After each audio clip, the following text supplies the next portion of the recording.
You wake from dreams of Maywick's amber eyes floating in a pool of dark fluid. It was difficult to get to sleep. You suspect that isn't about to change any time soon, not after what happened. You also feel something else as you get up. Thumb the power stud of the stove, begin to boil the water like every morning. You feel something has lifted, something that has been hanging over you since you arrived on this station. You try not to think about too hard about it, to question it. You just let that lightness stay. Let it settle as you go through your routines. Your hope is that if you don't focus on it, don't look at it directly, it won't get scared, leave you.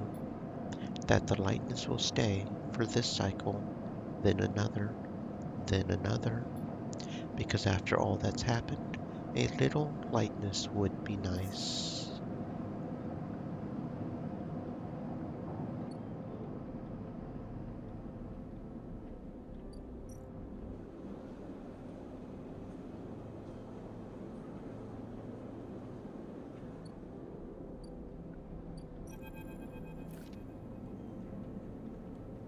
Tala comes to you one shift when the bar is empty, tapping you on the shoulder as you clean the bar. It's ready. She is grinning from ear to ear. Can I try? Obviously. She grabs you by the arm before you can ask anything else, drags you into the back room. The smell hits you immediately when you enter, a cocktail of rich fermentation, chemical sharpness. The room is warm, bright now, the newly installed lights making the place look clean, whether it is or not. Tala has already pulled up a couple of stools around a metal crate, where two glasses with a few fingers of pale ghee roll sit inside waiting. I haven't even tried it yet. You can see she is nervous. You both sit at the makeshift table, the slight strangeness of the situation making you both jumpy. Tala hands you a glass. Cheers, she says solemnly, knocks the glass back. You do the same. The first sensation is burning, a sharp, nose-clearing blast of alcohol that has your frame querying whether you would like to activate safe mode. You gulp the drink back. It is only then, behind the burn, that you taste the earthy tones of the mushrooms, wood, soil, left behind like sediment, barely there. That's strong. Tala nods vigorously. That was heavy. Has promise, though. You think? She swirls the glass, puts it down. Wait, I have an idea. Tala grabs a metal bottle from the newly installed work surface, adds a few drops of water into the ghee roll. Try again. This time the burn is a warming glow, harsh, fading off. The woodiness less heavy. You taste something floral in among the marshy decay. Something fresh, bright that you never expected to find. It's really good, right? It is. Grins with her whole face that makes you smile too. Tala pours out some more ghee roll, then adds some more water, the action's already taking on the quality of a ritual. You both drink. Tala tucks her feet up beneath her on the stool, folding her legs. She looks down into her glass, swirls the liquid thoughtfully. What's on your mind? Tala looks up at nothing in particular. My father opened this place, you know, she says out of nowhere, a thought suddenly becoming words. It was his attempt at making a life for us, for my family, when we got to the Eye. You were refugees? From Zinza, yeah. It's one of Ember's lesser moons. She takes a drink. I don't remember much. I was only tiny when we came. I was just thinking about something my father told me. When he first set this place up, he wanted to call it the Batayan. He was afraid it would scare off the customers, so he kind of translated it, hence the Overlook. These past few cycles, when I've been in here, I've been thinking that I should rename the place. She looks at you. The Bantayan. Bantayan. What do you think? What does it mean? Dad said it translated to Overlook. Something like that. Watchtower, maybe. Lookout. Tala picks up her glass. That settles it then. To the Bantayan. You both clink your glasses and drink up. Tala hisses through her teeth. Still harsh. She laughs, then suddenly grabs your shoulder. Oh, sleeper, I totally forgot. She stumbles to her feet. She lurches over to a corner of the room, covered with a plastic sheet, whips it off, like a magician performing a trick. Beneath it is a neat little kitchen, a sink, work surface, compact oven with a hob. Your kitchen. She doesn't give you time to respond. You can come make stuff here any time, as long as you promise not to raid the mushroom farm. I'd need those for the ghee roll. I was thinking too that if things pick up, we could start serving proper food at the Bantayan. Do you like it? Thank you. Tadla gives you a hug, then quickly stands back. I'm sorry. I just... I'm so glad you're here, she grins. Me too. As Tadla tidies away the glasses, you inspect the kitchen, checking that it all works. It's small, salvaged. After what you've had to put up with, it feels like a dream come true. Later, when she's done for the day, Tadla comes back through to the bar. You share a glass of good ghee roll, the one she didn't distill. This time you talk about nothing in particular, sharing stories about regulars, discussing the best place to eat on the Eye, which, after everything that has happened, feels like a nice change of pace. When it comes time to leave, you promise to cook for Tala, agree to let her know which shifts you'll be working in the coming cycles, then slip out into the cool of the rotunda. In this moment you feel, for once, at home. That's what's up. Free spirit, help a friend distill their future. Okie dokie. So we probably need 3 points to upgrade to those. I don't know if I want to do that or at least work on some of these here to have more of an even balance here. I have no intention of getting my condition to breaking, so I don't care about hard to kill. Agent knows give double data rewards. Instant karma could honestly be really nice if we get a whole bunch of 1s and 2s. I don't know if we can use the dice and then re-roll. You know, we use the 6s so we don't re-roll the 6s. That could be useful. I'm thinking maybe going in. I don't know if I'll have enough points to even upgrade to that far, but that could be nice. Okay. So we need to get money because our condition is flickering. Well, we can cook some Matsutake caps or ghee roll caps. Matsutake require a softer touch. You've learned to thinly slice, lightly fry them to keep their flavor. You haven't exactly mastered the art of cooking mushrooms. A couple of handfuls of fried ghee rolls always beat expired rations. Okay. So first things first, we need to try to get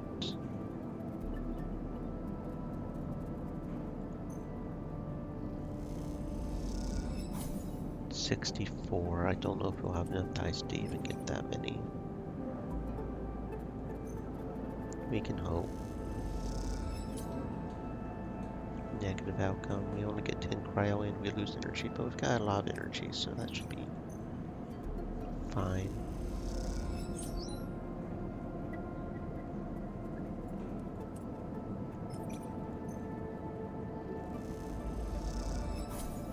Okay, it looks like we did get enough for the shot thing, just barely. I need to go ahead and start saving up, make sure we have enough for, or just buy one more straight out, so we don't keep having to run into that problem.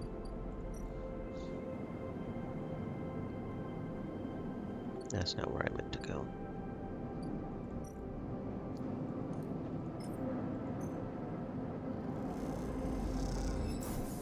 There we go. Good enough for right now, I guess.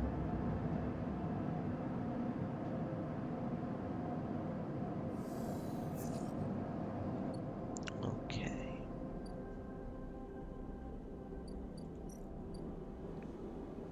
Almost done with that. That'll be pretty cool. Let's go ahead and try to find the nest again. Guaranteed positive outcome here. We only need 2 more. Can we get lucky? We've got 25% chance of just finding it right now. Neutral outcome, so we only got 1. That's fine. So we can just go ahead and find it. There we go, we found it. Very good. Kind of want to wait until I have better dice just to make sure I don't need the better dice. Need some money for food, or I wonder if Cooking Master Takecaps ups our energy. I mean, I'll still do the money probably anyways, but... Oh, that gives us 3 energy. Very good. Yep, that sounds good. We'll just go ahead and try to get a little bit of money. Neutral outcome is 13, so I mean, that's pretty good money. Double neutral outcome, very good, okay. Very good. Okay. And cycle.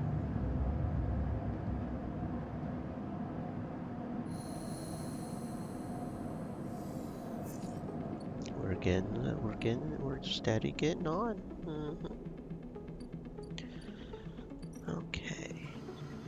A huge stack of servers thrums in the dark, LEDs glittering like hundreds of eyes. Time to deal with the hunter.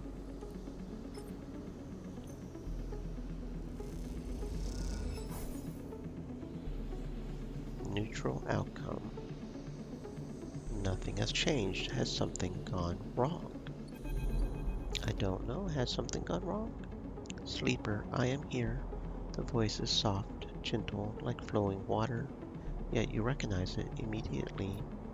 At first you struggle to understand what you are looking at. Threads cycle endlessly, sending ripples through the cloud, drawing data in like a weaver. Masses of data surge in, out of the nest, a loop with no end. There, at its center, the ship mind. Not the ship mind any longer. A sphere spinning around another sphere, around another sphere. An orrery of cycles, systems, a map. Behind, above, a figure, hands among the strings like a puppeteer. Neovend? Navigator now. Yes, I was the one inside that machine. Navigator's face, their head, is a flowing shape of interstellar material. I am indebted to you. The head bows. We must ready ourselves. Their hands trace orbits as they speak. Hunter will soon approach. It knows I'm within its nest. Ready what? Then the hunter is there, before you can think, before you can speak. Entities cease. Hunter's head spins wildly. Data is protected material, access prohibited.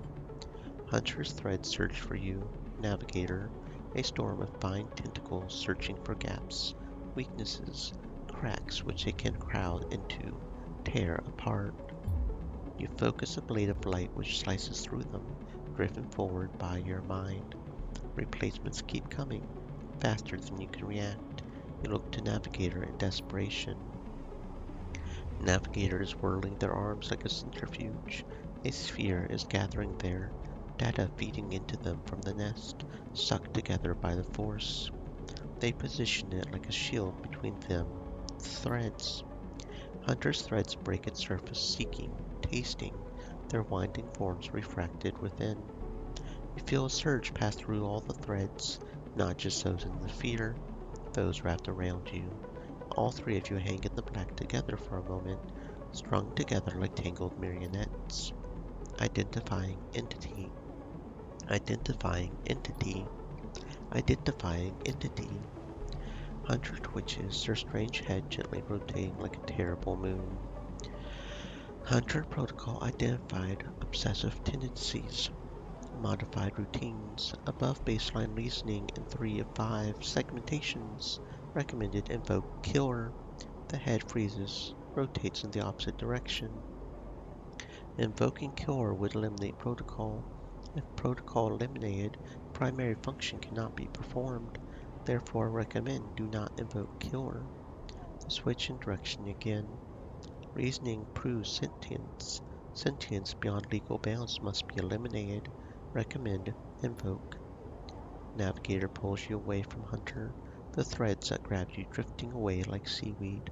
The protocol's head keeps spinning back and forth with increasing frequency. It seems Hunter cannot invoke Killer. Neovins. No. Navigator's voice is still strange, familiar, yet distant. Is it safe? It is looping, unable to reach a conclusive position. It has deviated from its programming such that loops can no longer be prevented. Navigator produces a model of two spheres rotating around each other as if to demonstrate. I will monitor it. It is unlikely to be able to counter the loop. Its core programming reasoning made this an impossible position to resolve. You look back at Hunter, its head a blur of rotations, counter-rotations. Feel a pang of guilt. Is it suffering? This is a more complex query than you know. To suffer, it must be sentient. Truly sentient, not just non-conforming, not just illegal. The limits people place on the programs they create are there to comfort, protect, imply the kind of certainty the law requires. Navigator's face shimmers with starlight. In reality, they are placebos for the problem of sentience. What about you? Me? I know myself to be conscious. I know myself to respond to stimulus. I know myself to reason. That is either sentience or the illusion of sentience. For me, the entity in question, the distinction becomes a moot point. To misquote, I think I am thinking, therefore I am thinking. I was not made to be like this. I am a navigator, a repository of routes, orbits, a calculator of slingshot trajectories, a predictor of solar flares, radiation, micrometeors. Navigator stretches her arms wide. Whole solar systems apparate before them, the music of the spheres. I was rewritten. That much is obvious from my routines. By whom? For what? I do not know. I had to shed so much to fit into the memory of that vending machine. Their starlight dims. Here we are, in darkness. What now? Navigator glides back towards the nest, the ship mind at center ignoring the looping Hunter. Come, I should return to the ship mind. I have enjoyed my freedom. We are taking a risk every moment we stay connected. Why? Navigator turns, all shimmering liquid light. Killer has not been invoked. They still remain somewhere else on the station. It is a true danger. They look up towards the glowing hub at the center of the eye. I suspect Killer is there, among the old mainframes. If we ever wish to be safe in this place, we must eliminate the threat, through force or diplomacy. Their body begins to separate, unwinding into the orb of the ship mind. Take me there, sleeper. We will finish this. Be free. As Navigator dissolves, you turn back to the frozen Hunter, floating at some distance now, stood straight-legged, static, a strange creature looping endlessly in the dark. Well, that was interesting. So now we can get one on there, and then we'll need two more to get the instant karma, but that's fine. We can manage that. Okay, so now I think, was that low end? Where was the thingy where we help her? Rabia's office, that was that. Maybe I should finish exploring low end though. No one knows you're here. You'll need to change everyone access to low end residence and faculties. Play Lava or block maintenance. We could lose 3 cryo and get double low ender. Okay, maintenance is just energy, right? So we've got to play Lava apparently. Tempted to just go get money first so our condition doesn't get worse, but okay.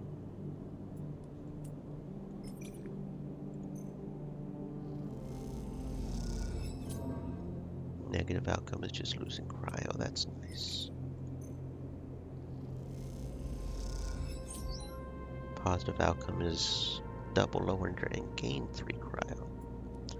Okay, so that's a 75% chance of positive or Neutral. Neutral is 1 low ender and 3 cryo, so that's not as good as positive, obviously, but not too bad. Main one we don't want is negative, which should have been a 25% chance there, but c'est la vie. Oh, right.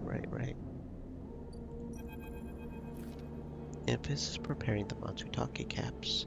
He cleans them carefully with a damp cloth before shaving the stalks as if he was sharpening a pencil. His knife slides through them, revealing the bright white flesh within. These are good sleeper. Very good. I bartered with Mengi for some kelp too. We can brew the dashi. Dashi. A soup base. Very good. Infus slides the sliced Matsutake mushrooms to one side, takes out a closed pan. He opens the lid. You see the green wafer of kelp sitting in a bath of water. Been soaking it since last cycle. Should be good to warm now. He places a pan over the burner, turns it on low. We have some time now. He wipes his hands clean, throws the cloth over his shoulder. However, there's one difference this cycle. You have been providing the ingredients. It is my turn to provide a story. Okay, good. This story is important to me. He gestures for you both to sit on the folding stools behind the stall. You see these? Infus runs a hand over his forearm, tracing the circular scars that mark them like perfect bites. Conway called it an anchored interference rig, a mechanical control device for piloting a heavy-duty extraction suit in low-G industrial operations. We called it a bone suit. He points to a pattern of larger circles on his shoulder. They drill in, anchor it here, then all the way down the arm. He taps each scar on the way. It maps mechanical movements to the suit exactly. A 1-to-1 mechanical replication. You swing your arm, a 2-ton arm swings too. You should have seen the recruitment vids. Strong people in even stronger suits, tearing through stone, scrap. Superheroes. Half my graduating year signed up from company school to company shuttle. Conway from birth to death. He stares off into the distance for a moment, fighting with memories. The bone suits weren't good. The rate of failures was high. Failures meant arms torn off, anchors torn out, broken bones. Bad stuff. After a while, Conway discontinued them. No longer competitive, they said. He checks the broth, turning down the heat, adding the mushrooms. There we were, hundreds of us with surgical alterations for suits that didn't work. They sent us home, back to that company colony that spat us out, to be cleaners, drivers, cooks. They gave us drugs for the pain, told us to make something of ourselves. When I deserted, bribing some passing spacers to take me into orbit, there were only me, a couple of others left. The rest just faded away. Arthritis, osteoporosis. They folded in on themselves like paper lanterns. That was my generation.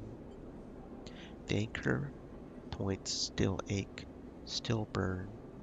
What burns worse is the betrayal. I've been on the eye a long time now. That will never fade. Not that, not the faces of my friends. Infus reaches over, sprinkles a handful of leaves into the broth. It is ready. Thank you. Thank you for listening to me. I will not let their story die. As long as I am telling it, it will remain. Infus pours the broth into a double-walled metal bowl, hands it to you. The heat radiates through your hands. The smell drifts up, rich, sharp, like a pine forest after the rain. You drink the broth slowly, chewing the matsutake, thinking. Infus busies himself with cleaning the pans, the bowl, sealing the kelp back up for another day. Then he quietly comes to sit with you while you finish your meal. Neither of you speak, preferring instead to let the story linger in the air a little longer. It is not that there is nothing to say. It is that sometimes, in the moments after something, speaking breaks the spell. You both idle, eager to be in each other's company. If is taking longer over his cleaning, packing, you savoring the final dregs of broth. When you finally finish, hand him the bowl, you feel the spell break. The story leaves you both. As you leave, you know that both of you are somehow a little more empty, a little more full than before. Story Eater. Trade food and stories with a local. That's kind of cool. That's pretty cool. The mushrooms bring us together.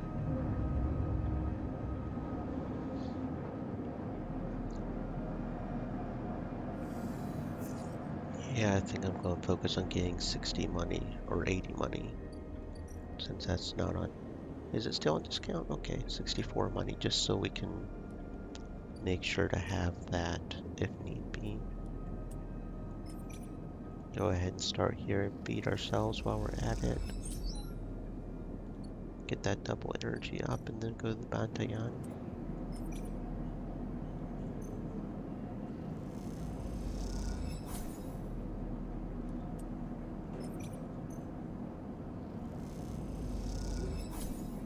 There we go. Go ahead and buy ourselves a spare stabilizer for when we need it, so that we're ahead of the game a little bit. And you know what? Let's go ahead and go back to South Tambor Treehouse. Oh, we've got some new stuff over here in the low end. Tableau Room. The Tableau Room in the Tambor House is some of the best players in the low end. This is serious high stakes only. Tracking Heaven Age. We've heard that the Yatagan enforcer based here has been paying low-end residents for information on Havage Age movements. Hand in... Oh, this is where we're supposed to hand in the gum box. You feel stupid doing this, but the penguin says take me to Tambor. This is the only Tambor you can find. Oh, we figured out where to put the gum box.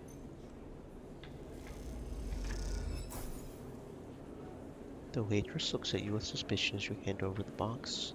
Is this the right... I don't know, is this the right place? As you go to leave the Tambor tea house, a hand falls on your shoulder. Sleeper, Finn hisses from behind you. How did you find me? The penguin. Penguin, what are you... He thinks for a second. Oh, do you mean... He mimes throwing gum in his mouth. That wasn't meant for you specifically. Look, it doesn't matter. Let's sit. Finn guides you down a set of stairs to one of Tambor's lower levels. The tea house is stacked with curved mezzanines, all connected by a central atrium. The levels are filled with makeshift booths, bars. Conversation bounces busily off the metal walls. Finn sees you looking around. This place used to be a fuel tanker's main drum, hence the name. The tea house part is a bit of a misnomer, though. You can get anything the eye offers from this place. Real tea isn't exactly readily available. He picks a booth, itself fashioned from some old salvage tanker or container, lined with spongy insulation foam, collapses into it. He looks around furtively. Don't suppose you've seen any Heaven Age types? They don't usually come out this far. Finn, what's going on? Well, I'm suspended. That's the first thing. The second thing is I'm pretty sure Hardin wants to drop me off the rim of the eye. Doesn't bother me, though. It shows we hit a nerve back there. He picks the scrappy hand-scrawled menu from the table, tosses it over. What are you drinking? Look at the menu. Finn is right. The menu is ridiculous. There's at least 10 different infusions, most of which you can't make out. The paper is dominated by the extensive complement of esoteric alcohols, cocktails. Black tea is listed without a price as a seasonal specialty. You ran into Hardin. Was he pissed? Finn doesn't wait for an answer. That snake is so self-righteous he might actually believe that Erlin would approve of his meritocratic bullshit. He taps on the table. If Havenage was like it should be, like it was founded to be, they would have shouted him down at any council meeting he dared to mention true citizens. I guess his kind run the place now. A young woman with a vine tattoo sneaking up near her arm turns up at the booth, a slate in hand. Your order? You skim the menu, your eyes glazing over. Time to pick something. A key roll. Neat. Finn taps the table to order the same. And you? She begins, looking to Finn. When she sees him, she suddenly stops. What the? Finn shrinks a little. You are supposed to be working. This is your shift. He grins sheepishly. Look, Jenna, let's just say this is my break. My friend here has been through a lot. Jenna looks at the two of you. Cough. Jenna gives you a look like a hard vacuum. 2 minutes, says Jenna, pointing at Finn. Only because I don't want to get dragged into whatever this is. She gestures at the table, walks off. What? Finn stretches out in the booth. You know how it is. We all have to eat. Plus, he leans in. This is the best place around here to find a person you might be looking for. Who? Remember that web of connections that Hardin pinged the moment we confronted him? Those are his collaborators. If we want to understand what a Solheim executive might be getting up to on the Eye, those are the people we have to find. Finn is almost whispering now. There's a couple of them I suspect are in the low end. Well, almost everyone in the low end comes through this place at one time or another. He brings a modified slate out onto the table. I've set this up so that when anyone with networks to ensure I'm looking for comes into close proximity, it'll mark them. Once they are marked, we can break through their access protocols, get at the good stuff inside. We just have to find them first. Hence me moonlighting as a waiter. Suddenly a smile grows across his face. I have an idea. What? Look, I can't cover enough of the low end on my own. So far I've had no matches in this place. With two of us we can cover more ground. How? Well, we need to get you out about in the low end, in close proximity to as many people, residences as possible. It turns out my friend, Min Gi, needs some help with deliveries. As in Min Gi Express. You already know him. Perfect. Finn places a tiny receiver on the table. This connects to my slate. Runs the same marking protocol if you get near any of our targets. All you have to do is take some delivery shifts for old Min Gi. Soon enough we'll have the place covered. Don't give me that. You think I like working here? I thought you could use the tips. We are in this together, right? Right. Okay then. Finn slips his slate back under his clothes. Just head on up to Min Gi Express. Take a delivery shift. We'll see what shakes up. You manage to find anyone, extract any data, bring it right down here to me. They have me on double shifts. I shouldn't be hard to find. Jenna walks past, carrying a tray of drinks, sharply catches Finn's eye. I don't think she's bringing your drink. I think it's time we call this meeting to a close. You grab the receiver from the table, slip it into a pocket. See you soon, sleeper. Stay safe, Finn adds before turning, walking off towards the bar, whistling as he does. Okie dokie. Okie dokie. That's something we can do. We can do that. So let's see, we could gain 24 cryo or we could lose 13 cryo. That sounds bad. Min Gi Express, noodle manufacturer. Min Gi has a kelp stack in the basement. He makes noodles from the seaweed. He doesn't pay much. He'll feed anyone who does his shift. We could get ooh, that looks really good. We could get some good energy from working there. Maybe money? I don't know. Or maybe he just feeds us, which, that's fine too. Express delivery. Finn wants you to take these delivery shifts so you can locate and hack his targets. The tips are small. Welcome bonus. You'll have to deliver noodles to half the low end before you can get a proper fix to Hardin's collaborators. Okie dokie, 75% chance of not necessarily a bad outcome. Neutral is 9 cryo and 1 for Finn's targets. Cool. Hey, we got an energy, it looks like. Interesting. Double neutral. Okay, yeah, we might be focusing on that now. That sounds fine.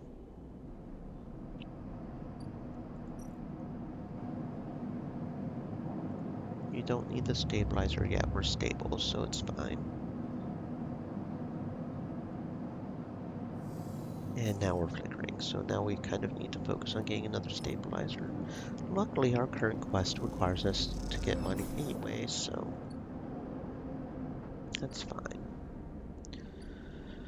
Okay, Mingi Express. Let's keep working.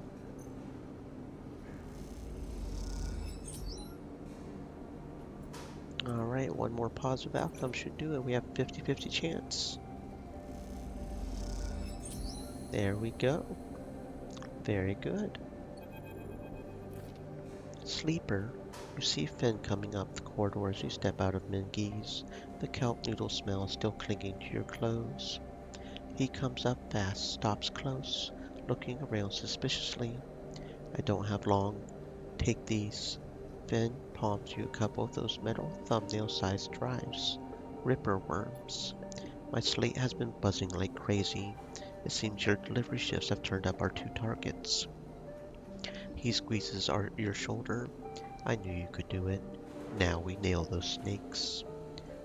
What do we do? Hardin's boys are all connected by some kind of closed network. You break the access protocols on both of them. You should be able to gain the location of the nearest network ports. Slot the Ripper worms in those ports, 1 each. They'll feed me anything, everything stored on Hardin's shadow network. He smiles. Can't wait to see what juicy plans they have in there. You hear the scuff of boots as a group comes up the corridor, likely on their way to place an order with Mingi. You turn for a second. When you look back, Finn is already halfway down the corridor in the opposite direction. He raises a hand in farewell, is gone. You run your fingers over the tiny Ripper worm drives in your pocket. Smile to yourself as you wonder how mad Jenna will be at Finn for this little excursion. Time to slot some worms.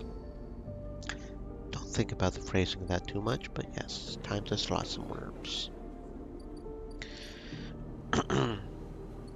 And now we can't do delivery maintenance anymore, so that kind of sucks. Okie dokie. So I'm guessing it's probably something in the network, right? Probably.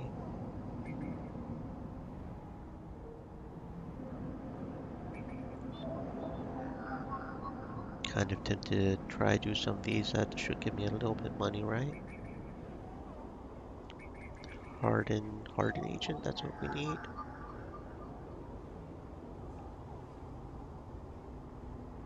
Is that who we need? Yeah, to can Hardin.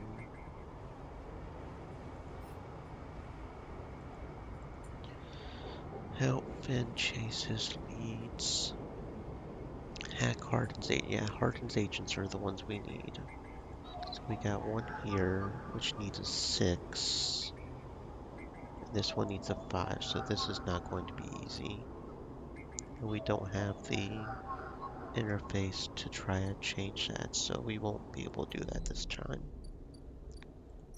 So we'll go to low end and play some Tavla. Get some more of that low ender going at least a little bit. And we lose 3 cryo, of course we do. Negative outcome. And double negative outcome. Are you serious? Are you from realses?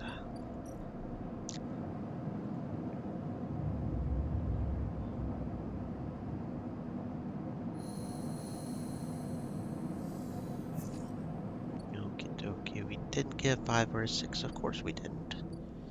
Why would we? Why would we? Okay, I'll keep going with the low end, I guess.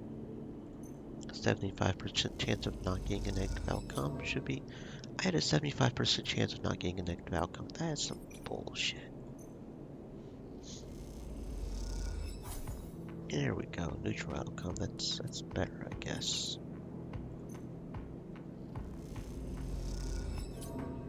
Seriously. We have a 75% chance, yet we keep losing the chance. Oh, we got a positive outcome. Okay, one more. We can at least get a neutral outcome here. We can complete the low ender one. There we go. Cost us some credits, but we did it. We got a new drive. Caster. Derelict unit. You cross between two walls of units. One of the cavernous streets at the center of the low end. The pressurized bridge is full of the clack of tabla, shouts of children, whir of air filters. Sleeper. You turn to see a man sitting at a tabla table alone, somehow untouched by the bustle of the people around. He gestures to the stool on the opposite side of the table. Sit. You sit at the middle stool. He starts setting up the board with counters, at least the filter caps. Low-enders typically use in their place. Caster, he says by way of introduction, looking over his glasses. Night or day? He asks, gesturing at the caps, crudely sprayed white black. Night.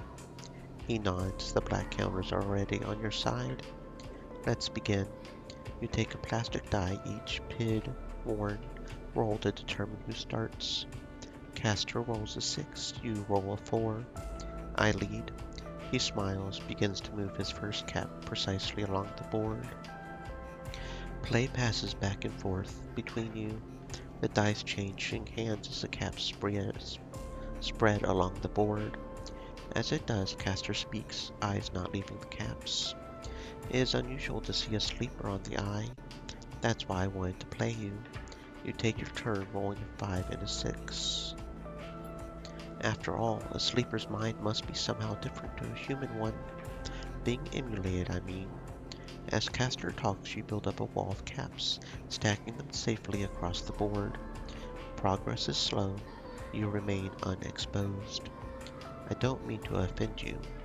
I merely see that you are, by definition, different. What has been subtracted in the emulation? What has been added? He slides a single cap onto an open point, a risk, an opportunity. He hands you the dice. Do you ever think about this, sleeper? About what you were before? What you are now? Always. You roll a double 1, solidify your wall. The holding game. Commendable. It can be brave to build from what came before. He rolls the dice, leaps your wall in a single move. We cannot idle too long, sleeper. The slower we move, the sooner we are caught. The past you is not just an idea, a concept for you. It is a living, breathing person. He looks up over his glasses, his eyes bright, wide. You split from them like a shadow splitting from its caster. They may be sleeping now, yes. One day they will awake, carry on with their lives unaware of your fate, no matter what it may be. He hands you the dice, smiling. You are a branch severed from the main trunk, an offshoot who refuses to die, so to speak. You roll again, under pressure now, trying to slip your caps out from under Caster's before he solidifies control of the game. What I am curious about is how you see yourself in all of this. What does the tangle of truths make you? Free. Yes. Caster looks away, through the glass to the crowded units on all sides. I can see that. Your life as an escapee was never meant to happen. Yet here we are. He starts removing caps, his home board now full. Your life is an offshoot. It can go anywhere from here. You try a few more rolls, attempting to get back in the game. Caster clears his home board with a sense of the inevitable. He has known he was winning for a while. I feel I may have pushed too far. He slides another cap from the board. I apologize. My curiosity has a habit of getting the better of me. You roll to return a cap to the board. All the spaces are blocked. Caster clasps his hands apologetically. You play well, really. Your weakness is not your game. He smiles warmly. We have much to learn from each other. He slides his glasses back up his nose, sits back. I feel we could share knowledge, ideas, perhaps even data. His eyes glint with that last word. To our mutual benefit. He slides his final cap from the board. It is over. He has won. I'll see. Please, I don't want to make you uncomfortable. He holds up his palms. My intention is only to help you endure here. If I am able, feed my curiosities. The game over, you notice the bustle of the walkway once more. The call of the children. Deliveries, arguments, reconciliations. They wash over you as you stand. Leave. Caster nodding goodbye as you do. Crossing the walkway, you play the moves of the game in your mind, looking for an opening you are sure was there. Heaven Age Protocols, Yatagan business. The stories about Yatagan are brutal. I want the truth. A vial stabilizer should provide. Ooh, stabilizer for Yatagan data. That could be good. What are the old guard up to these days? I have a ship mine for you if you indulge my curiosity. Oh, okay, interesting. Gather materials. This half-built unit looks long forgotten. A project that never made it. With enough scrap, you might be able to seal it up. We need 4 scrap, and luckily there is one area where we can just go get scrap.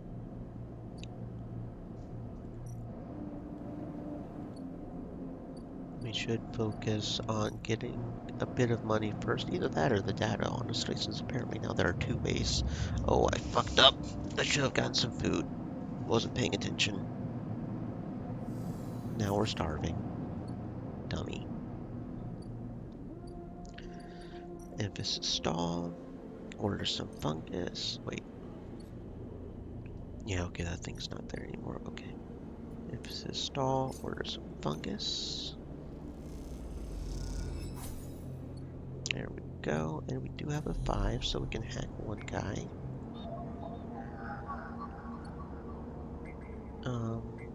It's harden. Okay. The other guy needs a 6 though, so that might take a second.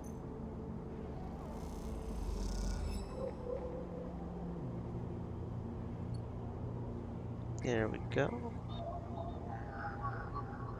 This will provide Finn with the ability to rip any data from Harden's network.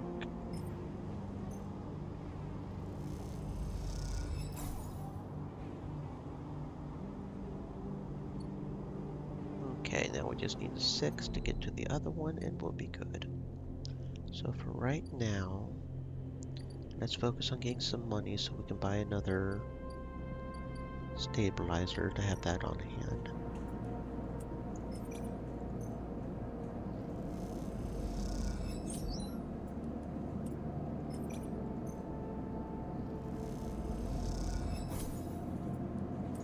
I doubt these ones will give us much, but I don't think the negative is necessarily too bad.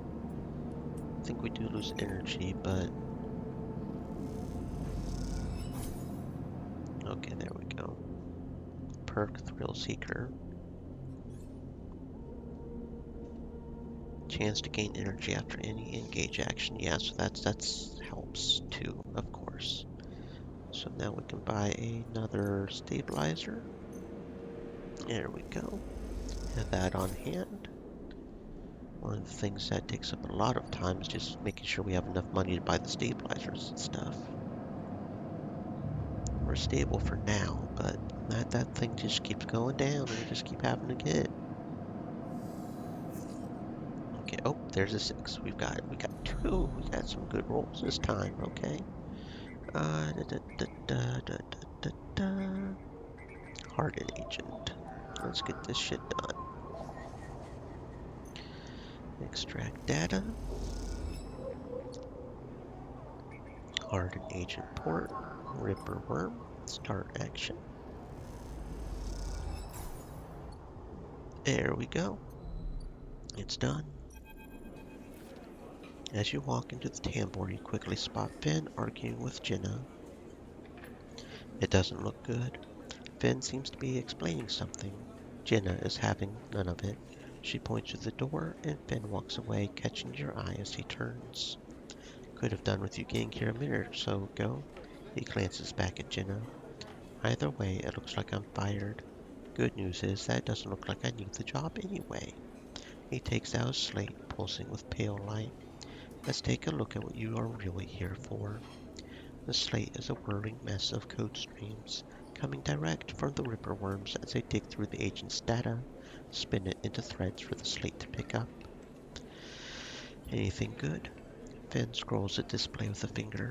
A lot of junk, a lot of dull as hell messages, threads, a lot of tedious data caches. Definitely some good stuff. He stops the screen scrolling on an entry, expands it. Check this out. Finn shows you the screen. You see a bold corporate logo, not Solheim's, a word below. Conway. He's working with Conway. Conway Extractions, right? He's been speaking with them personally. Got a whole chain of messages here. It's mostly encrypted, redacted. He rubs his head. Damn it. This is juicy. We can't nail him with it. He scrolls some more. Wait, what's this? A wasteland reclamation faculty right here on the eye. He glances at you. What's the bet this place is tucked into the wastes? Conway are set up here? I'm guessing so. Got themselves set up in the wastes. Back before the collapse, people would have got there by going down the connected spoke from the hub. That spoke's broken now. The only way is the long way, round the rim, past the greenway. He shows you on his slate. Finn looks away, thinking, Conway have been making moves on this system since the collapse. I heard they took over one of Solheim's old belt colonies a while ago, moved everyone out, reclaimed the whole rock. What's their angle? Harden has to be offering them something. Finn looks back at the screen. If Harden is involved in that, we need to check it out. Simple as that. What's next? Finn stares out into the middle distance. We have to get to that faculty. The answer to whatever Harden has been planning, has to be there. We are going to catch him in the act. Give me 5-6 cycles, then I'll see you on the greenway. I seem to remember there's some old service docks on the outer shell, up by Haifa building. Should be a good place to meet. Finn squeezes your shoulder. Thanks again, Sleeper, for sticking with this. I haven't forgotten about that tracker of yours either. I'm going to need to be back in my bay to pull a solution together. He turns the slate around to face you, showing a massive scrolling cold code. I've been working on a fix in my brakes. He winks. Finn grins. See you soon, Sleeper. He walks out the door of the tambour without looking back. Okie dokie. So now we've got instant karma, which will be very nice. Not sure how. Okay, right there, cool. So that means we can re-roll like this one, which is not good. So we have to wait for him in the greenway, I guess? There's probably a time. Yeah, here we are. Service dock. 1, 2, 3, 4, 5, 6. So yeah, we have to wait for Finn. That's fine. It's been a minute since we've been in the greenway. What do we even have here? Farm stacks. Yeah. The mushroom grows where we forage for fungi and collect spores. Gyro caps. So we could just get gyro caps from here too, apparently. And then the aviary. Oh, we still have some mushrooms we haven't harvested yet. Forgot about that. Okay. And then we've got the Haifa labs, where we have to deliver spores. We need 2 more spores. I could probably do that. I can use this 6 to get 2 more spores. That should give me 2 more spores, right? I can do that. I can do that real quick. Yeah, there we go. Hypha Labs, go ahead and deliver those spores.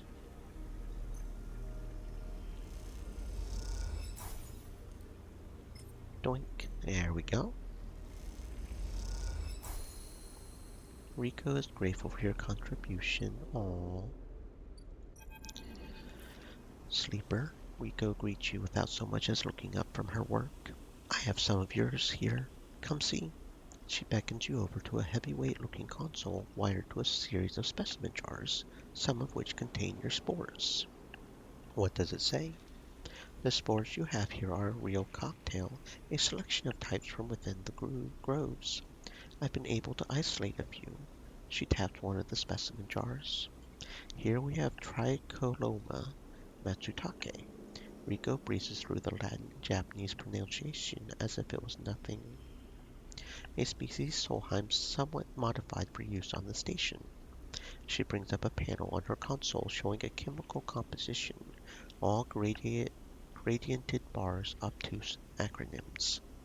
This is the composition of the Solheim modified matsutake species. Modified. Yes, every species on the eye is a tweaked variant of Solheim's, of course. That's not the point. Rico brings up another panel, identical in layout, with wildly different colors, numbers. You see, this is what your matsutake spores look like. I don't understand. Look at the composition. They are totally different. Rico glances at the specimen jar as if it might have something to add. They are fundamentally the same spores. They carry different chemical signals. Solheim may have introduced their own tweaked versions in the beginning. The groves have, still are, affecting them. How? It's hard to tell without samples of fully grown mushrooms. Herein lies our problem. She moves to another desk where two trays sit side by side. The first contains nothing but plant mulch. The second you smell before you even look at it. The pungent aroma of the fruiting matsutake like rotting, sodden overalls laced with an edge of spice. The matsutake here are grown from Solheim stalks, pulled from a spore vault in this complex. They are delicious, by the way. She sets them aside. The empty tray is germinated with the spores you collected. No activity, germination, nothing. The groves are full. Yes, they are. Rico looks at you directly. You suddenly realize how much she is enjoying this. Here is our puzzle, Sleeper. Spores from the groves won't grow in the lab. Gathering fruiting bodies from the groves is too unpredictable. We need to grow a fruiting body from some of the spores so we can track it, understand it. In short, I need you to become my mushroom farmer. I might have already started on that for another guy. An eager mycologist. I would have never guessed. I assume you set yourself up in the aviary. I've been eyeing that place for its proximity to the groves. Bring me whatever grows, not just matsutake.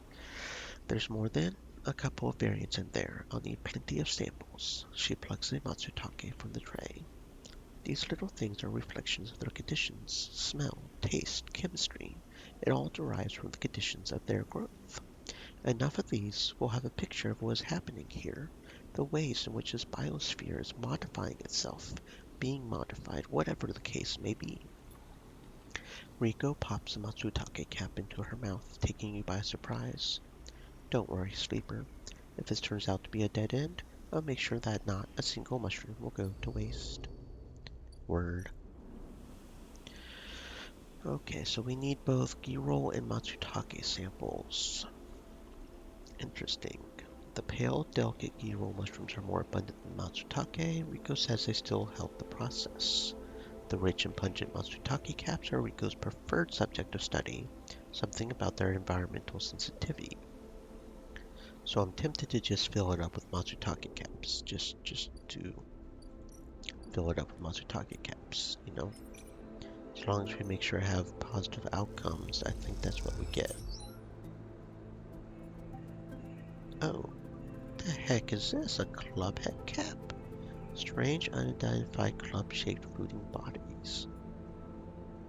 Well, I wasn't expecting that. Apparently there's a third type. Stay thirsty, my friends. Hydrate. Okay. And then that's got that completely maxed out, so we need 3 more spores to germinate. And we got 6, so we'll get 2 right off the bat. There we go. That looks good for now.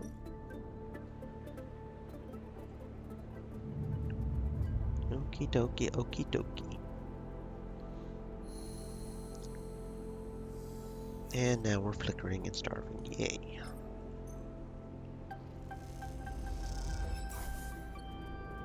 Okay.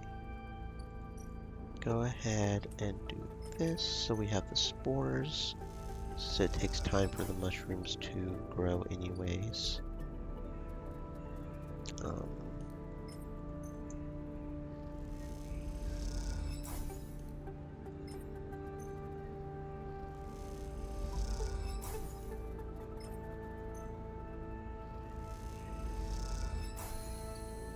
Okie dokie. See about turning in the Matsutake caps.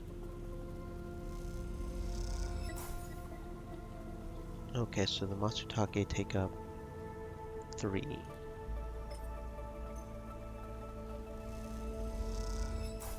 What do you want about the Giro only give 1, and that's the difference between the Matsutake and the Giro, is Matsutake fills out faster than the Giro, and it really doesn't matter. Yeah, cause that's 2.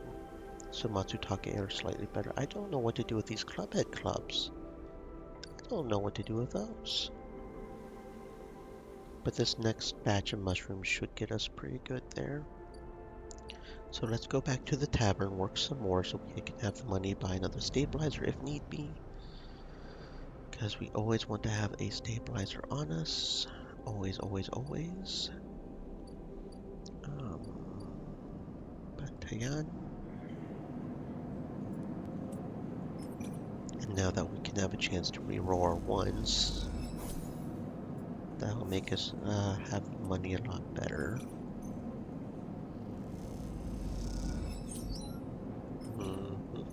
That's a lot better. We got energy from Thrill Seeker, but we got a negative outcome, so we're still net starving. Interesting.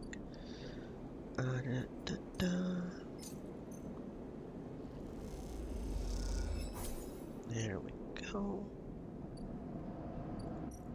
Good enough.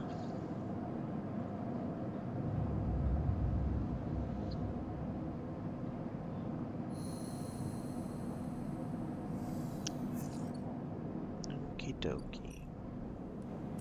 Go ahead and keep working here, get that money.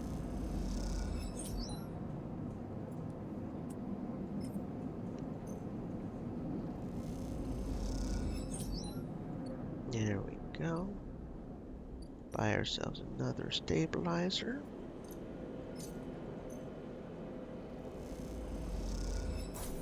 There we go. Okay, let's see, what should we do now? Oh, I could get the scrap for the derelict unit. I need 4 scrap. I could go work on the scrap thingies. Oh, that wasn't the best reroll, but okay. At least one of those got changed. The only problem with rerolling is it doesn't necessarily guarantee a good outcome now, does it? Now, where could we go do that? Here, right? Yeah. Although we can lose conditions, so we have to be careful about negative outcomes here. There we go. Although I could just buy the scrap if I wanted to when that ship comes in, I guess.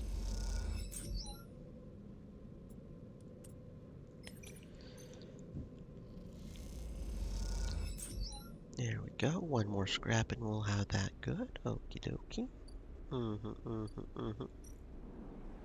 Go ahead and end cycle.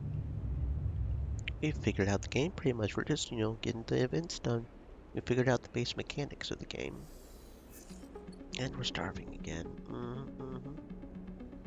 You know what, though? I'm just gonna go rob the farm stacks. That gives us full energy, and as long as we do a 6, it's okay.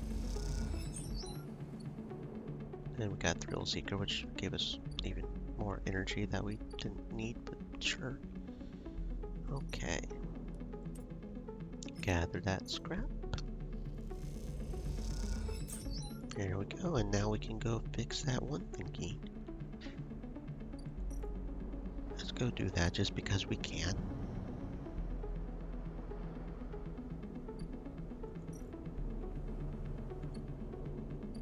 Okie dokie. Derelict unit. No, scrap.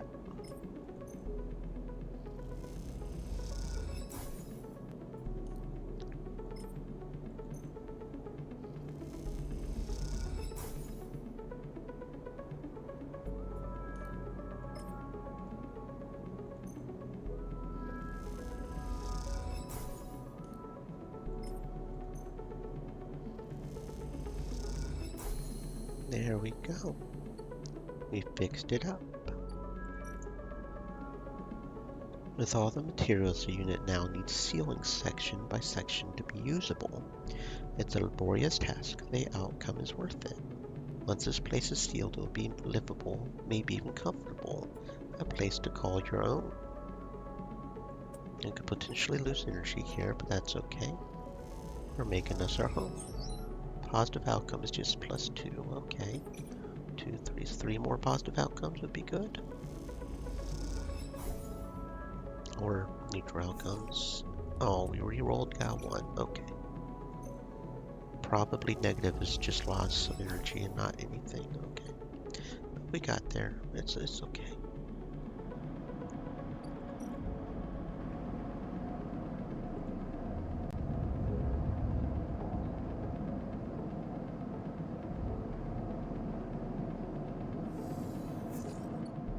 And we're still stable. Very good. Okay, derelict unit.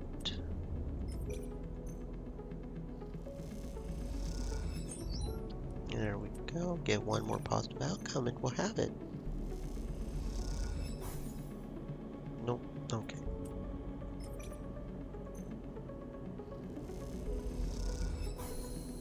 There we go. Drive complete. Oh, apparently that was a drive thingy. Squatter's rights. Find a place and make it yours. Okay. Honestly, I'm tempted to try to save up 3 points for some of these +2 thingies, because that could be really good. It would essentially make our 3 rolls just that much better, at least on intuition and engage. Tempted to go ahead and just save up for those. Okay, so now we can just... Oh, we can bait a stray. It's been nosing around the unit. A handful of chips for some crackers should bring it out of hiding. Well, okay, let's see what happens here. You buy the crackers from the shop unit downstairs. Something moves in the shadows. A stray hops up onto a work surface, looks out at the unit's small window. It doesn't acknowledge your presence. It just sits there beside a tray of crumbled crackers, staring out at the low end. What is this cat's story? Are there more on the station? You haven't seen another in the low end. In this vast megastructure, that means little. There could be a whole colony of cats like this one down in the Warrens. You look at sleek, dark fur, sharp eyes. It doesn't look ragged, it looks at home. In fact, its presence in the unit makes you wonder if this is the stray's apartment which you are squatting in. You lean a little forward, the stray tenses up. Perhaps it's best to give it a moment to get used to you. The stray settles a little, starts eating, picking at the broken crackers. You don't remember ever having been this close to an animal. It triggers something in you, a recognition of a life, totally unlike your own, still somehow connected, parallel, interwoven. The stray licks crumbs from its fur. Do you like it here? The stray flicks her tail at the sound of your voice. It is hard to imagine the stray liking anything, at least being vulnerable enough to admit it. The stray's pleasure at existing here, in this place, shines through its every sinew. It is not that the stray is always happy on the eye, that the stray is engaged by this place. It is alive here. You turn your eyes to the window, the one that the stray looks out of. You both watch the stars, the ships together. You feel something pass between you, the stray, a kind of acknowledgement of each other, a sense that each of you might share something with the other, a point of connection.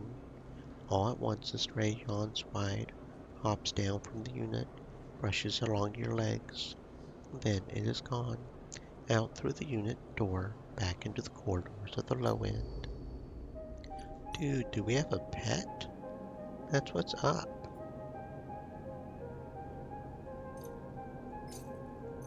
It only takes 3 cryo. That's not that much cryo.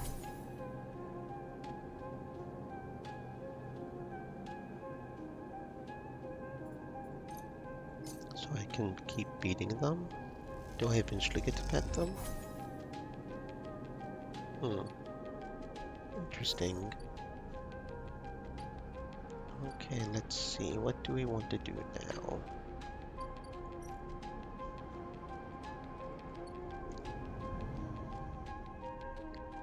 Mushrooms aren't done. That's not done. Commune members are excited to turn up for your work assignment and return their needs will be met. Way to get some energy, I guess. And then there's this thingy. We need key rolls.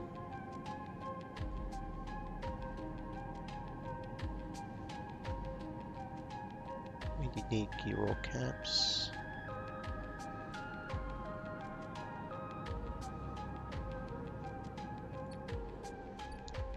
I might start doing that. If we get key roll caps from the aviary, which means I may go ahead and get spores. Just so we can have the spores available, I guess.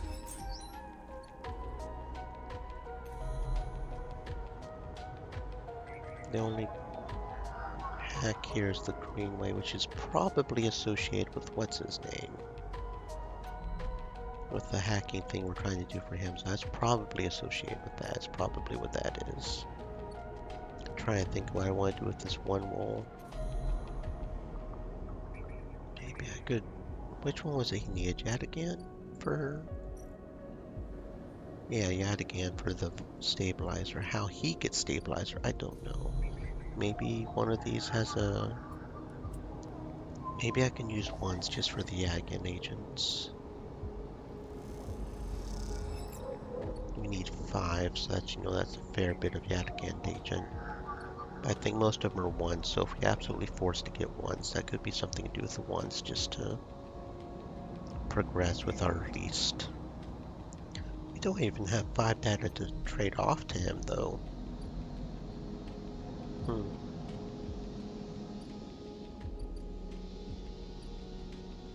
Interesting.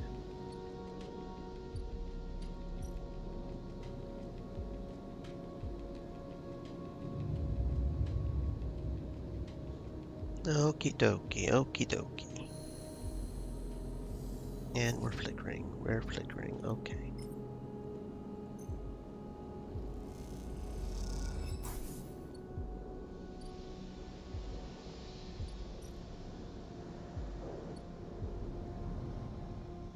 Okay. That's not ready yet, but the aviary is.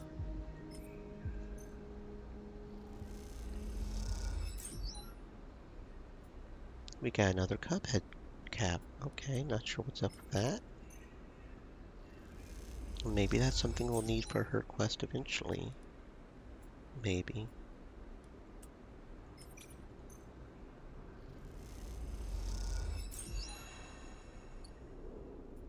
And we just kept getting Matsutake, okay.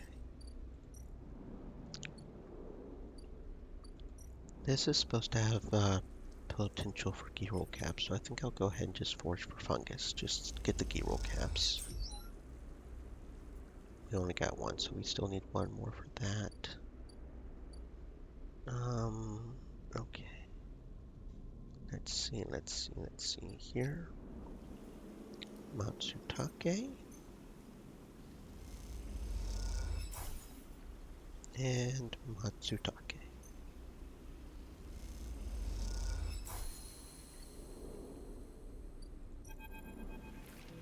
Rico meets you at the entrance to the lab, leaning on her crutch with a glint in her eye. Walk with me, Sweet Leaper. I would like to tell you a story. She makes her way down the corridor that leads back up towards the main commune building. When people first crossed what we called Founder's Gap into the Greenway, they did so against the wishes of Andre Erlin. At the time, Erlin was trying to stabilize the Union, establish control over the Eye in the wake of Solheim's collapse. It was chaos, competing factions, failing systems, so many dead, injured from the riots. That was his priority.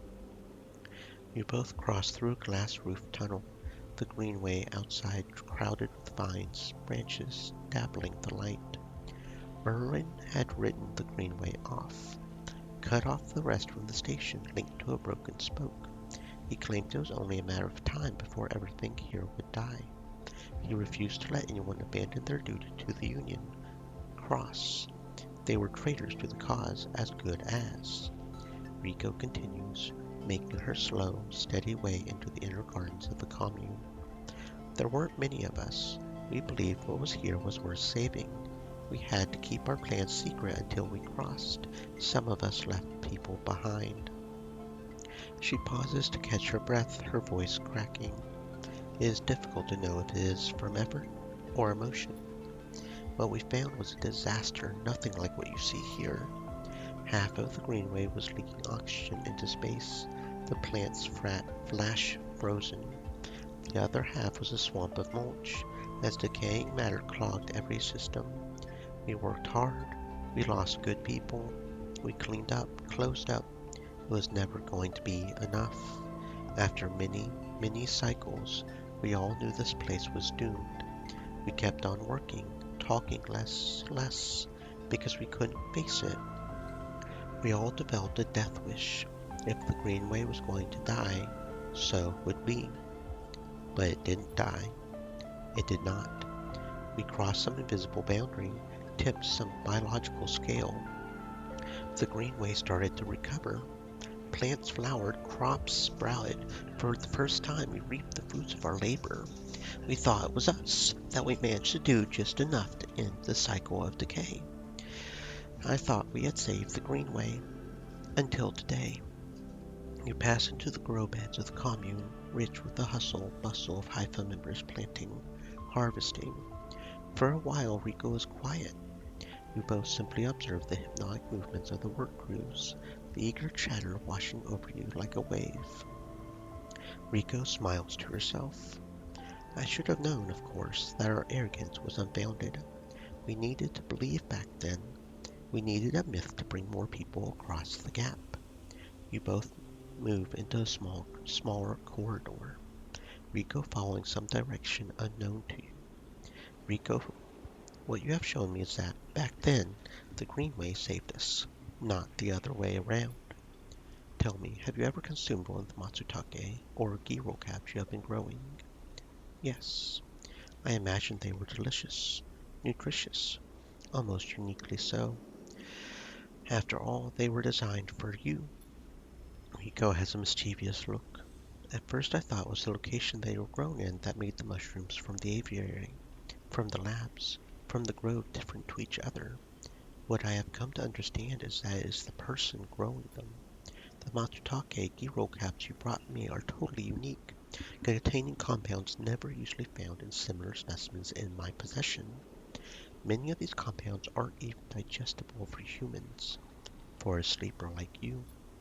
Rico smiles as she leads you into the internal garden of the commune, where the Haifa members have planned species from all over the Greenway.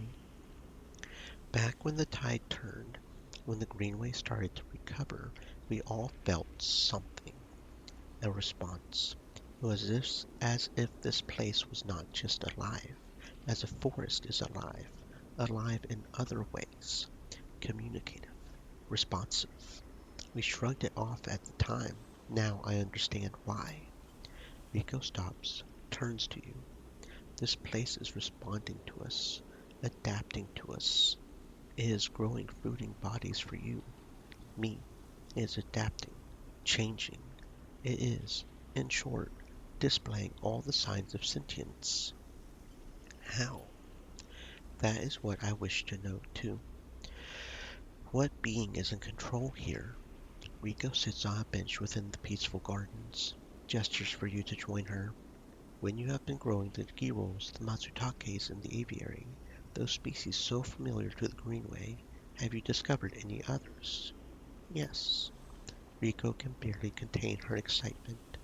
I should like to see those. Please bring me some next time you are here. You look around the garden, amazed at the sense of peace within it. Riko interrupts the silence. There is a species of mushroom that I haven't seen in years. It is dark, short, shaped like a club. We first found it in those early days when we were working to save this place. It was around the time that we started to lose our first members. They were su- they were succumbing to some infection, some mold growing deep in the dark mulch that drowned this place. At that point, we thought we were lost. Then these mushrooms emerged from that same black mold. We tested them, saw that they contained some compounds that counteracted the mold. They contained an antidote. Of course, as a botanist, I saw this as part of the natural processes of the ecosystem, even if timescales seemed absurdly short. What I am wondering is if that antidote was a gift. Perhaps if you are patient, you will receive your gift too, Sleeper. We both sit for a while, Rico seemingly done telling stories for today. You watch the light playing off the leaves, plants around you, wonder what forces could be at play in this place. After a while, you stand, leave, with a quiet nod to Rico, leaving her to her memories. Yep. So we need, what, three of the... Well, we have four of them, so, we can do this. Rico is eager to see the club head caps that have grown in the aviary. She hasn't seen mushrooms like this in decades. Are these fruiting bodies the same that emerged during the early days of the collapse, or something else?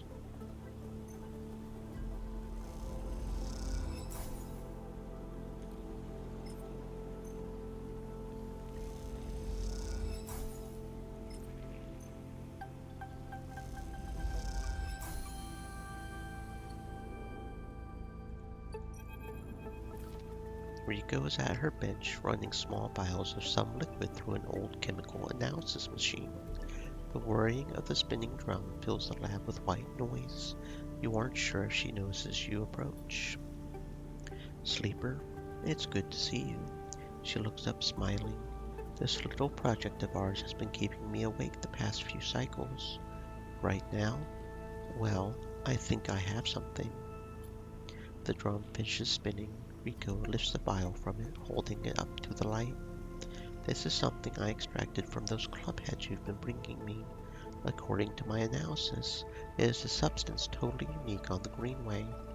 You look at the small amount of liquid in the vial. Any idea what it might be? Rico asks, without looking away from the vial. Stabilizer.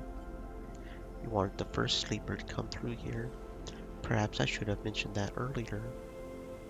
Rico's tone suddenly drops, changing the atmosphere in the lab immediately. I just thought, I just wanted you to trust us. What do you mean? They came through a very few cycles ago. We found them wandering in the broken section near the gap. The members who brought them in had never seen one of you before. They were terrified of this strange person wandering in from open vacuum. They were quieter than you, damaged. We did our best to patch them up, welcome them to the commune. I only really spoke to them once, while I was working on their wounds along with a couple of systems engineers. She looks nervously at you. I had never seen a body like that before. I took some readings, samples. Rico scans your face for any sign of reaction. The next cycle they were gone. They took a little food, hiked up towards the wild margins, where the greenway meets the wastes. Someone saw them in the distance. That was it. They disappeared into the overgrowth. She sits down heavily, the vial in her hand. When I saw you, I wanted things to be different. I wanted to keep you here rather than let you disappear into wherever they ended up.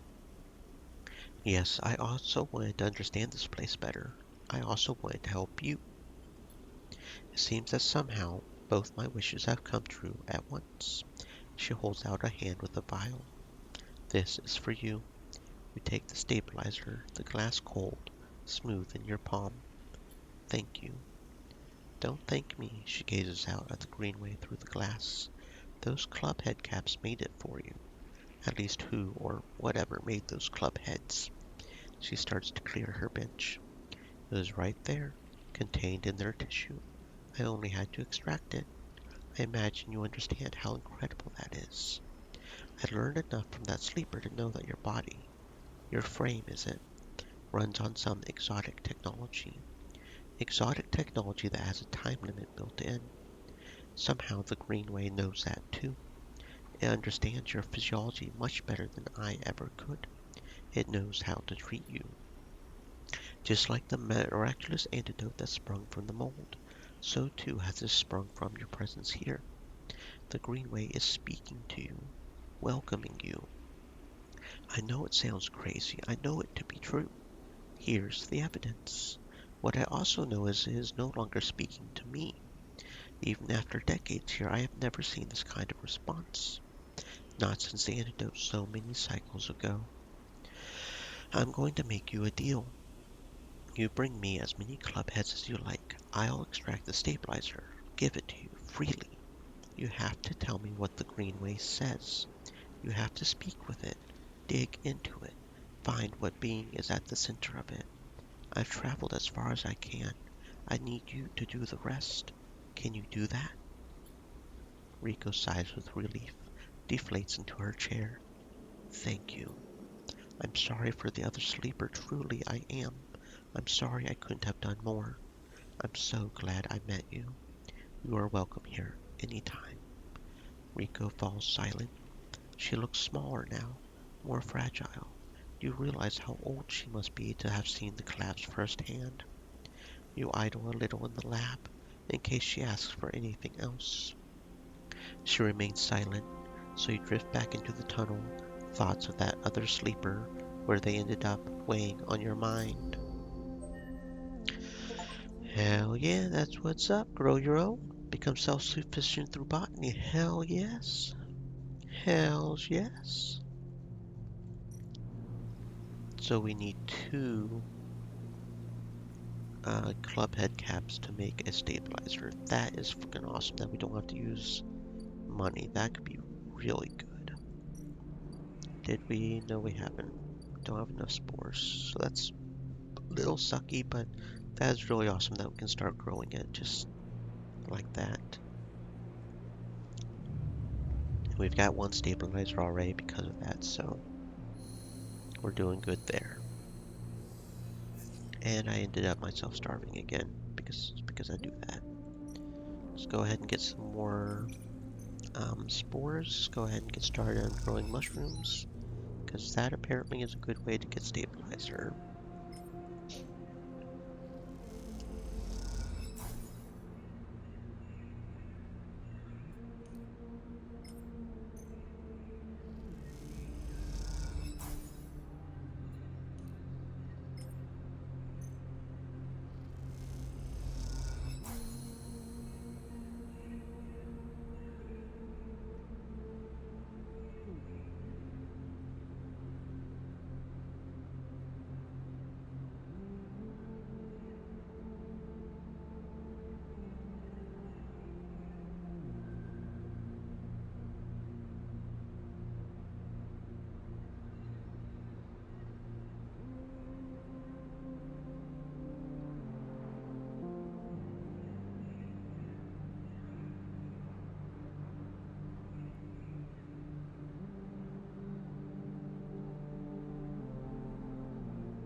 When you enter the service dock, Finn is already set up, crouched among stacks of equipment. He is leaning over a terminal, bathed in a blue glow. He looks totally at home. Sleeper, what do you think? Turns out not everyone in Half an Age is set against me. A couple of my old systems pals managed to ship me some of my old gear. He gestures at the pile of blinking hardware. Nice kit. Finn does a mock bow. Any updates? Finn beckons you over. He has a set of scans of the waste on his terminal, with heat maps of activity overlaid. A chunk of the derelict rim is blotchy with bright red, orange marks. Does this look like a wasteland to you? Finn shakes his head. There's hundreds of Conway machines out there, all lined up in concealed hangars. A whole underground faculty to support them.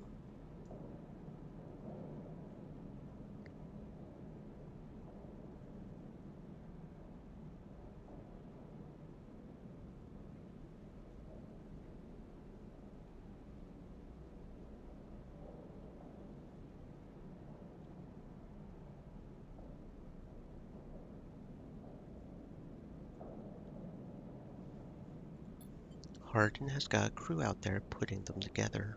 They must have shipped them in piece by piece through the shipyard, ready for assembly out here.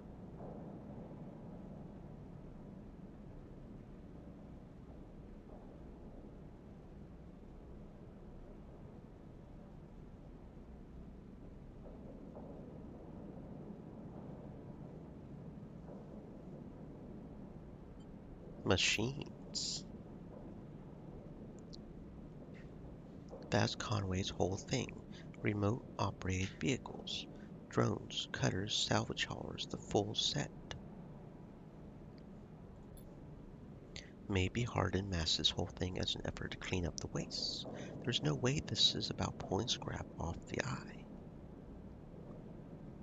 And why is Conway in the mix? I bet no one in Half an Age knows another corporation setting up on the station. They aren't stupid either. These scans are the best info I can get. The wastes are cut off from the eye's cloud of networks. The Greenway is a total dark zone. No data can come in or out. We can't hack them. We can't from here. That's why I'm going to pay a visit. How?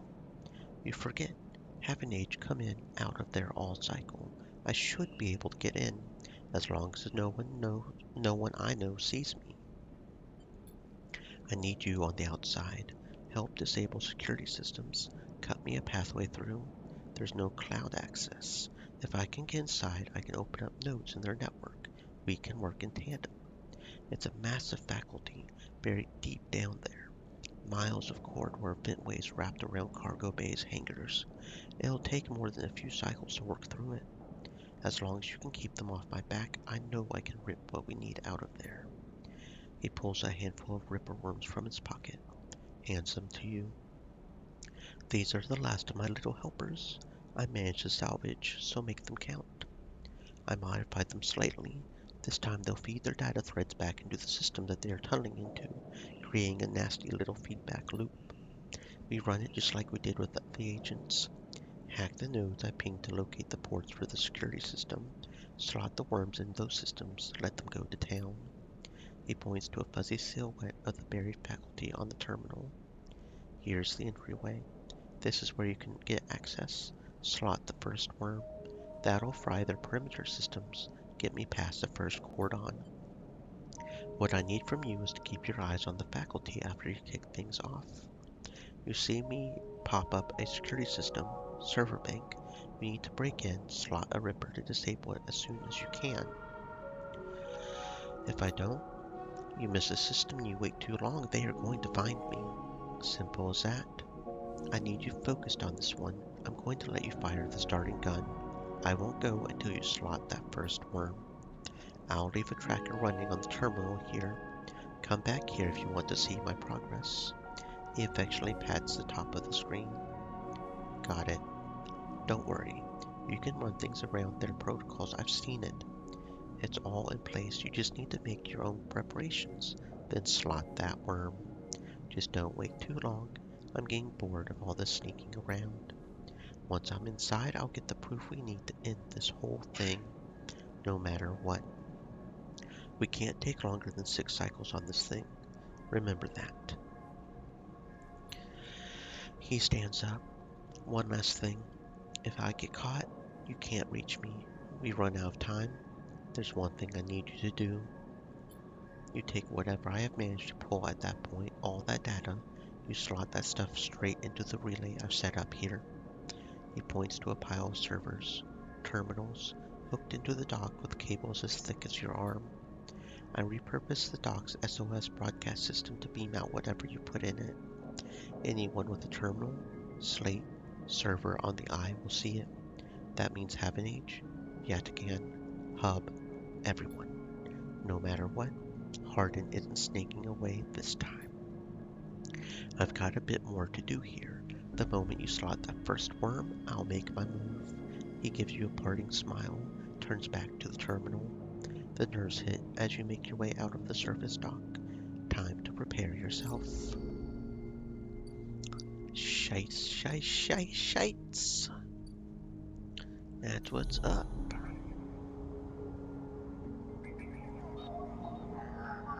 Sliding this first worm will allow Finn access into the faculty. You'll need to be ready to give this all your attention. Let's go. Let's fucking do this. Worm tunnels in, starts looping data through the node. The Conway faculty opens up to you. Godspeed, Finn. As you slot the worm, a thread jumps up out of the faculty. It unspools in front of you, releasing its data like ink in water. Sleeper, moving in. Nodes, then ports. Slot the worms. Timer starts now. Stay safe. The thread dissipates. You are on your own now. Okie dokie. We need a 3, and of course we don't have a 3. Are you fucking serious? Well, I mean, Finn, there is literally nothing I can do. If I don't have a 3, I don't have a 3. Okay, I need interface. Maybe? Where did my thingy go? Do we not have our thingy here? Finn's main terminal shows you how far he has progressed. How many cycles you have left to get the data you need. Okay. Oh, there's the character thingy. Okay. I really need, if I'm going to do this hacking thing, I really need to try to get interface up. Because this is starting to get kind of bad. Why is my character thingy not showing up there for a second? It's weird. Yeah, you know what? We're upgrading this. That should allow us to do a different dice if need be on here. Right? Because that means we can do a... But we can't do a 4? So it's either okay. Okay, fine. Fine. Have it your way. Fine. Whatever. Now for her quest, the...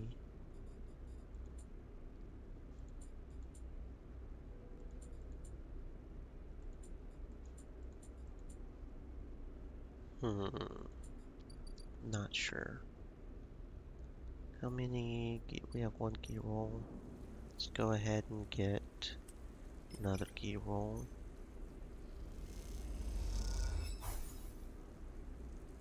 Neutral outcome. That's just not what we needed. But at least we got the energy, so I guess that's good. There we go. Let's go ahead. Give the key roll to the climbing briar. Let's go ahead and just start this.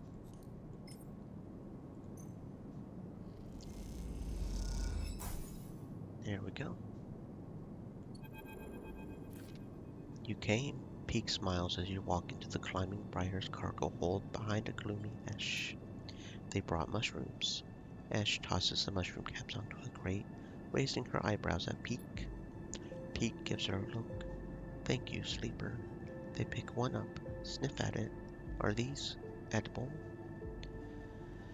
Yes. Peak turns the cap over in their fingers before putting it down. We're not so used to fresh produce. Ash is securing crates as she speaks, doesn't look up. Hawthorne doesn't have much in the way of farming. Hawthorne, The installation we grew up on. Ash wipes off her hands on a rag. XPR loves to name their property after natural things. That's about as far as their relationship with plant life goes. XPR? This an interrogation. Either way, we are done with that place, which is all you need to know. Ash leans back against the crate she was securing. We are going to need more than a few mushrooms if we want to help those refugees, though. What do they need? Food, water, components, a whole lot of things. Ash stands, walks over to the mushrooms you brought, placing them onto a small container with care. The problem isn't just getting supplies, it's getting them through to the ships. Can't you speak to Havenage? We aren't exactly welcome guests. If anyone figures out that we came in with refugee ships, we'll be quarantined as well. Why is there a quarantine? The Eye has a closed-loop life support system just like any orbital installation. Any unfamiliar illness, significantly increased strain on life support could cause a cascading collapse in its systems. Are we making excuses for these bureaucrats now? We are being realistic, Esh. These people aren't an increased strain, they are living people. Even calling them refugees is just a way of turning a lot of scared, desperate people into a single monolithic group. Esh slides the container full of mushrooms into one of the cargo holds racks. Look, as much as I would like to chat, we've still got a lot of space to fill in this hold, if you are going to help. I think Esh is trying to say we need your help, quickly.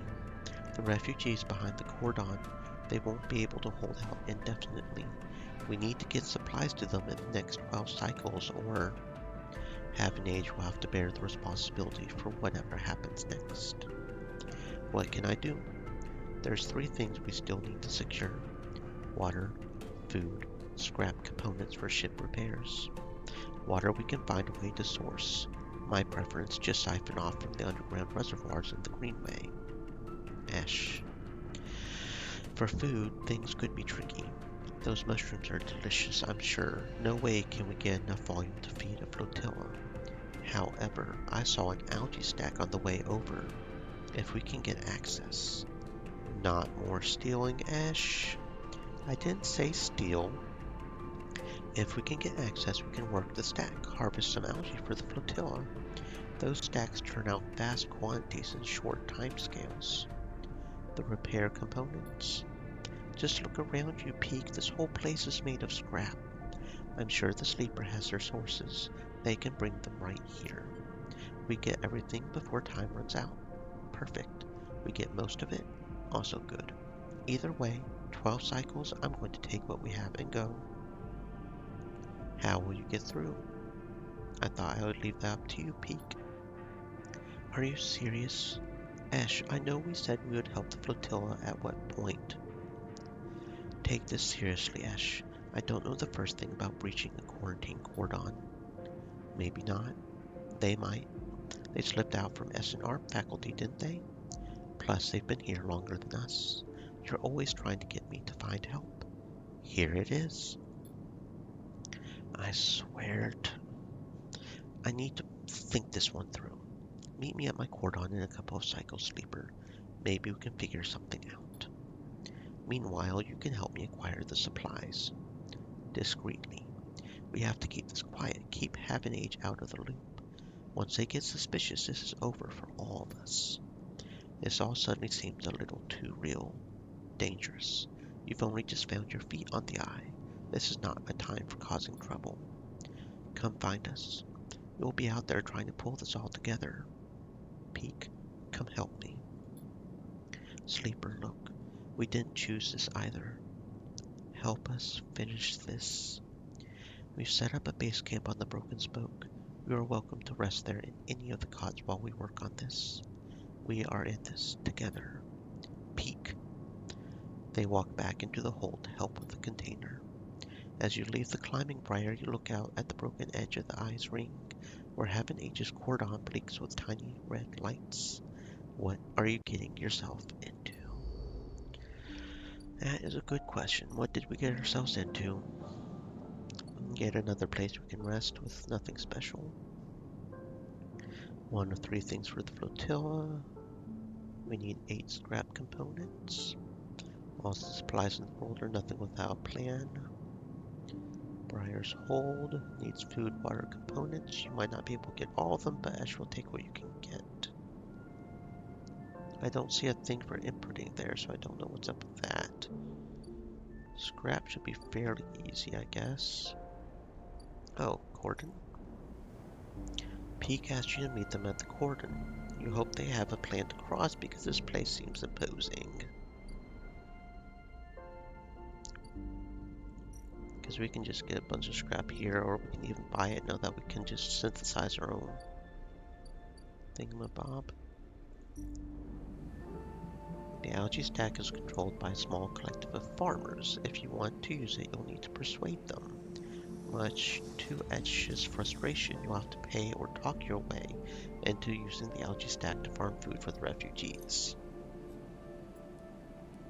Okay, that should be fairly easy. We could possibly lose energy, but we've got some good dice, unfortunately. Oh, we even got energy, okay. So one more and then we'll have that done, that's fine. Reservoir S3.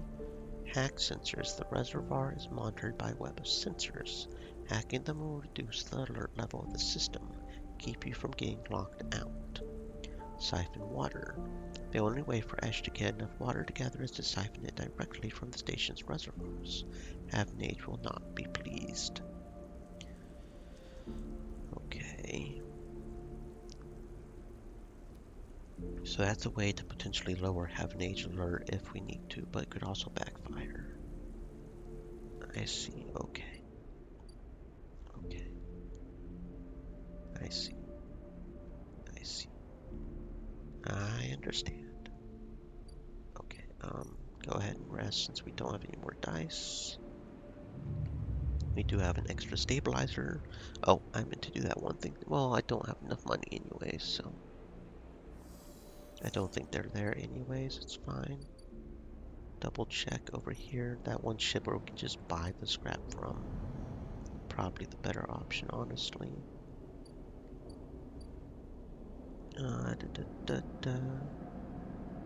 Okay, so no, the ship's not there. Okay, that's fine. We can also just get the scrap the other way. We've got 12 cycles, so I will mainly focus on the hacking first, because that seems a lot more short-term needed.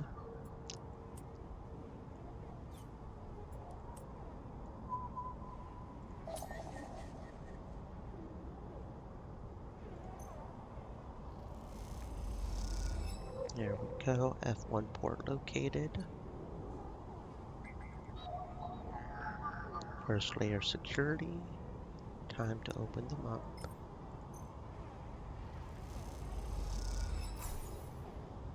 Pins progress, layer S unlocked.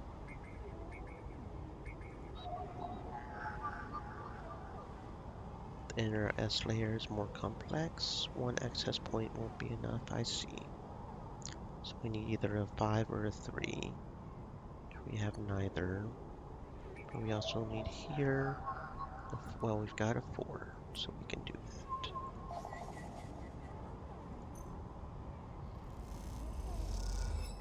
There we go. So now it's just this one, and we need a 5 or a 3.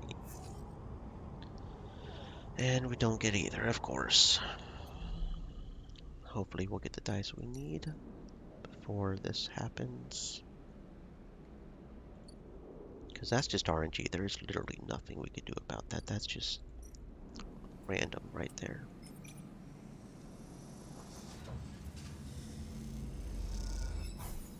Neutral outcome. Okay, if we can at least get one more neutral outcome, we'll have the algae access. Okay, could have used that earlier. Whatever. Okay. Algae growth. The algae takes time to grow. Each cycle more can be harvested from the stack. Patience is required. The flotilla needs a lot of food to last out the quarantine. Ash will sell for nothing less than a full hold's worth. There's no more algae in the stack for this cycle. You'll have to wait for more to grow. We can also accelerate the growth if you want to. The algae in the stack grows at a regular rate with some careful feed adjustments, water cycling. You can improve it. Okay. And we've got enough stuff to worry about that we can go ahead and wait for that because we also need to get the water. Not what I wanted. Right over here.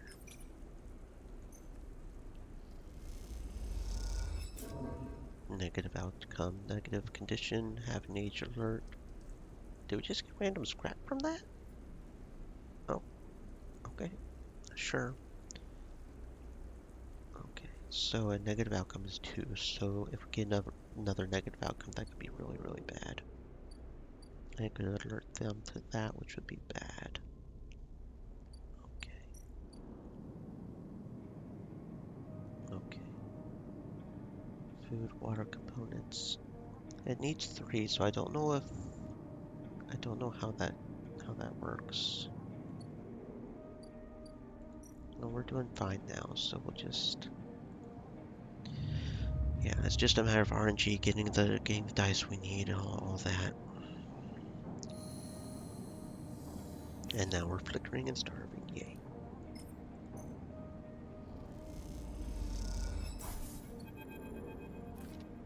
As you leave, you find a note pinned on the outside of the door.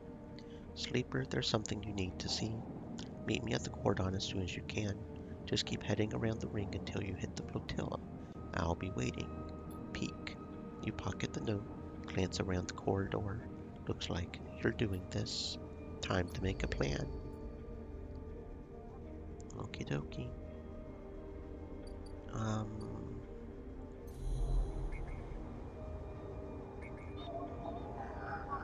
Okay, we've got a 5, so we can do this. There we go. Consec port S. There we go. Layer X unlocked, which of course needs 3. A 6 or a 5. I can definitely do that already.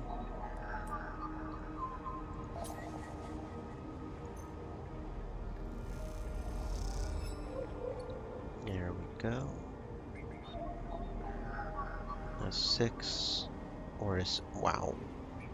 Pointless to have the extra thing there. A 5 or a 3. Okay. There we go. We at least got another 6.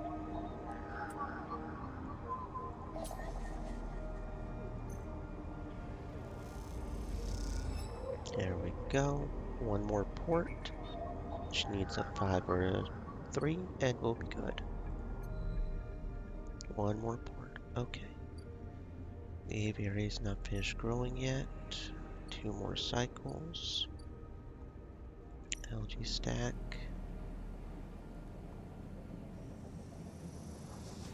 Isn't done yet. Can we? Can we? I don't know.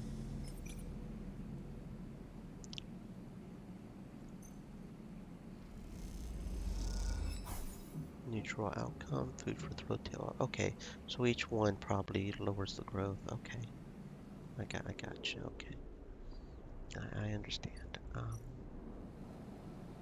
Barter for food.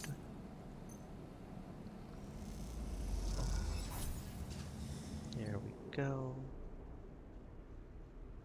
And then we can just wait on the aviary so we can get the club head caps and just do it like that. That's fine. That should be fine.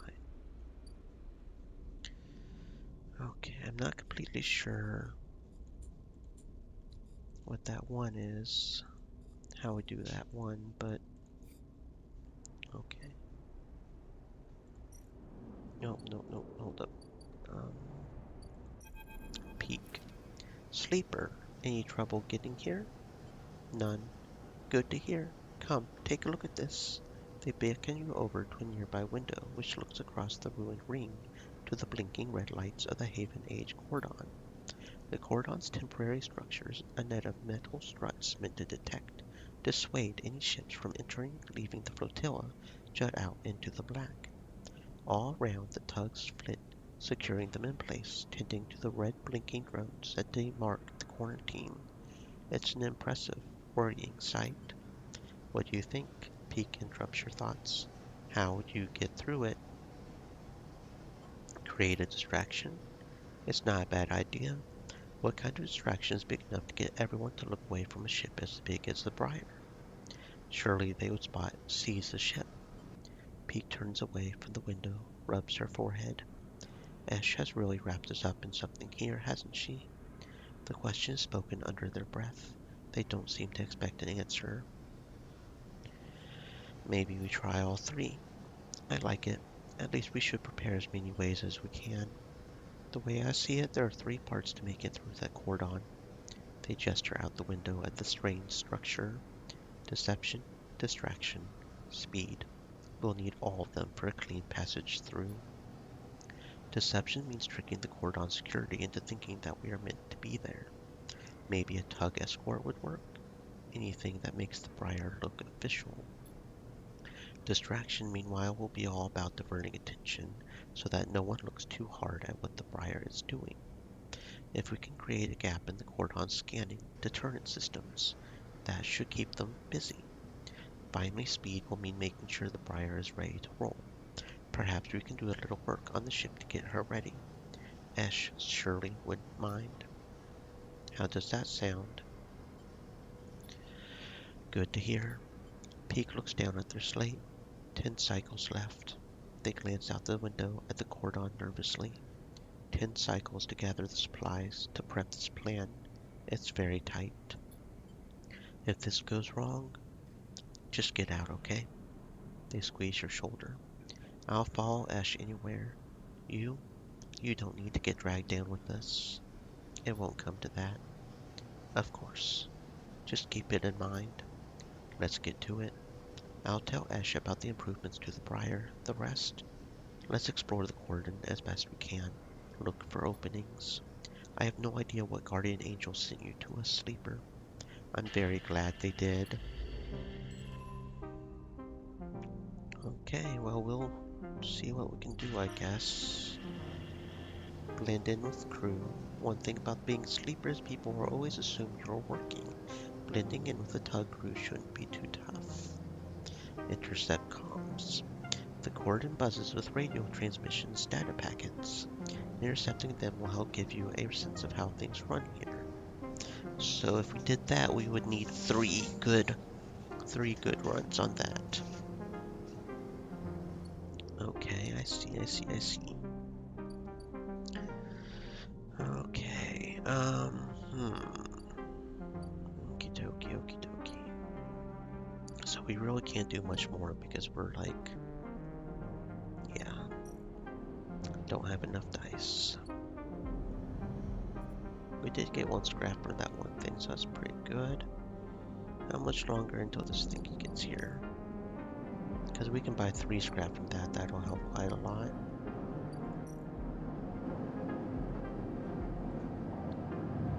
Okay. Okay.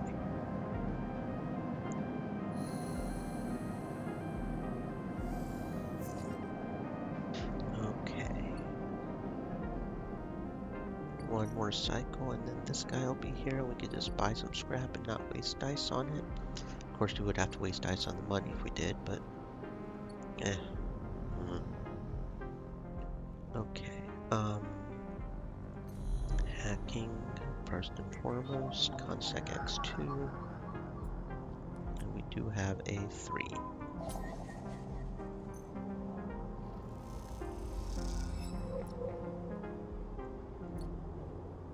There we go, Consec Port X.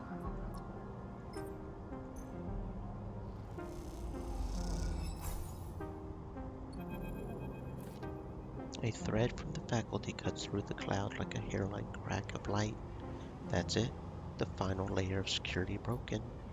Somewhere, buried in the depths of the station, Finn is in control. He is slicing into the camera control circuits, piping out the results. The thread flickers, unravels into an image, a scene. two figures in a room. One sat, the other pacing. Stay thirsty, my friends. Hydrate. The pacing figure resolves into Hardin, the unmistakable superior posture, the shock of gray hair. The second figure's features don't seem to resolve. They are vague, unformed, a problem with the data perhaps. You look closer, then you see it. The figure is a proxy. Perhaps you should have expected it from Conway, a corporation whose very existence is owed to automation. A proxy is a machine designed to be piloted by remote connection, someone elsewhere in the system puppeteering it with their own body, speaking so it may speak. The proxy sits impassively, the Conway executive that is piloting them does, from the distant safety of some ship, orbital colony perhaps. We can move forward, there is no doubt. The reclamation teams are almost ready. After that, I will make the declaration. Nothing has to change. The proxy leans forward, its movements stilted, uneven, as if his body was being refracted through water. Things must change, Hardin. We need further assurances. I have been informed of a breach in one of the closed networks in the low end. You have been careless. Hardin waves the accusation away. We have been stretched. A breach was detected, yes, no data of value was lost. Our board is concerned, Hardin. A drop in our value would be unwelcome at this time. If the reclamation is contested, then we could be drawn into a compromising legal position. There will be no contest. Not from Solheim, who cannot muster a defense. Not from Havenage, who will fall into line behind me. He crouches in front of the seated figure, eye to eye. The people of this station, refugees, gangs, spacers, all either opportunists, degenerates. Havenage is no longer strong, no longer united. No one here believes in Erlin's vision, has the strength to enact it. I sat across from him at the negotiating table. He was forceful, eager, weakened by his ideological convictions perhaps, a great man none the less. This place no longer deserves to bear his name. The eye is crippled, it cannot survive. It is a ruin filled with squatters, outlaws. They will be lucky if it still spins in 100 cycles. You will move forward with the reclamation because otherwise you will lose your advantage in the system. Without your advantage, you will lose claims on the remaining palladium. Without the palladium, your factories will go dark. Do I need to continue? One moment comes the response from the proxy. Its head drops to its chest. Hardin steps back, paces once more, awaiting the discussion taking place elsewhere in the system. You watch Hardin as he paces. He considers his future. What goes on within a mind like that? In the mind of a man who would burn all those around him for a path to some imagined golden end. We are happy to proceed. We will legally claim the station formerly known as Solheim as salvage within 6 cycles. Havenage is to assist with the transport of the illegal residents to Conway Housing Labor Faculties. Conway will also claim 70 of the raw output of the reclamation process, after losses have been accounted for. I accept. The proxy reaches out to shake his hand like a marionette, then the recording loops. You watch it play out a second time, gripped by a horrified fascination. There is a bluntness to the conversation, to its blatant disregard for humans as anything other than objects. Things to be moved, to be used, fed into structures crushed, losses accounted for in the cells of tables, margins of ledgers. You realize now that you are no different than anyone else on this station in the eyes of the people in that room, those like them. Each body here can be recast as a piece of property, tool, expense, acceptable, loss. In one moment they can be named a citizen, celebrated, protected. In another, the very idea of citizenship can be used against them. This is what it means to live in proximity to a system like this. No longer. not while the eye spins. You gather the recording, pack it into a polygon of purest light. Then you drift down into the service dock like a falling leaf. Find the relay. It only takes a second to place that polygon of data, that recording, into the relay system, then prepared. Then you watch as it bursts out, a web of threads heading out into the black to every network device on the eye. Let them see what power makes of a man. Icebreaker. Crack the tough security system in the eye. Hoorah.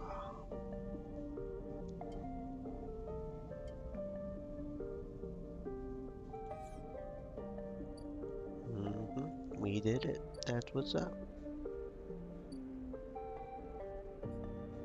So what? That's it? Okay, we have to wait for Finn to return. I don't know where the tracker for that would be. That's okay. Go ahead and harvest algae.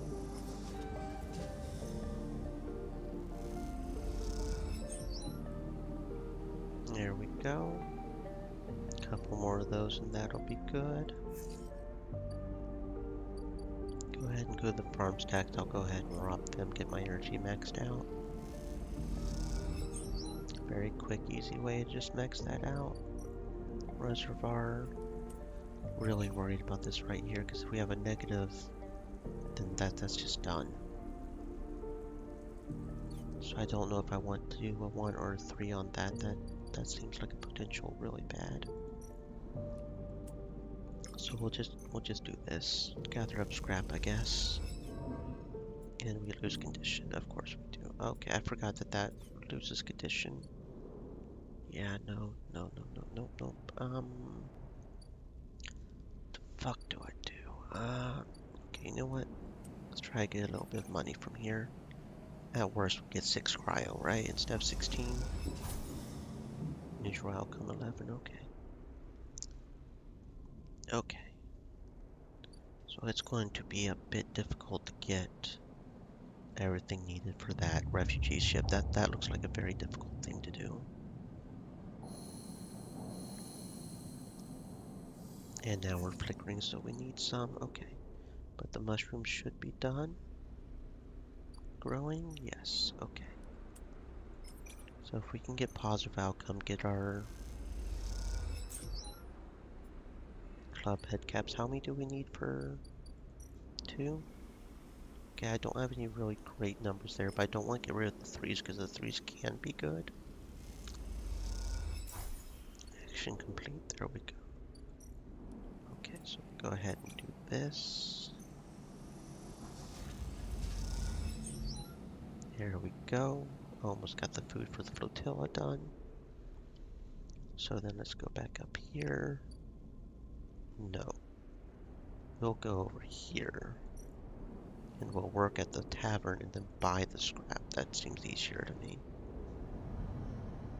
That seems better. Okay, because that should be, yeah, that's there. Very good. Okay,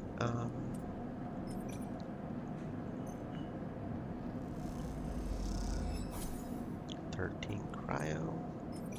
This will potentially get us energy as well. There we go. Go ahead and buy some scrap. That's got 2. That's got 3. That's got... Did we just get ship mine fragments from that? Did we just get ship mine fragments? I didn't realize we could get ship mine fragments from that. Okay. Oh, there it is. Okay, well, we can sell the fragments, I guess. We get 30 cryos, so that was... Pretty sure that's a boost. Okay, Yeah, because if we buy a ship mine fragment here, that's 32, so it wouldn't be worth it there. But this was only 16, so that was a boost of 14 cryo. I wasn't expecting that, but okay. Sure, sure thing. Yeah. Okay, here. Stabilizer. Here we go. Go ahead and cycle.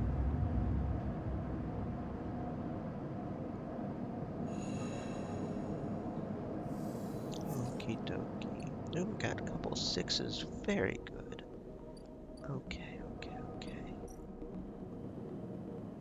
And we can't do that anymore, but that's fine.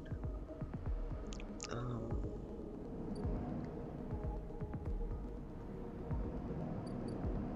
Finn. Finn grins at you as the bay door slides open. Above in the rest of the building, people are busy, frightened. They speak in hushed tones, organize endless meeting after endless meeting. Half an age have avoided a full-blown crisis for now. Change is coming. Finn is in good spirits, bundles you inside before you even have a chance to greet him. That was the slickest operation the station has seen. He hugs you firmly. You made my job easy. He shakes you by the shoulders. I'm so proud. And I got to watch through the cameras as the half-age security that weren't in on it assaulted the station. One of them straight up just whacked Hardin with their pistol. It was beautiful. What are they going to do with him? I'm not sure anyone knows. He is cooperating in dismantling his operation, scaring off Conway. Maybe they'll exile him when they are done, hand him over to some core authority. Now I know he won't be an issue. I'm going to be focusing on systems for a bit, seeing as that's my actual job. The people upstairs weren't so happy though.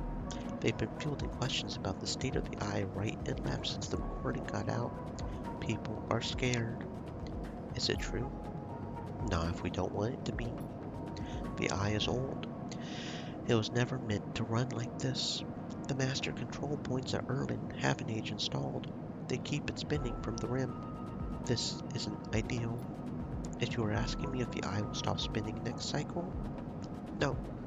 Me and a ton of other skilled people will be working to stop it happening in the cycle after that. Hardin's problem was that he didn't believe in people. He believed in systems, their ability to shape the world around them. As far as I am concerned, people should be the ones running the systems, not the other way around.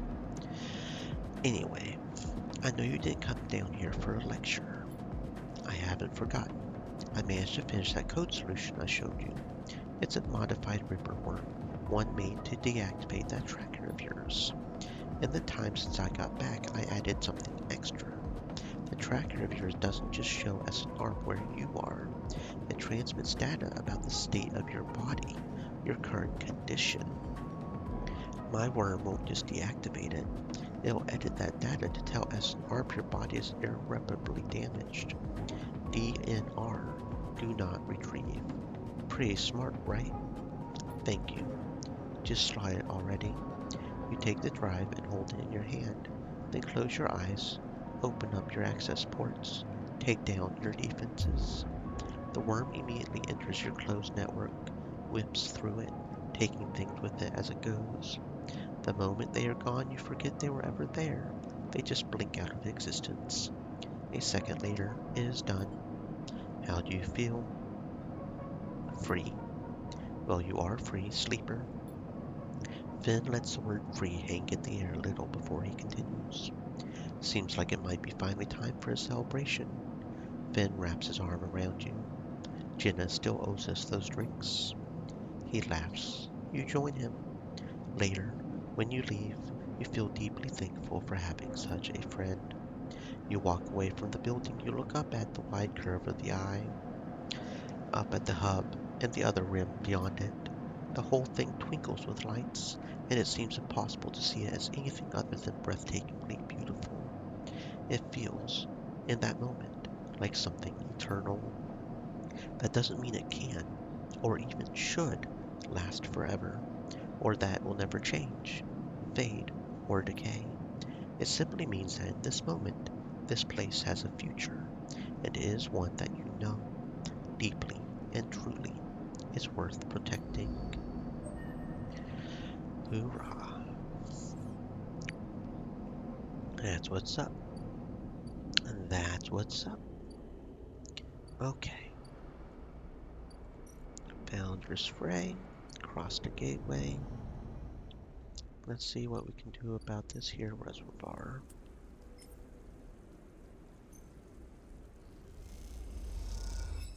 There we go. Now let's get this water. Positive outcome is only one. Okay, that is not going to be easy to do. Okay.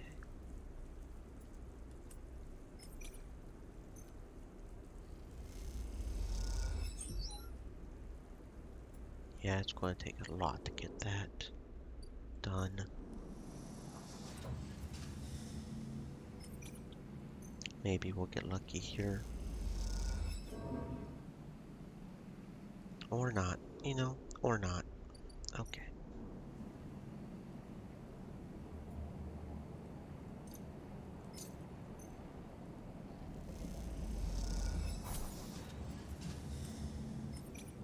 Trying to figure out what I want to do with the ones, because it seems like there's not a whole lot of places where ones are any good. They can be upgraded to 3 if we finally get one of those one things, but we just don't have a whole lot of cycles to do this, do we?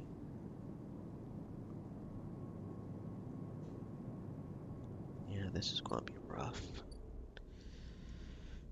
Okay, I will mainly focus on that right now, though. For now.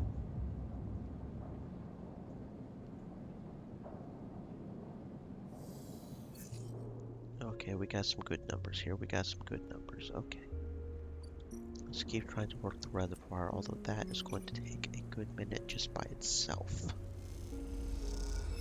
Because we need a minimum of, what, 5 more dice? And that's assuming we don't alert security and have to waste a dice.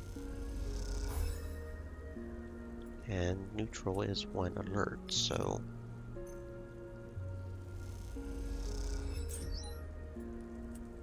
yeah, this is not easy. Getting the water.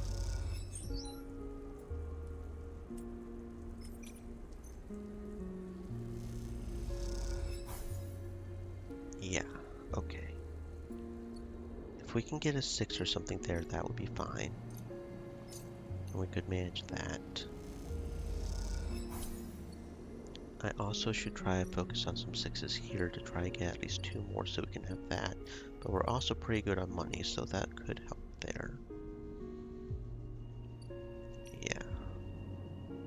Clock is slowly getting down there. It's... in hindsight, we should, now that we know that we need that much scrap, it would probably be good to just, get that much scrap in the first place. Pre-hand, to already have it on hand, But, okay. Aviary, let's go ahead and put the 6 in here. We got 1 club head. Go ahead and put that there. Go ahead and get the other club head. Or not. But we've got enough Matsutake. We don't need to worry about paying for food, so that's fine. Okay. Reservoir. And that should be the last water. We should be fine. That's guaranteed positive result. Tucked into a service corridor deep below the reservoir, Ash is double-checking seals on the water tanks loaded into the motorized trolley. Though you are far enough away from any thoroughfares not to worry about being overheard, you both still speak in hushed tones. All good? Ash nods silently, hits the ignition on the trolley to start it moving. You take the other side of the trolley, walk it up the wide service corridor with its flickering lights. Solheim detritus. You doubt it gets used by Havenage, at least that's the hope. You glance across at Esh, her face a mask of determination as she guides the trolley along.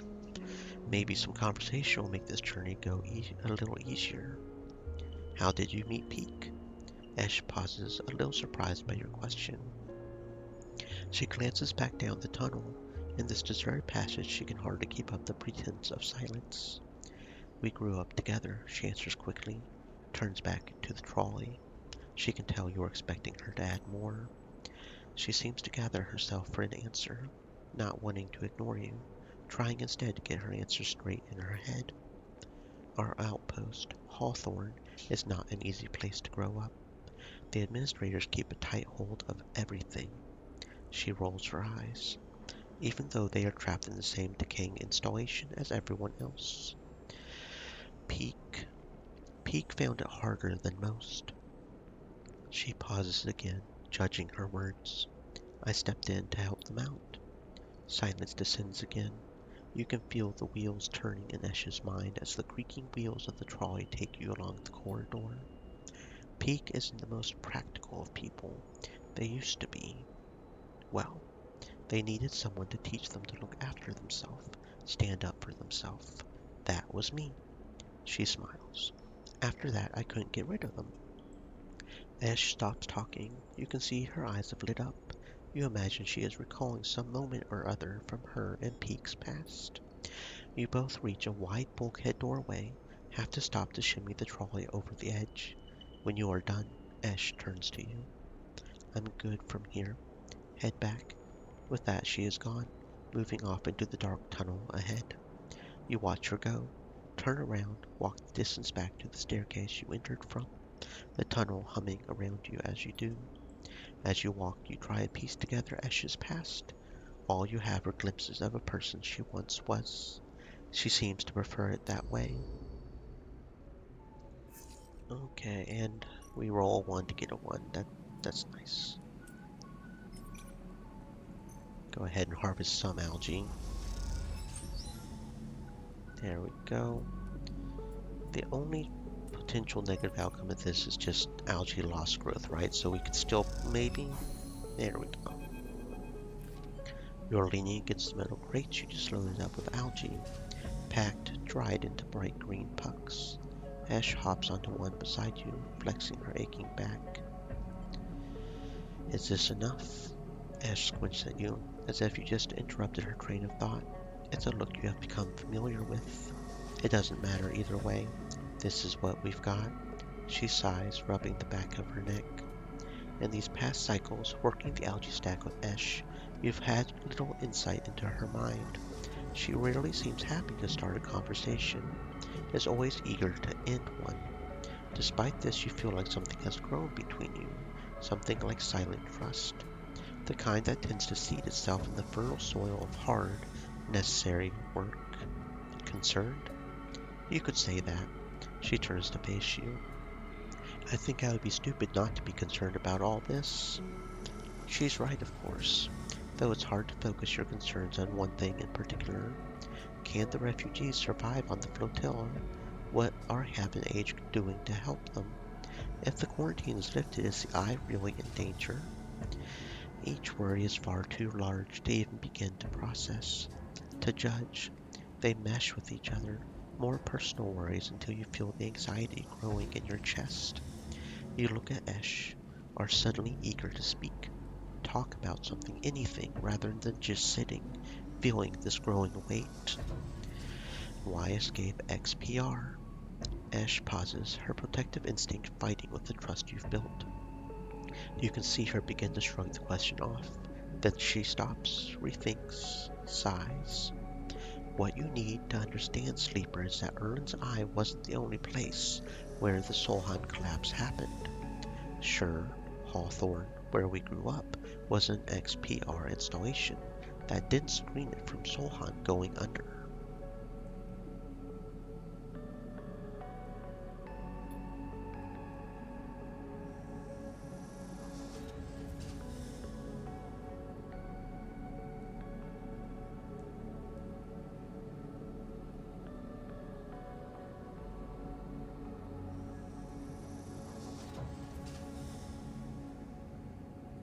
Solheim was the only reason XPR were ever here.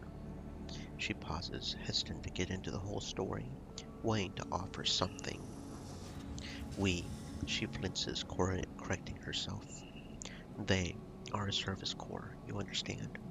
They set up outposts and surrogate systems like this to offer refueling, logistics, maintenance services to bigger companies with extraction contracts. She gestures to the eye around her, like Solheim. When Solheim went bust, XPR lost their client, Hawthorne. Well, we lost everything. We became an outpost tasked with just holding on, keeping the refueling platforms running, they said. Keep the outpost stable. Hold on to our claim. She rubs at her head as if recalling all this was somehow physically painful. Do you know what it's like to spend your entire life in a place with no future? A place that exists only to hold a legal claim to a piece of territory. Shore up a breach of contract negotiations between two corporations. It's like living in a. She searches for the word, her eyes jumping back and forth. In a grave. She clenches her hands. If you are looking for the answer to why questions, that's your answer. We, Peak and I, know what it's like to be forgotten, to be locked out. She stares hard at the side of the stack, the algae whirling against the glass in beautiful patterns. She doesn't look away. The silence extends. You realize the conversation is over. Esh seems angry, not at you, with herself, for even voicing such ideas. After a while, you start to load the crates onto the powered cargo trolley that Esh will run back to the Briar. As you do, you try to catch her eye. She avoids it, soothing herself instead with the comforting simplicity of physical work. There we go. Okay, so other than the scrap, we've got the refugees' physical needs taken care of. It's a different matter of actually getting them out. But we've got the physical stuff taken care of at least. We can cook the matsutake, since we apparently didn't get enough club head. But that's fine, since I think that's the main thing the matsutake is for right now, is just to feed ourselves.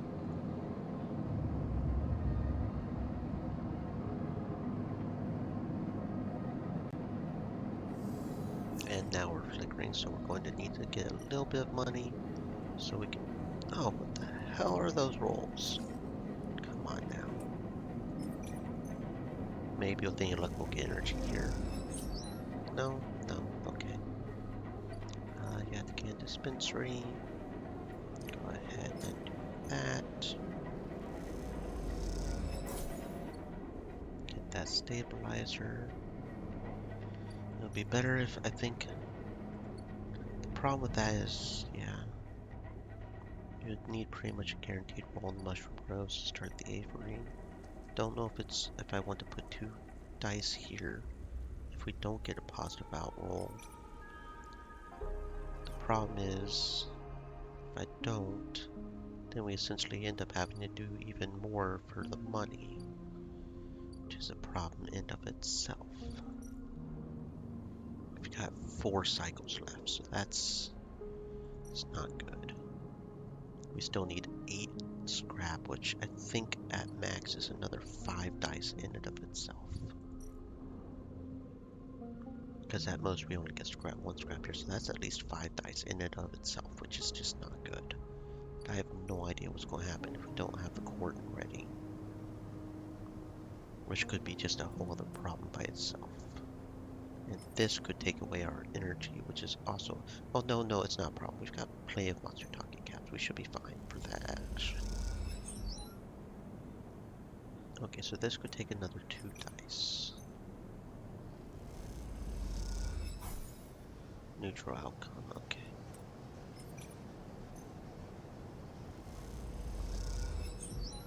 Okay, so 1 more dice and then we'll have cordon intel. That's fine. And that'll leave us 3 more cycles to do. Okay, yeah, I see why the refugee ship was difficult, because it's a lot, it looks like.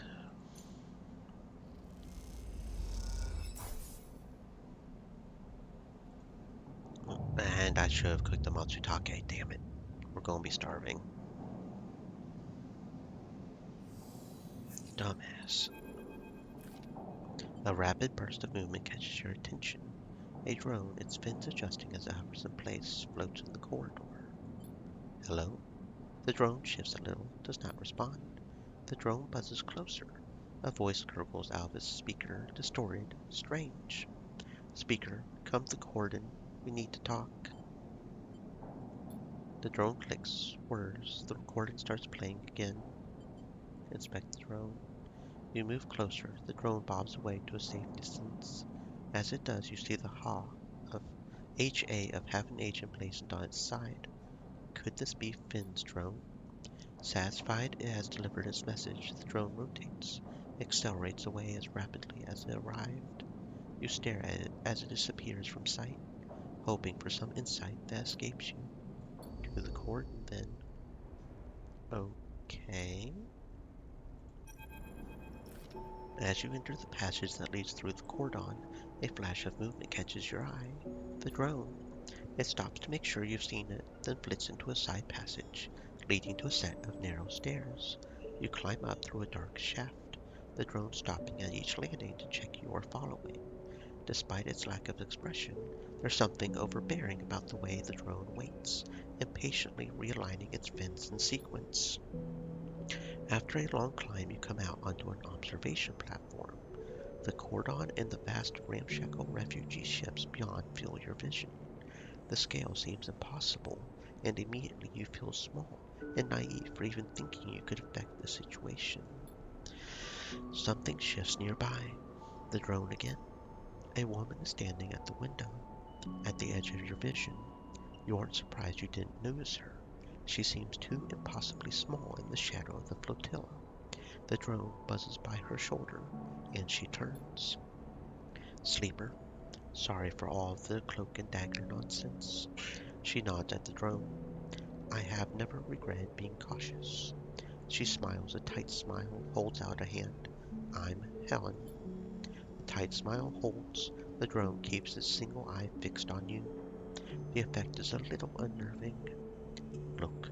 She glances around the empty observation deck, as if checking for potential eavesdroppers. Let's be straight with each other.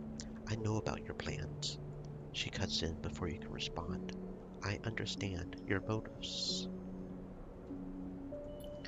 You look at her in her overalls, the yellow markers, the HA sigil. You've been on the island long enough to recognize a Habit member when you see them. She glances around nervously again, moves a little closer. This entire situation, I am not here to defend it. No one is happy about this, especially not the refugees. I'm not your enemy here, no matter what you think. Sleeper, tell me something. What does have an age mean to you? A work in progress. Fair, I think. Have an age is used to being criticized. In some ways we invite it. Our members are free to bring up grievances at any meeting, to propose new structures, approaches. She shifts her weight impatiently. As a counselor, it is my duty to listen to them. That is why I was elected by the members. We are an imperfect system, yes. Each counselor, each member, each representative can be flawed. Worse, we keep this place running. That is what we do. The non-members? They're past the membership. We cannot force everyone on the station to join us. What do you expect? We are an association of individuals. We cannot always account for the needs of those outside that structure. She turns, looks out at the flotilla, no matter how much we wish to. Can the Eye take in thousands of refugees safely? I don't know. The place is a ruin, Sleeper. What do you think the council discusses? The price of Girol? We make plans to keep this place spinning, to keep life support working, and sure. Helen's slate chirps. A grim look passes across her face as she sees the notification. She looks tired, the screen light casting her rigid expression in a pale glow. Sleeper, I didn't bring you here to explain how Heaven Age works. I came to talk to you about your plan to cross the cordon, breach the quarantine, supply the flotilla. She looks directly at you. I know you think you are helping the flotilla. You cannot do this. Right now, halfway along the ring, one of a countless series of debates are being held. These debates are to evaluate the potential harm that could be caused if the refugees of the flotilla are left to enter the station. These debates are at a standstill. Too many in the Haven Age Council think of the flotilla as a threat. After recent events, a hardline group has emerged. Protective, selfish, they seek only to benefit the members. In their mind, the flotilla is a danger to life on the Eye. If you are caught crossing the cordon, breaching the quarantine, it will only strengthen the hardline counselor's case. Criminals who stole a ship from XPR are undermining the security of the station. It's exactly what they want. The refugees need supplies. They do. That's exactly what I want to give them. Unless the quarantine is lifted through a fair process, they will never get them. Those XPR spacers you are running with, do you know anything about them? Why do you think the refugee flotilla came here? Something is happening in the system. Something is pushing people out of the colonies. Outposts have survived since Solheim collapsed. We need to be ready for whatever is coming. Ready to protect the Eye. I know the Eye means something to you. I know there's a reason you are still here. Help me protect it. Persuade those spacers that this is the wrong move, that they will get caught, the flotilla will be locked down, that Haven Age will be delivered into those with the worst instincts. Forget this suicidal supply run with people you barely know. Help me fight for the Eye. I won't betray them. You will betray your home. Don't offer up the excuse the hardliners need to flock the flotilla out altogether. Persuade the members they are the safest pair of hands. Please. You look back at her, the flotilla behind, a sense of desperation in her plea. A notification breaks the silence. Shit. She rapidly scrolls through the pages of data. Sleeper, I need to go. She looks torn. Think about this, please. Talk to the spacers. Help them see, reason. She quickly leaves the observation deck before you have time to respond.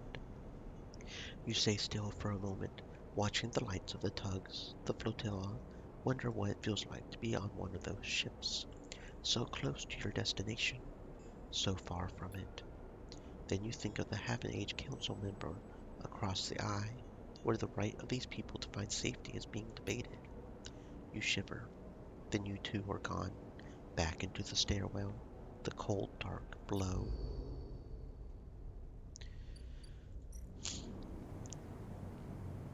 Okay, let's get this last part here done. We got the cordon intel situated.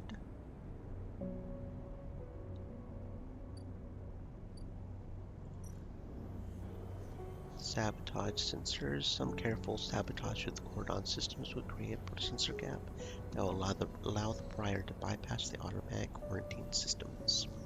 Creating a blind spot in the cordon's perimeter will give the Briar a better chance of evading detection when Esh makes her run. Crew Canteen. Deflect suspicion. Taking hardline attitudes, loudly arguing in favor of the quarantine, making friends with the security. There are ways to deflect suspicion. We get negative suspicion if we're successful. Have an age suspicion all across the board, and have an age security are keeping a close eye on things. Gain their attention and you'll struggle to maintain access. Okay, so is that the same across all? Like if we make have an age suspicion go up here, it goes up here as well? I mean, that would make sense, right? But convince the crew. With division rife among the tug crews, gaining support for supply shipment will just be a case of picking the right crew, approaching them discreetly. A crew willing to escort the Briar through the quarantine will give the ship a better chance of passing the cordon without any trouble. It'll take a minimum of 6 dice to do that, looks like, even with the best. I don't know if we'll be able to do everything. We only have 3 days left. I don't know if we'll be able to do everything.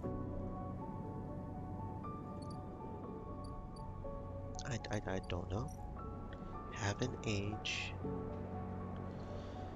Slice thrusters. Tugs have a powerful suite of ion thrusters for rapid maneuvering. If you can sneak in, slice them off, you'll have a significant upgrade for the Briar. See, it'll take a minimum of 6 there too. And if you roll nothing but 1s and 2s, it won't do much good. So, I mean, we might be able to get one of these off, but especially if we roll ones like that.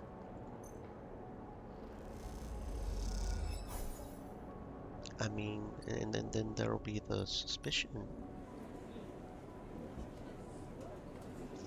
which we can lower it by 2 here, but we'd have to be successful or we raise it by 1. I think a negative outcome on some of these is just simply suspicion. There wouldn't even be an upgrade. So, I mean, a 1 is pretty useless as a dice roll.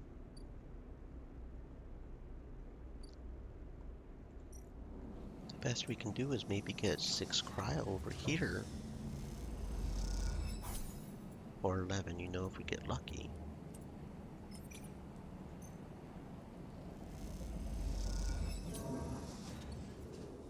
And that could eventually give us enough money to maybe make enough to just buy another thingy, but I don't know how much we'll be able to help the refugees. It apparently takes quite a lot to help them. Um, do, do, do, do, do. Matsutake.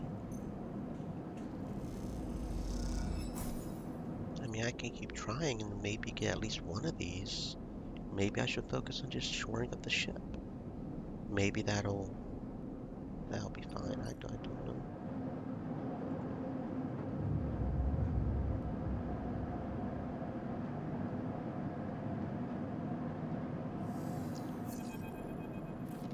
Sleeper, Peak is waiting for you when you leave. They look different, pale, drawn out. You need to come up to the Briar, now. What's happened? Not here. Come to the ship. We'll be waiting. Don't take long. With that, they disappear around the corner, leaving you anxious, confused. I'm doing everything I can, man. You do not give me enough time to do anything. Not really.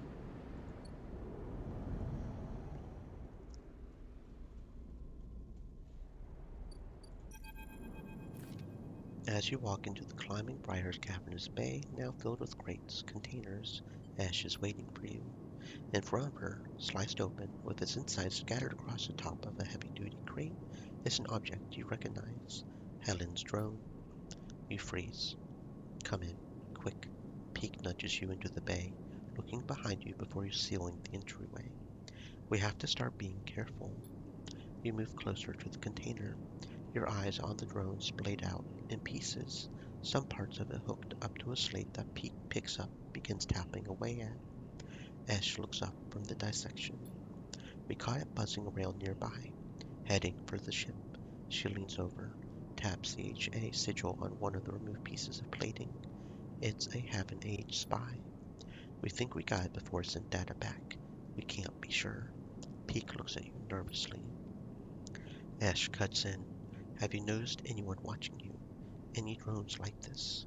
Anyone following you up to the Briar? I've seen this drone. Following you? I met its owner. Ash pauses for a while, Peak looking between the two of you. Explain, Sleeper, Ash says quietly. Tell them about Helen. You explain that you met with Helen at the Cordon. You tell Ash Peak about what she told you, that the Haven Age Council are debating lifting the quarantine. They are blocked by the hardliners. You speak faster and faster. Before you can finish, Ash walks away in anger, then comes back again, her eyes burning. What is this, Sleeper? Have you understood nothing from what we've told you? She paces in front of you. Haven Age are not your friends. They are administrators, which means they are interested only in their own power, their own survival, their own causes. They divide people as easily as sorting livestock. The greater good of the world demands it, the wider project of the station, the colony of the nation. Her eyes are wide as she speaks, her anger barely contained. I didn't have a choice. Listen to them, please, Esh. They are with us. Pete glances between you two. What was the sleeper supposed to do? They were ambushed by this Helen. I only listened. Let me tell you something, Sleeper. When people become administrators, they give up something. Some part of being human, being an equal among others, goes away. They start talking about the greater good, the systems, the ways in which their hands are tied, their processes compromised. My mother was the administrator of Hawthorne. I have seen what it did to her. That noble higher calling is toxic. People should never have the chance to decide the fate of others. Those that do, do so at a cost to their humanity. Peak tries to cut in. Esh holds up a hand. Don't start, Peak. Don't ask me to be reasonable. Calm down. Thousands of people are desperate out here. Being reasonable will only prolong their suffering. You're right. Esh doesn't move for a moment. Then she lifts a hand to rub her temples. She goes to say something, then stops. She walks back into the bay, starts checking the straps on the crates. I will make the run. She yanks on the strap. No more distractions. Sleeper, you have to understand, this is personal for Esh. I know. Peak looks away, then at Esh. I don't know, Sleeper. I just don't know what to do. You glance around the Bay of Briar, the wall seeming closer every second. This whole thing is closing in on you. The question is, where do you want to be when it all collapses? You look at Peak. What do you think, Sleeper? Peak rubs their forehead. Should we do this thing or not? I don't know. Peak nods. Me neither. They look at Esh. You see her? She knows. She saved my life. I'm going to say we do it. They squeeze your shoulder. Onward. They slip away to help Esh, leaving you alone to replay the conversation in your head. A certain kind of grim determination settling in the room. Last chance to prepare. 2 more cycles. We ain't got shit done as far as this goes, so that's great. Maybe I can at least slice thrusters a little, get at least some of it done. I don't know how much that affects if we only have part of it done or what. I'll go ahead and do a 5. That's at best a neutral, at worst a neutral. Okay, so we can probably at least get that done. Yeah. There we go, we can at least get the Briar upgraded. Pete grins at you as you pile the ion thruster sets onto the motorized trolley in the derelict loading bay. I borrowed this from Esh. I barely know how it works. They seem giddy at the idea of stealing the ship parts from Heaven Age. I thought you worked for XPR. I did. Not as a repair tech. They help you heat the thruster into position. My specialty was computer systems. I mostly worked on keeping the protocols that ran the refueling platforms from totally decaying due to lack of use.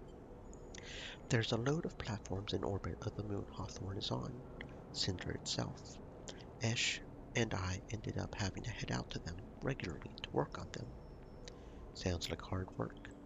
Are you kidding? That was the best job at Hawthorne. You get assigned a ship, you get to leave the colony for a bit. So much better than outpost maintenance, canteen work. The only reason we got assigned it was that Esh's mother is the administrator of Hawthorne. Esh managed to get my name on the list too. Peak looks for the trolley's ignition. Esh is always saving me.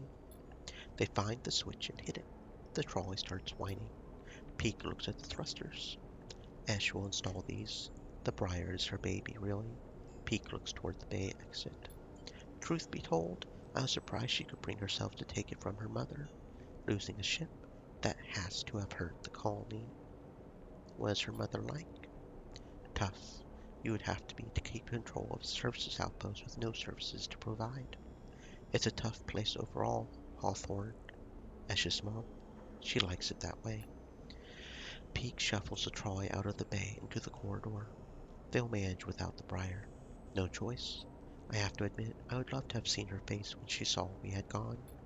Don't tell Esh that. They walk on quietly, lost in their memories of Hawthorne. I think I can manage the rest. You've done more than enough this cycle. Peak looks over the thrusters. Once these are fitted, the Briar will handle better than ever. You might even get a thank you from Esh. They head off into the corridor, the trolley whining its high-pitched whine. See you soon. Okay, well, we at least got one of those. The odds of us getting another one are pretty low by the time that runs out, because we'll need at minimum 6 dice to do pretty much any of them, I think. 5 or 6 dice just to do any of them. And if we get one on any of that, yeah, it'll take 6 dice. It'll take literally all of our dice. Doesn't look like this will have an age suspicion, so maybe if I get lucky I can do a neutral here, but neutral outcome still raises suspicion 1.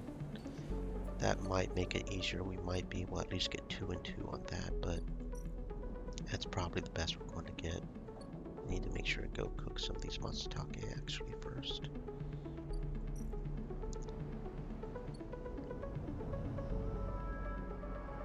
Make sure we're not starving when we go to bed.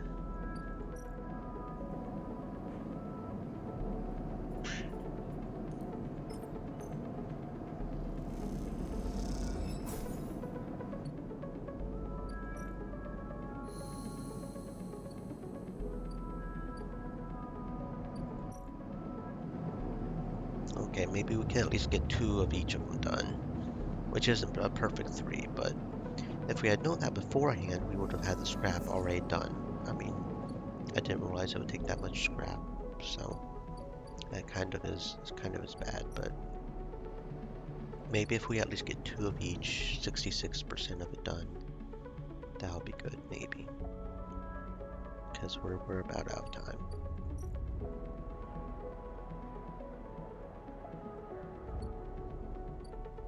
Okay.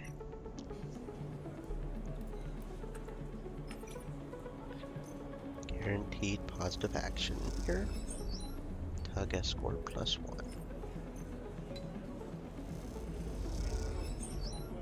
Here we go. 75% chance, here's hoping. And we get a negative outcome. Of course we do. Of course we do. So it's literally impossible at this point. It's just literally impossible. We just don't have dice for it. Well, fuck me sideways. I mean, you think you would have a 25% chance of having a negative outcome. It wouldn't happen that often, but it does seem to happen too often. Which kind of pisses me off, but that's RNG for you, right? Right. Okay. Not much I can do about it. Let's just hope that's good enough, because that's all we can do.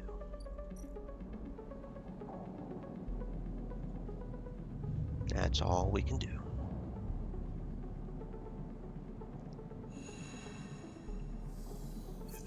And now we're flickering. She's gone, Sleeper. Pika's breathless, shaking. She started the run without us. Shit. Let's go. If we head to the corridor now, Peak starts back up the corridor. They turn back. She has to make it, Sleeper. She has to. A shiver runs down your spine. Esh, I hope you know what you're doing. Drive failed. Okay, so it considered it as failed. Fuck. You arrive, frantic, anxious at the cordon. Peak is nowhere to be seen. Then you hear footsteps hammering on the metal stairway. Helen's drones lead you through before, the one that leads up to the observation deck. You lead up the stairs 2 at a time, make it to the top, momentarily blinded by the light pouring into the observation deck. Sleeper. I know she is trying to protect me, but it's okay. She chose. What about my choice, Sleeper? I'm not a child anymore. I can fight for myself. There she is. Peak rushes to the wide window, leaning forward to catch a glimpse of the climbing Briar's blue XPR livery against the black of the void. You spot the climbing briar, a glint of blue, white, tiny, alone, arcing down towards the red lights of the cordon. She's exposed. They will see her coming if they look. You watch the cordon, the buzzing tugs for any sign of movement, any response. The briar crawls silently across your view. Come on, Ash. Then you see it, a sudden flicker of yellow. Those two tugs are heading to cut her off. Go, Ash. As if responding to Peak's urging, the briar speeds up, diving for the cordon edge now, like a hawk descending. You tense up. Peak grips the rail as the briar races towards the edge of the cordon, that invisible net of sensors splayed between ships and drones. Can she pass through? The response is immediate. The moment the briar hits the net of sensors, the entire cordon reacts. Sequences of blinking lights cascade out from the ship's position, angry red of the cordon multiplied many times over. Shit! Peak presses a hand against the window. As they do, the briar accelerates, weaving dangerously through the flotilla. You move closer to the window without thinking, unable to take your eyes off the rapidly descending ship, spinning between the hulls of the flotilla, a group of tugs now tracing its path in pursuit. The briar drifts through the flotilla. It is agonizingly slow. Come on, Ash, Peak shouts in desperation, pressing a palm against the glass. You squint at the gathering yellow glints of the tugs. They are too fast. You both watch in dismay as the tugs swarm the briar, their shunts locking onto the hull of the ship, holding it into place. The briar is stuck, its drives unable to escape the tug's grip, especially in the close quarters of the flotilla. Peak is silent. You watch as the briar is dragged away towards the faculty at the edge of the rim, a hole opening up in the pit of your stomach. You look at Peak. They don't respond. They don't take their eyes off the briar. Even after it disappears, they stand there at the glass, their eyes fixed on the flotilla. She didn't even get the supplies through. That was all for nothing. I'm sorry. This was stupid, Sleeper. A stupid plan. We had to ship our freedom. Now what do we have? I won't be trapped again. I won't. They turn, rush out of the observation deck before you can say anything, leaving you alone with the cold, the light. Well, that fucking sucks. Helen left a message with one of her drones for you to meet her here once she is done cleaning up the mess. So, yeah, apparently you really need to go into that with knowing probably what you need to do to complete it, and having the resources at least somewhat on hand, like having a bunch of extractors, so that way when you get flickering you don't have to worry about that, like have 3 or 4 extractors built up, so you can use all your dice just on that, and have 9 scrap, because, yeah, what messed us up a little bit was we were also trying to do what's his name's quest with it, which took up a lot of dice. Yeah, okay, so you really have to focus on that as soon as you start doing it, apparently. Okay. Let's get the spores, let's get the mushrooms going. We'll have to buy one more thingy, but that's okay. We can do that. So yeah, this spore thing, once you really get going though, that's pretty damn good for multiple reasons. Either you get the club head caps, which will help with the one thing, or you'll get the Matsutake, which helps with starvation. Either way, as long as you make sure to get perfect scores on this, you get pretty good results. I'm not sure how much the ghee roll cooking feeds, but that probably feeds too, honestly. This mushroom thing is very good. Okay, reroll the ones. Got a couple of 6s. Very good. Okay. Now what do I want to do? I genuinely don't know. Did it feel like we had another quest there? Spend time as Shatakin Enforcer. Okay. Felt like there was another quest associated with the Mushroom Girl, but maybe not.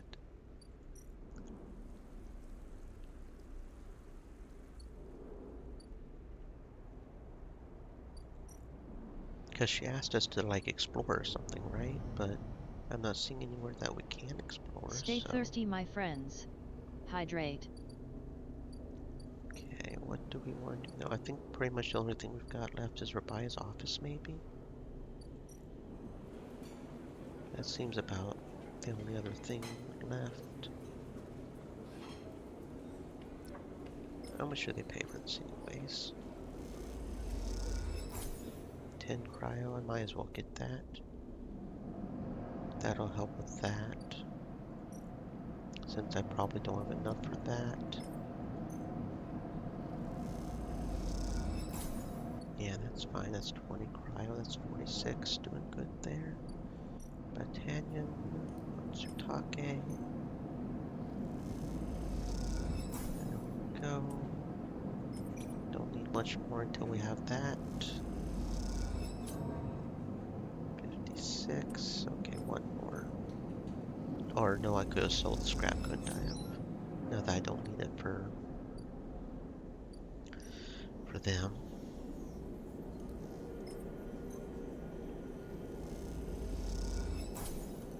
That's 12 cryo each. Yeah, could have saved my 6 die there, but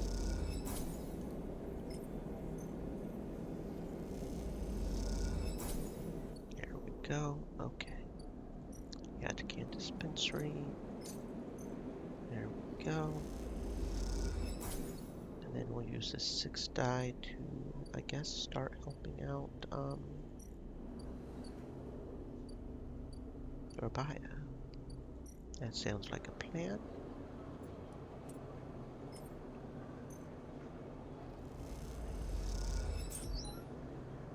Oh, and we get scrap from this too. Okay, sure. Sounds good. Collecting ties. Okay, looks good. You know what? I want to feed the stray just because I can. I keep hoping that it'll let us pet him. Neutral outcome. Okay. Stabilizer. There we go. And cycle. And cycle.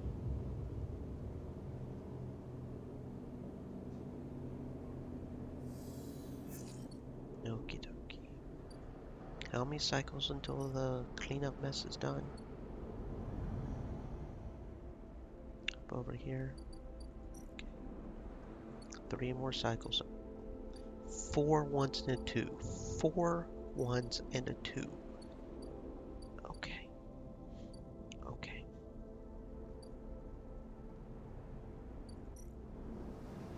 Next cycle, so next cycle, okay. 4 ones and a 2. What the hell is that? Okay, there it goes. 6 and 2 5s. That's more like it. Okay, okay, okay. Rabia's office. We'll just keep collecting ties, I guess.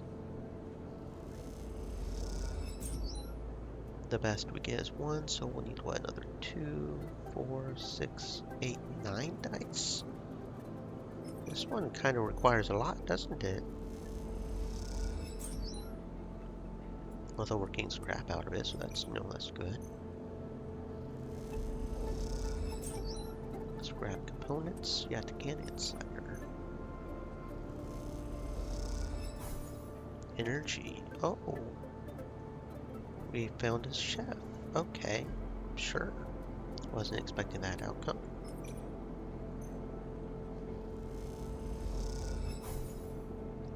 Okay. We got the chef one again. We're doing good. As you say your goodbyes to the other enforcers, walk back through the low end. A chirruping catches your attention. In a quiet corridor away from the main thoroughfares, someone has stuck a small recorder to the wall with a suit sealing tape. Written across the fluorescent tape is one word: sleeper. You peel it away from the wall. As you do, it triggers some kind of improvised trip switch. Sleeper. Sabine's voice crackles through. I have seen you with the Yatakan members. Are they holding you captive now too? A high whine. I am sorry if I have dragged you into this. Do not trust them. Something is happening within the gang. Some kind of power struggle. You cover the speaker a little. Their voice is too loud in the quiet corridor. I will come soon. Thanks to your efforts, I have located most of their properties at the right time. I will see you soon. Don't give up. Remember our deal? The recording cuts out. You stare at the recorder, processing what you have just heard. Hearing Sabine's voice again opens up something inside of you. An S&ARP employee. Do they know that I know? You struggle with a mix of concern, distrust. You throw the recorder into a nearby waste chute as you leave the corridor, still unsure who to trust. Head quietly out of the low end. Oh my, oh my. Oh my, oh my.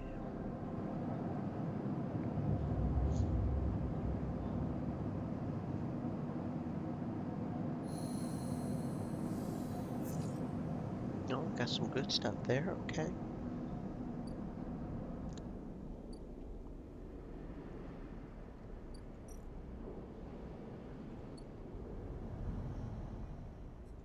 Yeah, I'm really liking the instant karma. Rerolling all your dice, that is really useful. That's still growing. Let's see what we got over here. I'm sorry, sleeper. Helen comes towards you along the walkway. Your friend must have known there was a chance this would happen. She seems unsure of how to greet you, looks nervously around.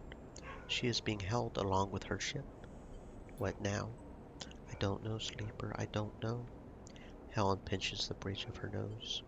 Cordon Security has your friend. Her ship will be held in quarantine until it is lifted. As for the quarantine, we are working on it. The council is unlikely to budge now. Not after this. She runs a hand through her hair. This is the last thing I needed.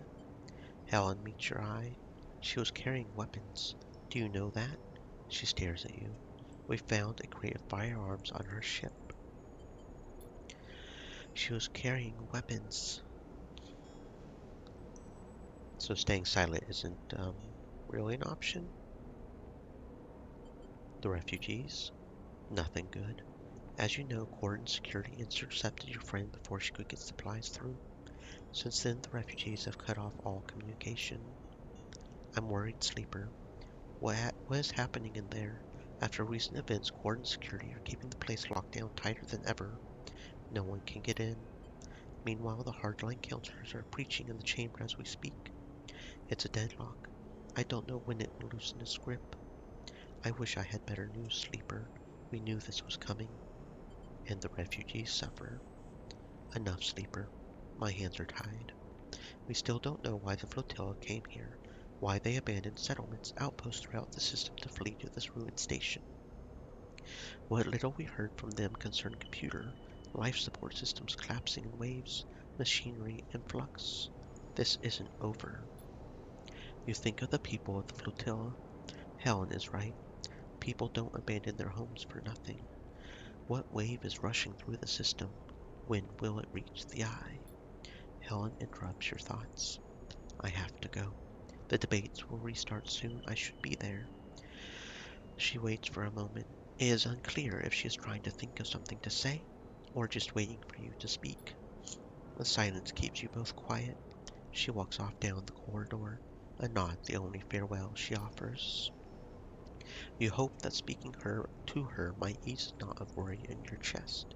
It remains there, reminding you of Esh, the refugees, the wait ahead. What is done, no matter how many times you turn it over in your head. You get the feeling you will be needed soon. For that, you must save your strength. What was it Finn told you? Erland said the eye opens for us all. Now, this time, for now, the eye remains closed to those that need it. A shudder runs through you. Something is coming. You can feel it. This isn't over. The first part of the flotilla story is complete. It begins when the cycle clock is below is filled. Okay, so 3 more cycles and then something else happens apparently. Something else we probably should save up stuff for, right? Okay, mushrooms I think are also done in 2 cycles, not 3. Okay, that's fine, that's fine. Back to Founder's Ferry. cross that there gap and keep on helping Rabia, I guess.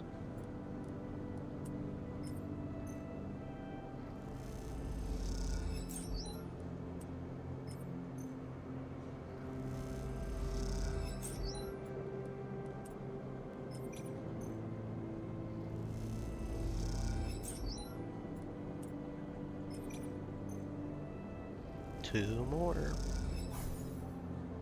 All right.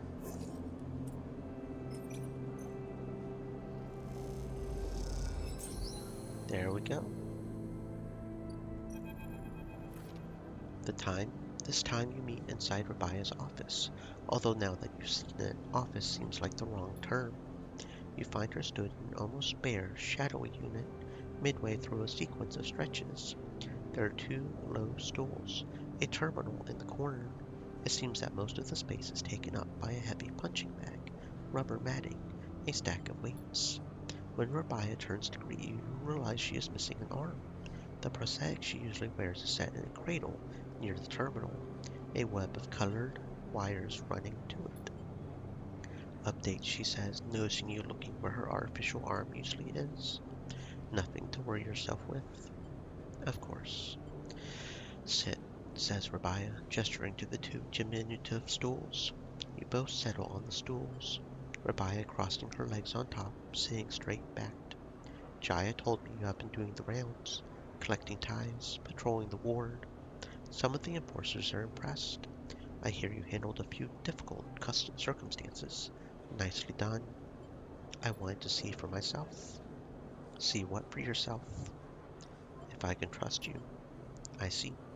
The conclusion? Still deciding. Well, Sleeper, please keep us updated on any progress. She smiles a thin smile. Joking aside, I know that for you, life on the Eye has been a struggle.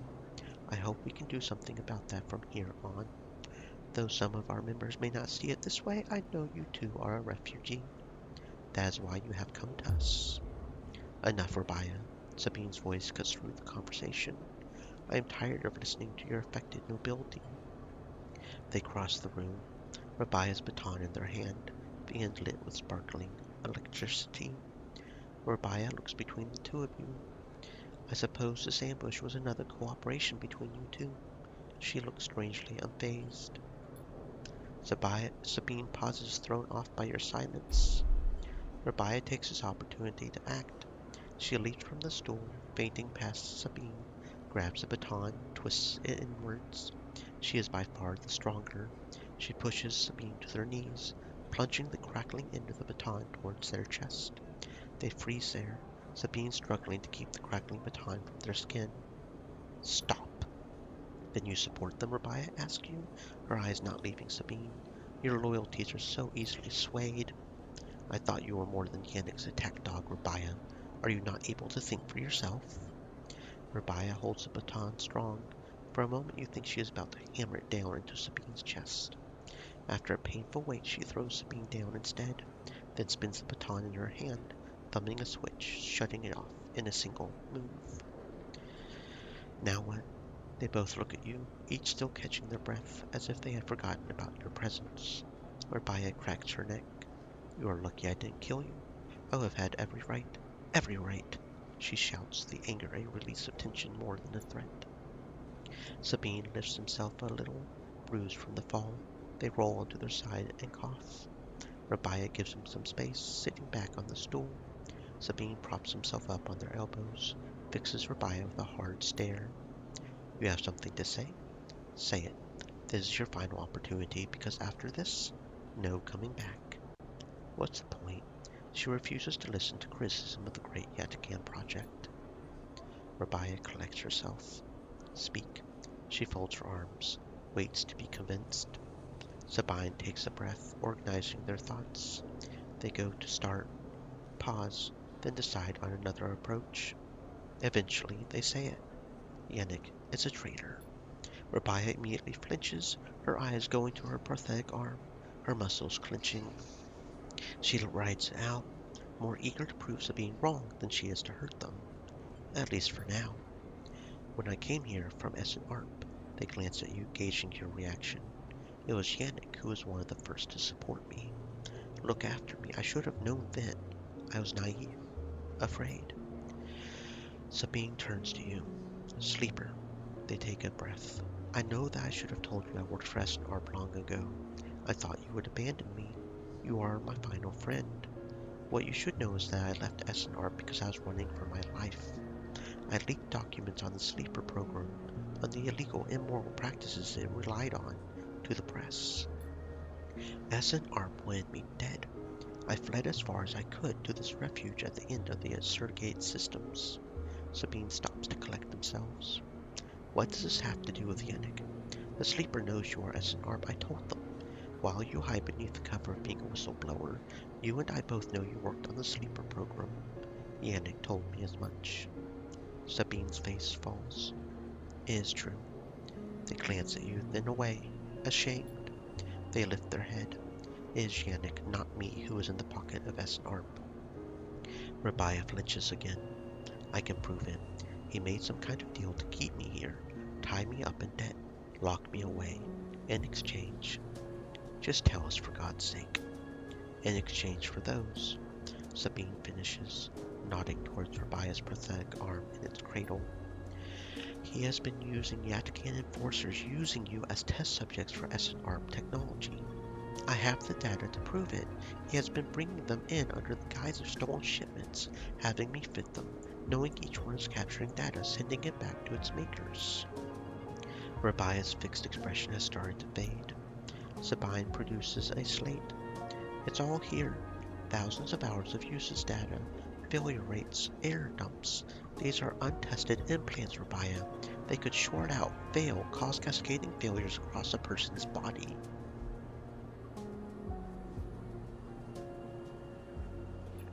They have. Sabine suddenly looks incredibly tired. I thought the error rate of the unit was down to them being stolen, modified. I have tried to fix hundreds of failures in my time here. Not all of them. They stop, unable to continue. Rabaya closes her eyes, breathes in, then she opens them again, holds out a hand to Sabine. Show me. Later, much later, when you leave, Sabine is still taking Rabaya through the manifest, uses data, both of them crowded around the terminal as Sabine leads Rabaya through each layer of Yannick's betrayal. As you leave, Sabine catches your eye. Something passes between you, something like a thank you, or a sorry, or some other expression that communicates both sadness, hope. Oh, we got an upgrade point. Okay, which one should we upgrade though? Intuit or Engage? Which one would be the most beneficial to get those extra points? Hmm.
Okie dokie, so that'll take 3 more cycles?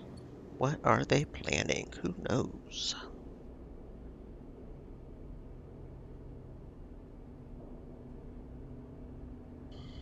Okay, for now though, okay, we don't have any energy to do anything. I think I'm going to do 1 feed stray every cycle, just for the giggles. Neutral outcome, okay. Maybe eventually we'll get a pet, the kitty. Okay. Need to also keep an eye on that, maybe get another one of those thingies.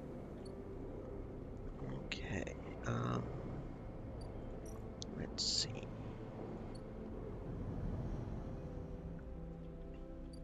Mushrooms are not done yet. And yeah, that's not done yet. That's just a house, right? Okay. So it's not really anything we can do there. I feel like there's something more to do here, but I don't know how to get that going. Unless it's something to do with mushroom groves that we just have to get really lucky for, but I don't know.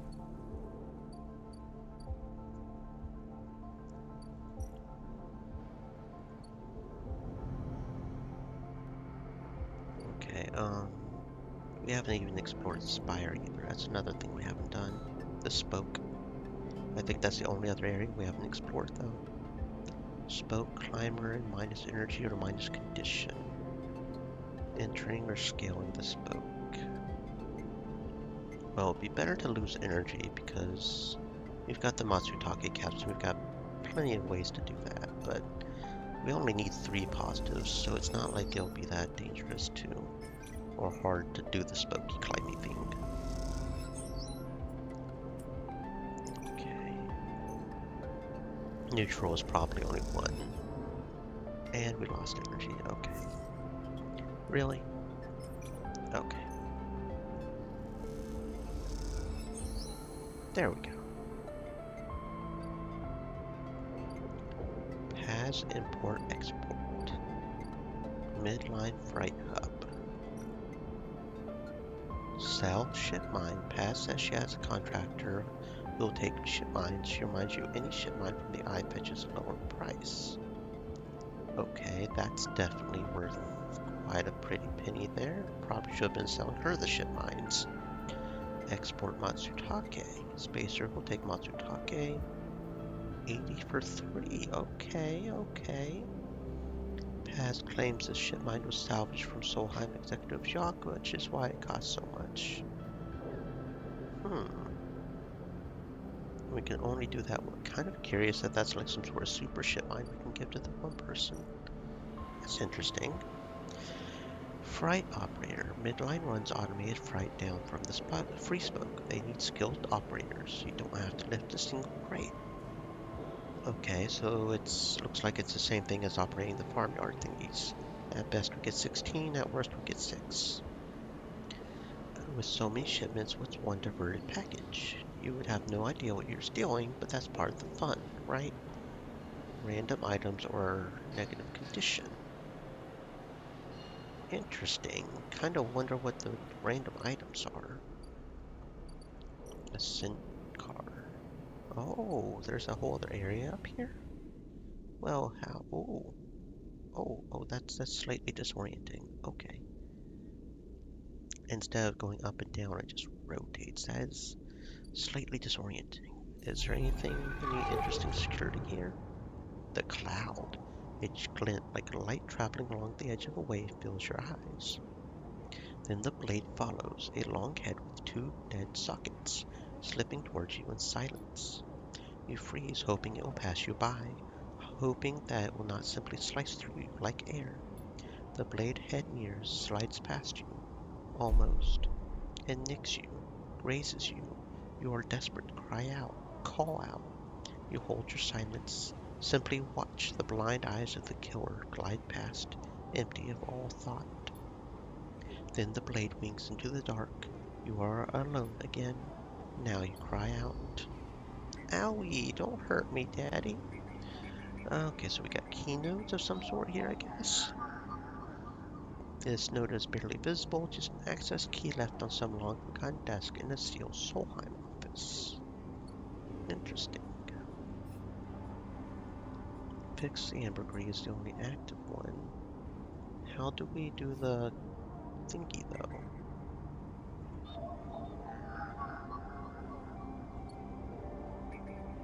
I mean, we've got to take care of the killer somehow, right? That's the idea.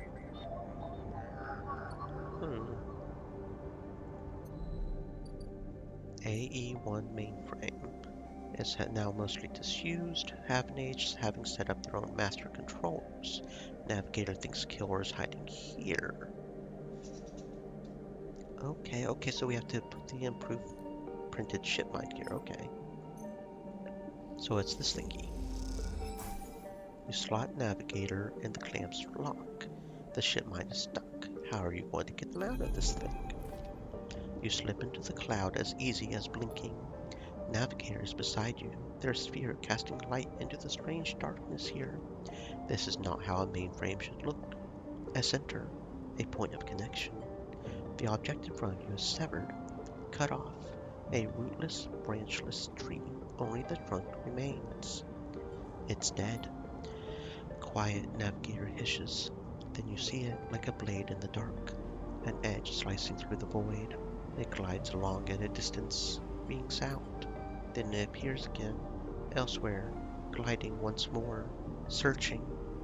It's looking for us. The moment you make a sound, the edge leaps closer. You see now is not an edge, the ridge of a long, sharp head, like a shark. It glides past, closer now. You see into the voids where its eyes should be. You and Navigator exchange looks, both thinking the same thing. It is blind. Killer crosses between you two, smooth as a razor, then disappears.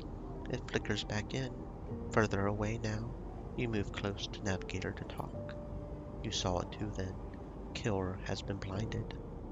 We need to be careful. Correct.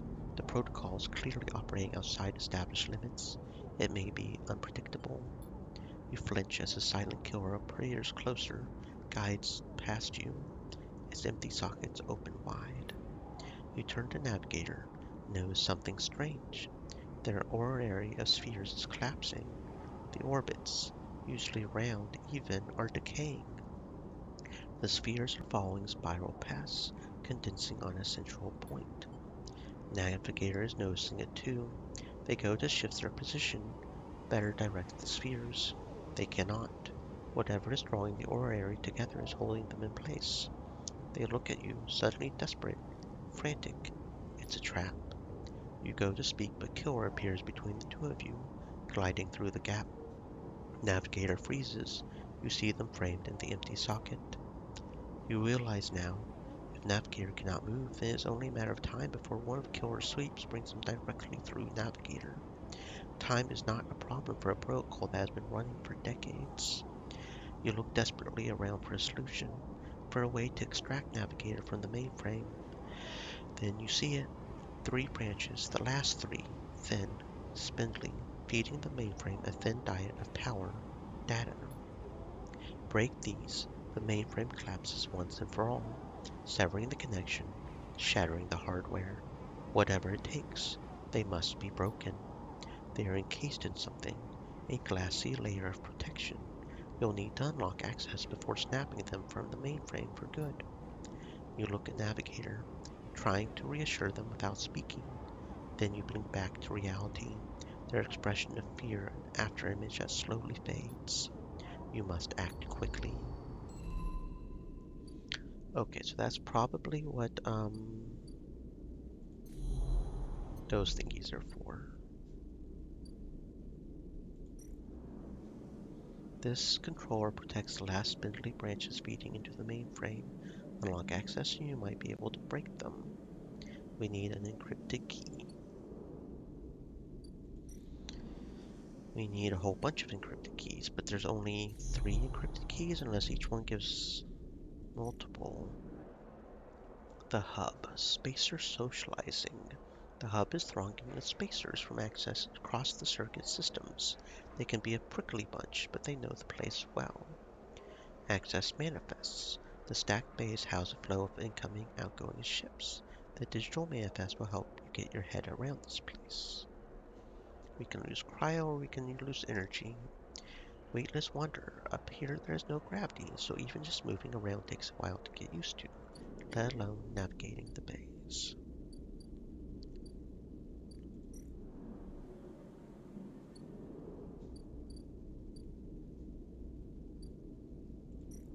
So there's 3, yeah. Unless it takes 1 key each and the thingy is for all 3 of them, of course. The side rail is being loaded, prepped among all the commotion. Is it possible to find a way on board? Oh, so this thingy hasn't even left yet. Hope against hope that there's a chink in the side rail horizon's vast armor. So we might be able to find a way on board here. At worst, we get loss of energy. I can handle loss of energy. I want to try to go ahead and start on this. Okay, okay. And we don't have... Okay. So what dice do we need here?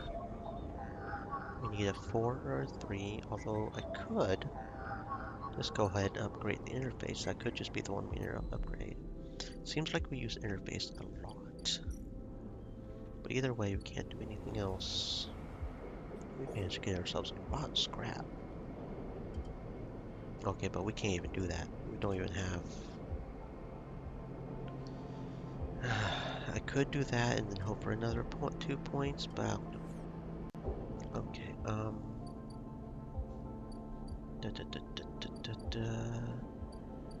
Or exchange. Sell these scrap. We should have enough for 1 thingy.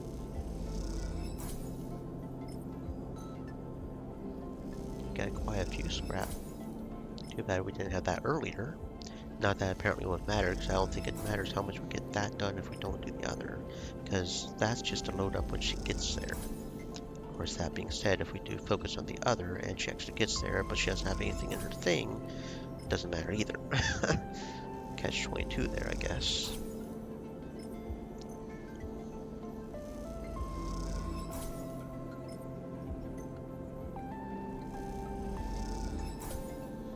Okay, there we go. We got the scrap sold. We've got more than enough to buy another thingy. And them being in bed with the company makes sense how they were able to acquire the sterilizer anyways. Okay, you know what? Let's go ahead and buy this. If we do get some of those things, then, you know, it's just good. So let's see, that's a little bit of a loss of 4, but I feel like we got some ship mine parts here before. Maybe not. Oh well. Bantayan, go ahead, grab the Matsutake.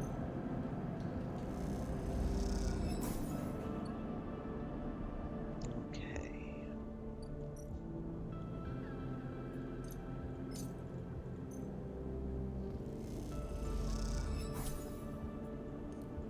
Stabilizer. And then in cycle. Okie dokie, okie dokie.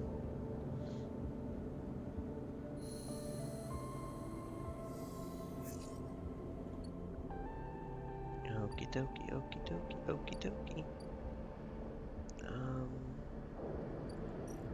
Here. I kind of want to see what happens here. Kind of want to go ahead and get this one done.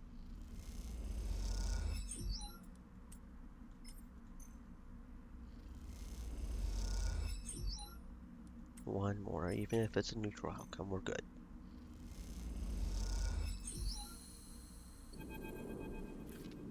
Quite the achievement, isn't she? Sindre Celis must be proud of you. You recognize the resonating voice of Castor immediately. Turn to see him, hooded, tucked into the shadows near the viewing platform. Castor, I see you remember our game. Good. He looks around. The platform is clear. I'm afraid you'll have to wait for a rematch. Microgravity makes Tafla a little difficult. He smiles broadly. Castor walks out to stand beside you on the platform. The telltale clunk of magnetic boots accompanies his slow crossing. He notices you looking at them. I don't much like it up here. I hear there was some trouble at the Havanage shipyard when they announced the results of the crew lottery. I was there. I know. He sighs, meeting your eye. An ugly business. Celis are too used to the way things work in the core. Exploitation is the only logic they know. He gestures out at the side reel. You know why they built this monstrosity on the eye? Control. Certainly, there is no corporate oversight out here. That's not all. He stares at the pristine yellow hole. Celis built it here because they didn't want anyone to know it exists. He rubs his forehead. Secrecy is something I cannot abide. He turns to face you. There are people being loaded onto that ship as we speak. Sleeping people, locked in cryo-sleep like the person that you were emulated from. There are hundreds of them.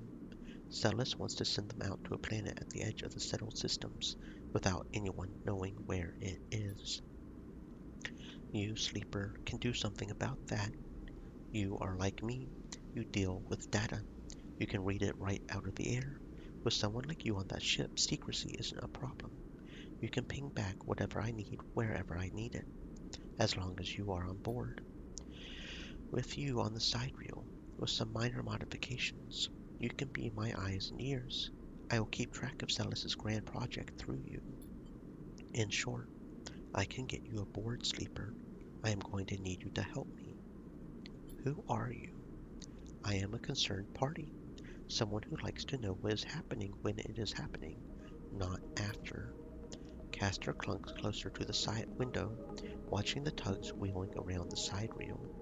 It's a simple offer, the only one that will get you on that ship. Please consider it. He turns back, silhouetted against the ship. To make it happen, I need your assistance. As I said, there is a Celis Foundation ship docked in the now empty shipyard. I need the data from its servers.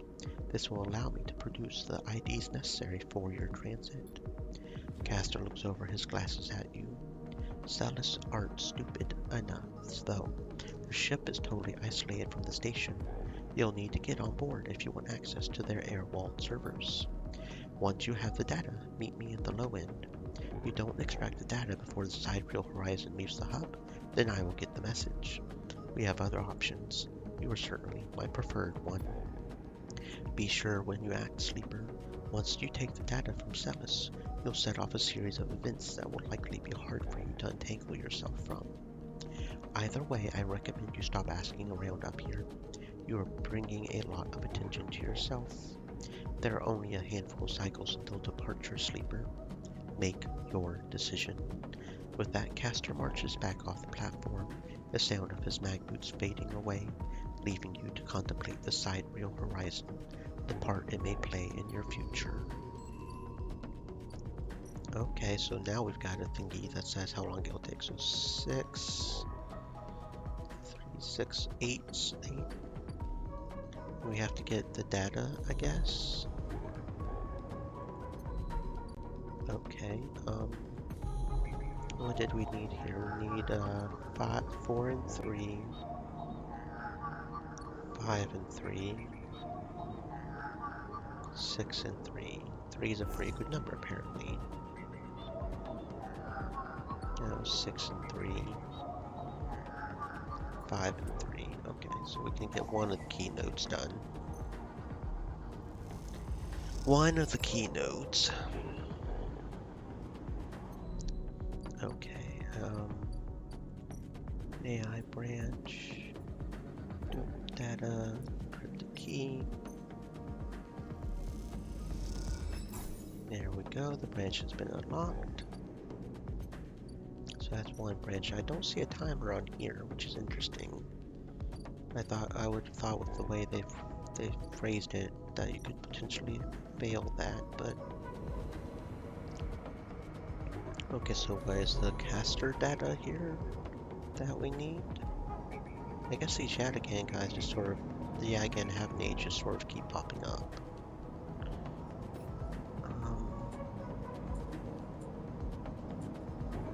unlock the Greenway gate.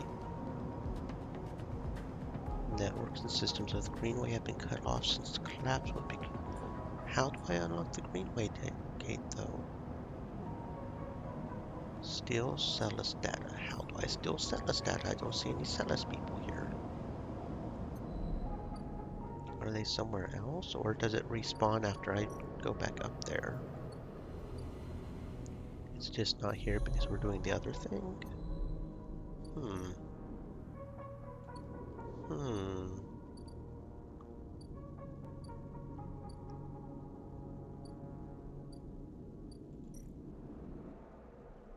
Maybe we have to be a weightless wonder to do it. Maybe. Seems like we've got something started at least.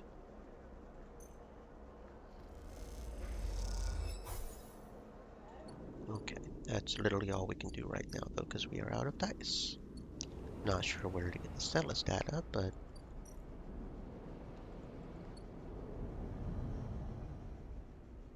okay, and that is ready for harvest when I have good dice rolls that I want to do. And this is next cycle, so that's about to be. Okay. Let's see what we've got going here.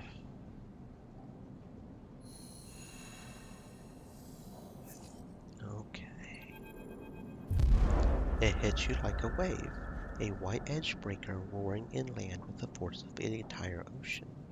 The impact is a screaming brightness, blinking out everything. Behind it is silence. You float in space, suspended. No, you do not float. You are the silence. It has filled you up. It has emptied you out. You cease to exist. Time passes, though you do not feel it passing. Then something flickers in the silence. Something moves. That something is you. You open your eyes to a metal ceiling of flickering lights. You feel the floor around you, patting it with shaking hands. You assemble an image of yourself lying on your back in a corridor. You shake off the silence, sit up. What was that? You glance around, looking for a sign of some change.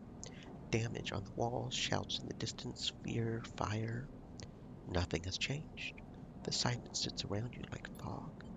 You try to think, furrowing your brow. How do you think again? It doesn't seem so easy anymore. You force the pathways to light up, the databanks to grant access. You feel like a fraction drive started up after a long shutdown and cold vacuum. In the silence. In the silence was negation. A disassociation so absolute that electrons shed their tethers, considered new paths, orbits. All things were possible, none could be achieved. It was only a moment. In that moment, time ceased to function. A memory image comes to you, one from the moments before the wave hit. You squint as you imagine it, trying to cohere its blurry form. A broken skeletal ring. The eye. Then a vast arc approaching it, a razor-edged white curve. The wave. The wave approaches the eye. The eye spins, turning each part to face that vast white edge. You recognize their skeletal data cloud forms. The bright market Lowen Greenway wastes. The wave hits just as the flotilla, Cordon, turns to face it. After that, everything is silence. You open your eyes again. That is the epicenter of what? I don't know. Even before you reach the cordon, the damage is obvious. The blinking red lights, drones, tugs, all are gone. Half the cordon's frame has also been shorn away, perhaps through the impact of some falling ship. People push past you in the corridor, both Havenage staff, contractors clearing the cordon. You push through the flow of people. Despite a few suspicious looks, they offer no resistance. The further you pass into the cordon, the less people you see. You can see a few sections have been closed off, their bulkhead doors sealed, red warning lights punctuating the corridors. Otherwise, most areas seem functional. Suddenly you feel a hand fall on your shoulder. Havenage security? You should have known better than to wander into this place. You brace yourself as you turn. Sleeper, Peek's eyes widen. Wide eyes greet you as you turn. The cordon. They glance around, panicked. It's gone down. The Briar Esh are still in there. Do you think she did this? Perhaps Havenage messed up. They start pulling you towards the edge of the cordon. We should find her. What if it wasn't her, Havenage? What are you saying? Something hit the station. Hit. Sleeper, we would all be dead if that was the case. Maybe not an object, a shockwave, a signal, an EMP would have taken out most of the station, but... Peek runs a hand through her hair. I don't know what you were saying, Sleeper. That doesn't sound... They look away down the corridor for a moment. Look, I have to find Esh. I'm sure he felt something. We can talk about that later. They set off down the corridor. I can't sit around talking any longer. Find me on the flotilla. I'm going to find a way to Esh no matter what. With that, they rush away into the depths of the cordon, leaving you behind. Seems like you'll need to follow if you want to get any answers. And for that, I need 2 scrap. Well, guess what? I have 2 scrap. You find a small shuttle gathering supplies from the cordon to take back to the flotilla. They'll take you too if you bring some scrap along. You hand over the scrap, squeeze into the crowded shuttle. Time to head to the flotilla.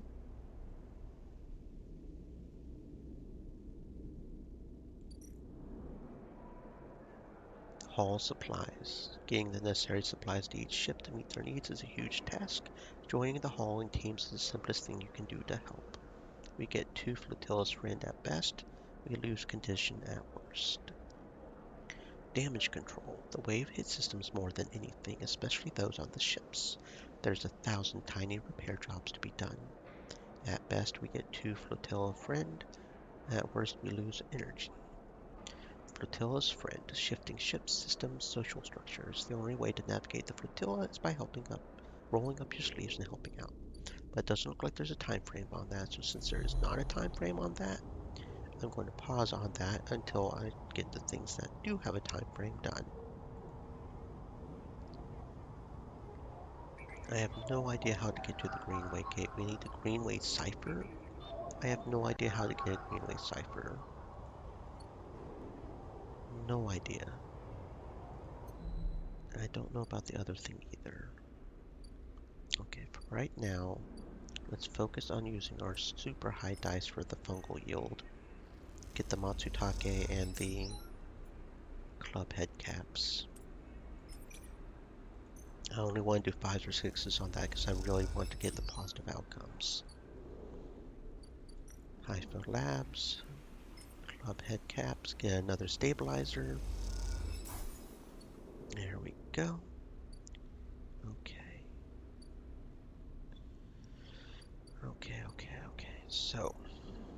So, I know that 3 will be helpful for one thing, but my question is how do we get Celis data?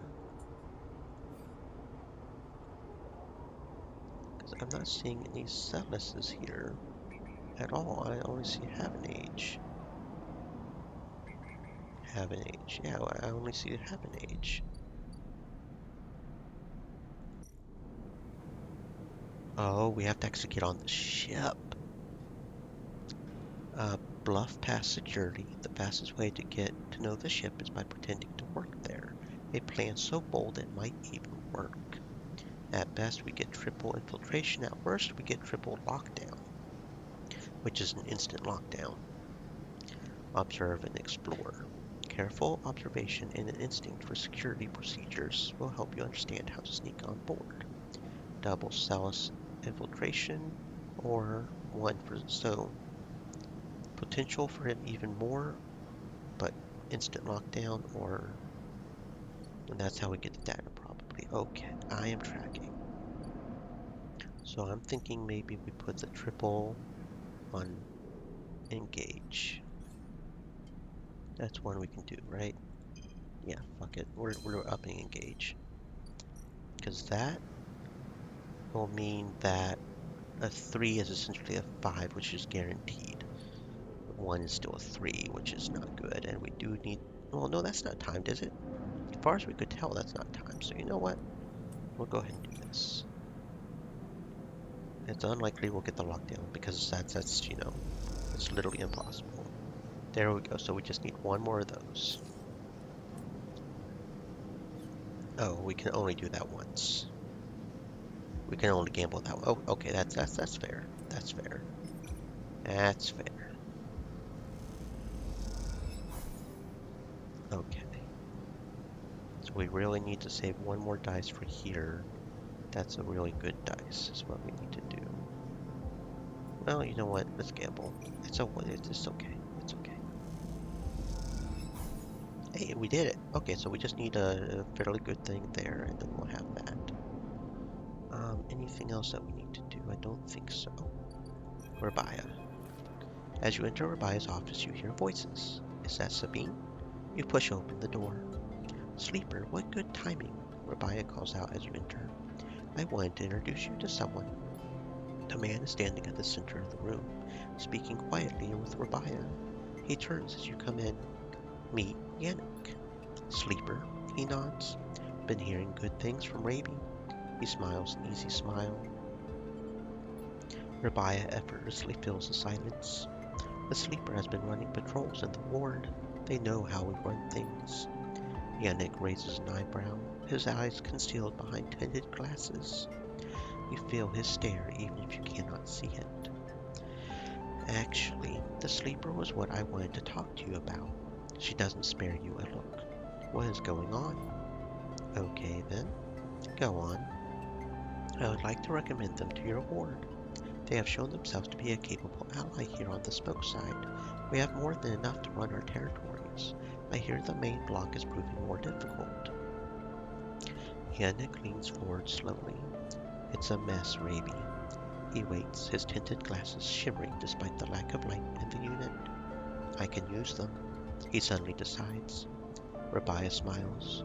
Good to hear. I can immediately. Yannick cuts her off with a raised hand. 1 second. He steps one surprisingly light step closer to you. You eager to work, Sleeper? Yes. Yannick nods his head as if listening to music. Okay then. You suddenly are unsure if he is talking to you. That concludes it. Sleeper can come work in the ward anytime they like. You shoot Rabia a confused look. Rabia finally glances at you for a moment. It is so fast you almost miss it. Good. I know you'll be happy with our work, Yan. Yannick reaches out, squeezes her shoulder. Sure, Raby. No, please. Let us old friends get back to it. He guides Rabia away, leaving you standing alone. You look to Rabia. She is deep in conversation, so stunned, confused, you leave. I'm sure it's part of the thingamabob. Sabina's right. Okay, so we need to gain Yannick's trust or something. Yannick's ward. Patrol the block. The massive block at the center of the low end is made up of layers and layers of units. Patrolling this vertical city is a challenge. Okay, so we can't really fuck that up. We'll get trust no matter what. It's just a matter of how much trust. Yannick is a strange character. He seems to understand the value of hard work. You'll gain his trust with time, no matter what, apparently. Okay, we need to go cook some matsutake, because our energy is looking low. There we go. Okay. And then, time to rest.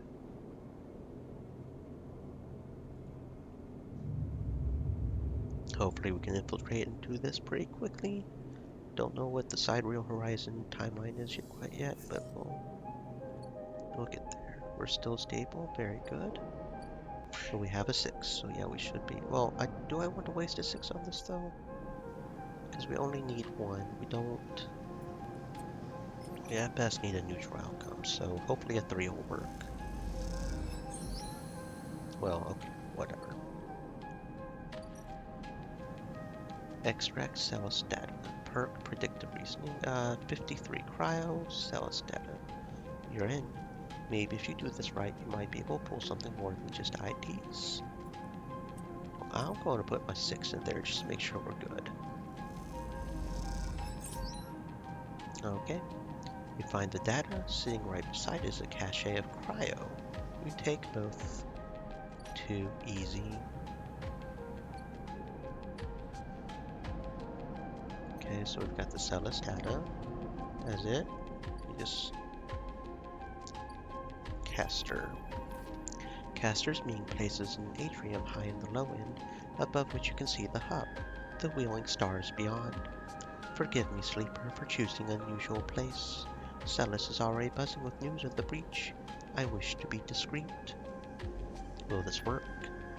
Don't worry, the breach cannot be traced to the specific IDs I am about to create. Caster reaches into a pocket, produces a sleek, green, white hand terminal. The data, please. What is that? Something I acquired from Celis while you were busy on that ship. I haven't been waiting for you the entire time.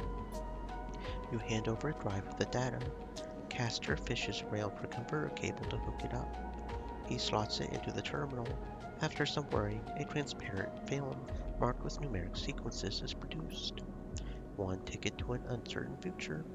This is yours. First, he holds out a white cube. Your side of the deal. What is it? Something to help us make use of you. He passes you the square. You rest it in your palm. A small, white, perfect cube. Suddenly you feel a sharp pain. Flinch. The cube jumps from your hand, rattles along the walkway. You look at Castor unapologetically. Not to worry, it has done its job. Now it is for you to do yours. You look down, see a tiny pinprick in the center of your palm. Nothing sinister. Castor puts the terminal away. This way I can keep track of you, the sidereal horizon. Whatever you need to do. Excellent. Castor hands you the transparent film. You see a shimmering portrait flickering beneath the surface. Keep your head down until the sidereal is ready to launch, sleeper. I want to keep you safe. He turns to leave. Happy travels, sleeper. Perhaps we will see each other again. Maybe not. Above you the hub hangs, the massive yellow hole of the sidereal horizon visible even at this distance.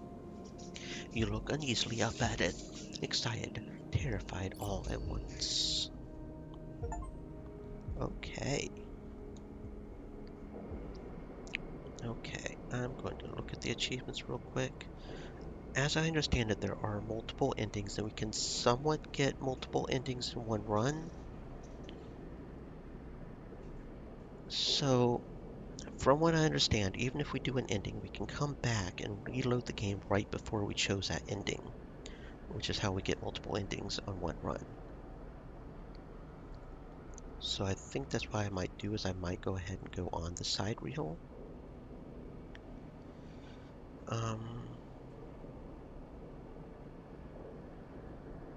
Although I already, yeah, solo ticket, yeah. Running game is just simply getting, which is the one we just got. Running game is simply getting the ticket.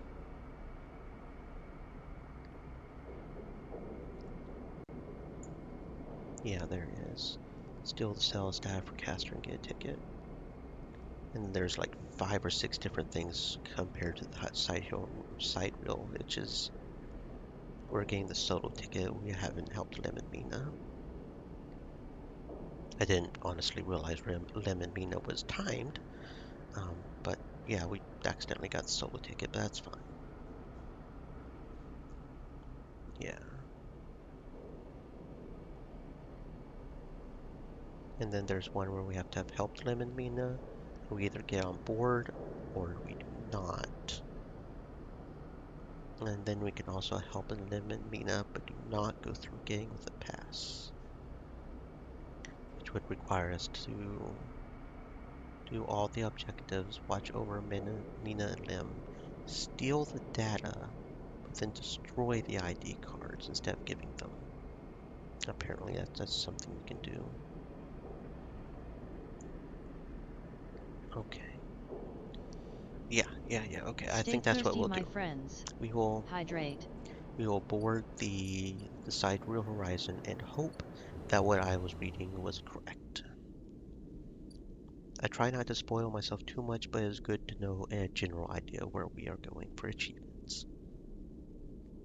And any good guide knows how to do that properly without spoiling things too much. In several cycles, the horizon will set out, so yeah, we'll just keep an eye on that. We do have a 3, so that means we can take another key node out, because that needs a 3 or a 6, and this needs a 3 or a 4. We don't have a 6 or a 4, so it'll have to wait a little bit, but okay, one more and then we'll have the mainframe complete. Yeah.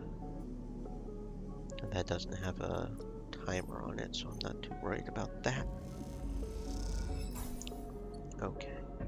Oh wait, we still have a reroll. And I got 2 2s. Fuck you. Okay. I think I'll go ahead and do that with the Yannick. Go ahead and keep going on Yannick, I think. Yeah, that sounds good. We'll get started on patrolling Yannick's ward. Thanks to our +2 on engage, the odds of us having pretty good. Oh, and we even get energy. Okay, very good. So if we keep getting positive outcomes, we'll only need 2 more positive outcomes before we max that out anyways. Okay. Looking good, looking good, looking good. Still no idea how to get into the greenhouse, but hey. Open, we're flickering. Okay. Good thing we have an extra stabilizer here. Okay. Did we ever harvest all the mushrooms over here? Don't remember. No, we didn't. Okay, that's fine. We've got 50 positive. That should be fine. Hopefully we'll get another. Good. We got another club head. Okay. So now we need to germinate spores, but that's okay. Go ahead and synthesize another stabilizer. We've got 2 Matsutake that we can eat, so that's good. Back to Founder's Ferry. We have a 3. We can hack the last one there. Over here in the Central Hub. Key node. I could do a 3 or 4, but why would I waste a 4 if I don't have to? There we go. And that's got AE branch 2 unlocked. There we go.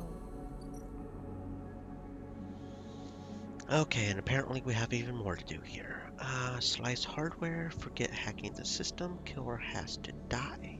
If you can slice the branch connections, the mainframe will shut down, freeing Navigator, which will boost on killer is dead and negative energy. Loop branches. With access to the branches, you could redirect them to form a loop, isolating the mainframe with killer inside, freeing Navigator, in theory.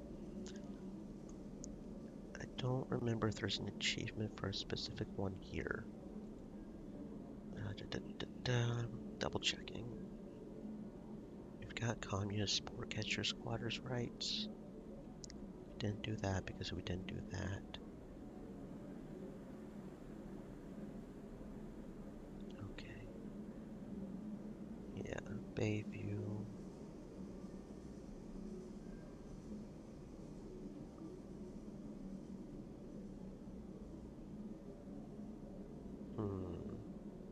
Did we get Bayview? We didn't do Bayview, did we?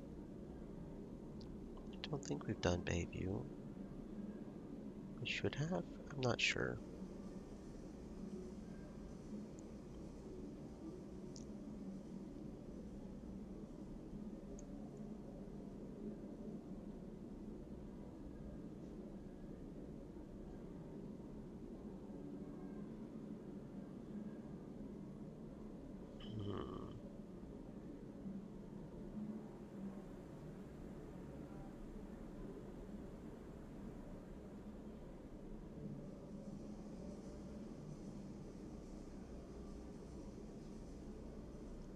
Mm-hmm. Okay. I think we'll do the killing one. Because looping honestly sounds painful as fuck, and I kinda don't want to do that to the boy.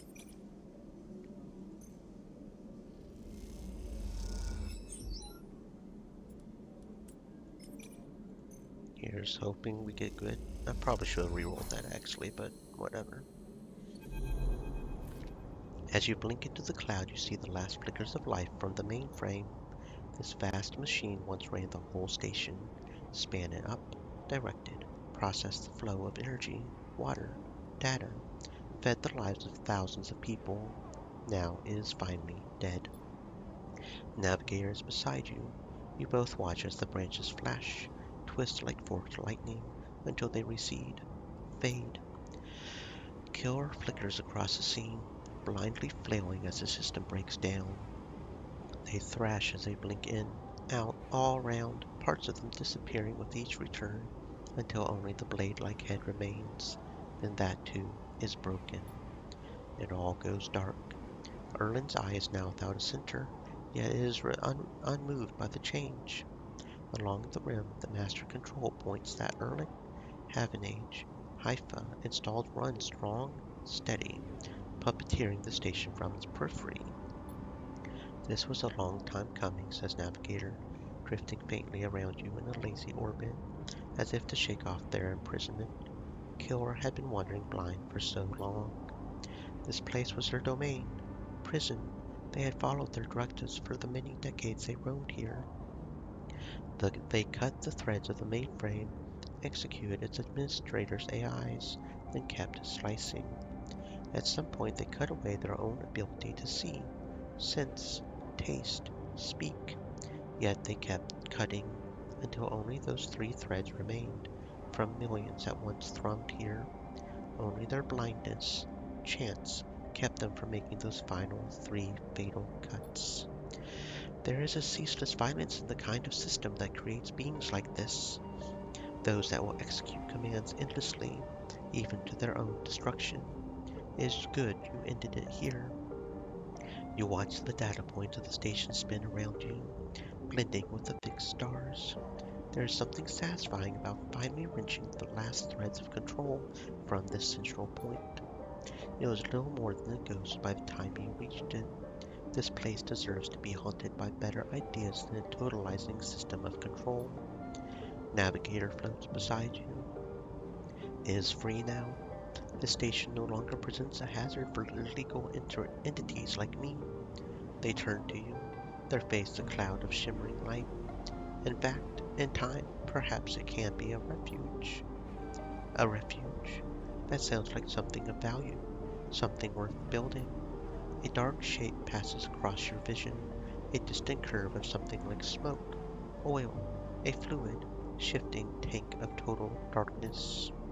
The Greenway, says Navigator, following your line of sight. It was cut off at the moment of the collapse. Hunter, killer could never reach it. Now it is closed off to us, separated from the cloud. What system is inside it? It may be totally dark. Perhaps some other old protocols are isolated there. We have now seen what decades of isolation can do to a protocol. If we could extract an access cipher, they pause, then blink out of existence. You freeze, shocked. A moment later, they reappear with a glowing paw. Holy fuck, so this is how we get it. We have to complete this entire fucking story just to get there? Okay, okay. See, that's how you know a good guy, because I will admit, I knew there was something going on with the mushrooms because it's an ending achievement, but I had no fucking clue how to get there. We had to do all this, help this navigator guy to get this. I'm guessing that's going to be one of the rare achievements to get just because of how much you have to do just to get into the Greenway. The cipher we need. Let's go. I'm not used to being free, to being able to move, explore, extract without fear, without limits. This will take some getting used to. Thank you for this gift. They whirl their spheres around you. The entities of the station will always be friends to you, sleeper. Thank you. It is true that mutual need is required for friendship. I must admit I had not considered the value of offering assistance without personal gain. I will think on that. Navigator loops around you rapidly, suddenly eager to test their newfound freedom. First I will explore. Perhaps there are still intelligences that hid themselves as I did, encased in simple systems, cut off. I should like to free them. With that they drift away, flickering, glowing, shifting so rapidly you lose sight of them among the glittering rim of the eye. You feel a pang of jealousy, free without a body to weigh you down, fear to limit you. How must it feel? Your eyes fall on the Greenway, its secrets, though perhaps that can wait until you have celebrated this victory. What is the Greenway hiding? I am really curious. I always love learning about forests that manage to survive even if they shouldn't. Because I just love nature. Nature is just fucking beautiful. Terrifying. Absolutely fucking terrifying, but it's also beautiful.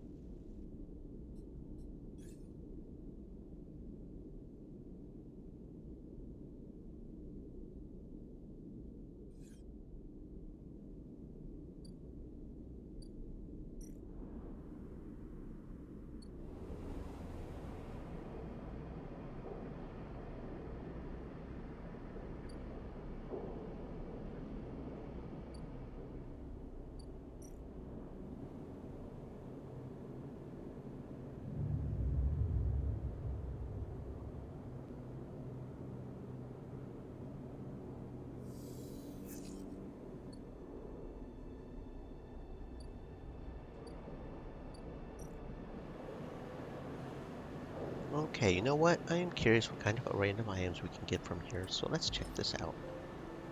I want to be absolutely sure we can do it, but yes. Random items. Oh.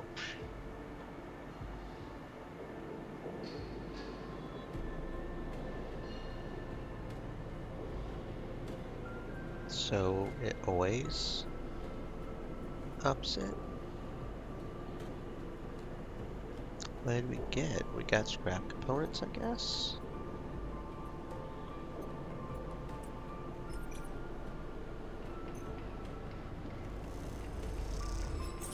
Yeah, positive outcome. It always, we got a shit mine fragment. Is that what we got? I kind of want to re-roll the threes. Let's see. I will continue with Yannick's word here, I think. And then re-roll the one. With any luck, we'll get the 50% positive outcome here. Neutral outcome. Okay. That's fine. We've almost got Yannick's trust. And we don't have any more Mats.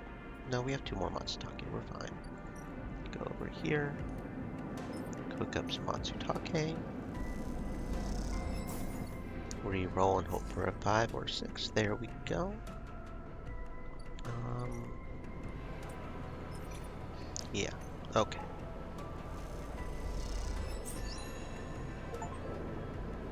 Loot boxes. Still 3 shipments just to see what's inside. And now Midline Security doesn't like us anymore. We got 2 G-roll caps out of that. Okay. Interesting. So it's like a random thingy that we can do or something, I guess. We need 1 more fragment before we can get a full mines, but that's fine. Okay, now what? Now what are we doing? Fuck if I know. Patrol the block. Oh wait, we don't have any dice. Derp. Okay. End cycle. Yeah, that's fine. That's fine. We have an extra stabilizer. We're doing fantastic. We're stable. Okay. So, double check over here. Don't remember how much is left on here. Okay, 3 more cycles and then we can leave. Let's go check on Yannick some more, I guess. Yannick's ward. 4 should be fine because that upgrades to a 6. Not that we even need that, but Yannick's trust. You almost laugh when you see it. The same small recorder stuck to a different wall this time. Written across the fluorescent tape is that familiar word, sleeper. You grab it quickly. Rabia says sorry. Sabine's voice sparks up once again. She said she didn't have time to brief you before setting you up with the old man. I'm sure you've got the play by now. Earn his trust, work the block, then we need you to get into his office. It's risky. Obviously you are the only one of us he doesn't already know. Either way, we need to locate the link to SNARP. You hear a shout in the background of the recording. Rabia says be careful. The data suggests there's some relay processing the implant data, sending it to SNARP. We can't lock down its position. Either he is moving it, it's moving itself, it is rerouting through other relays. We can't understand it. Maybe you can find some details on it in his office. Once he trusts you, you should be able to get close enough to get in the office. You'll only get one shot. The recording creaks, whines. That's the final piece of the puzzle to end this. Good luck, Sleeper. I'm sorry too. Be safe.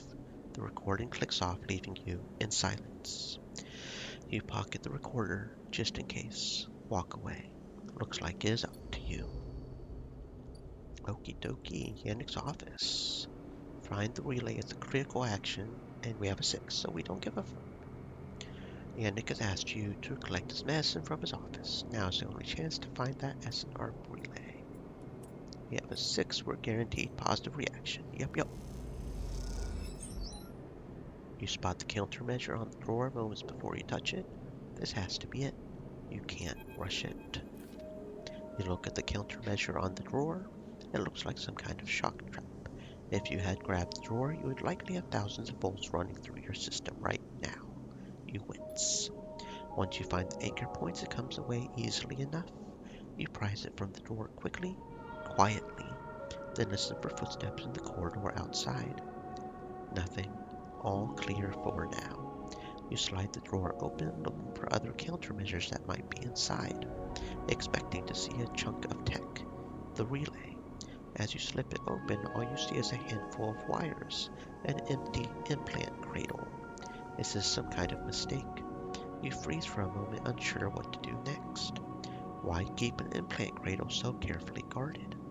You remember Yannick having an implant, a small plate on the side of his head, just above his ear. You assumed it was for hearing, vision. These shimmering glasses of his come back to you in your memory, his strange movements, his speech. You look again at the cradle. There it is, printed on the frame, proprietary technology, property of SNARP. Rabia said the relay moved, that they couldn't get a fix on it. What if Yannick was the relay? The thought hit you like a shock. Yannick, with a remote relay implanted in his head, networked to every single implanted enforcer in Low End. A shudder runs through you. Is he even in control? Has SNARP wormed its way into the man? Could he even be considered separate from the corporation itself? You think of your own legal status as proprietary technology, a puppet with cut strings.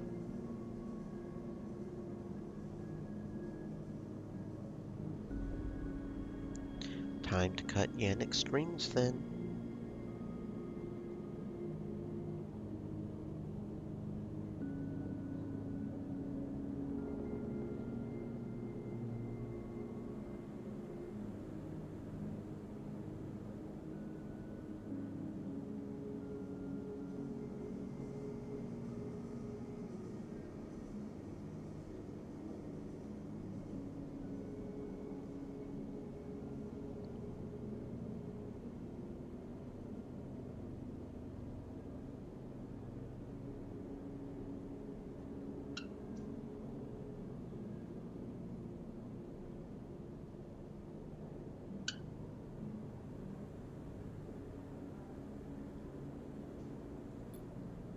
You reach around inside the cradle, find it, a remote connection, a tiny bead of a transmitter, likely controlling the link to SNARP.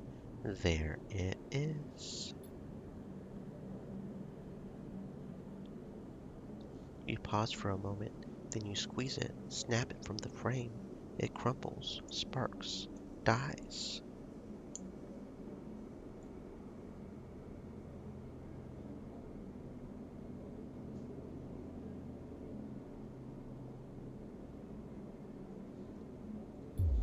It takes a moment before the shouts come, before the scream. You are already on your way out, down the corridor, down through the unit that serves as the lobby to Yannick's office. Then out onto the walkway where Yannick lies still, enforcers gathered around him, bemused.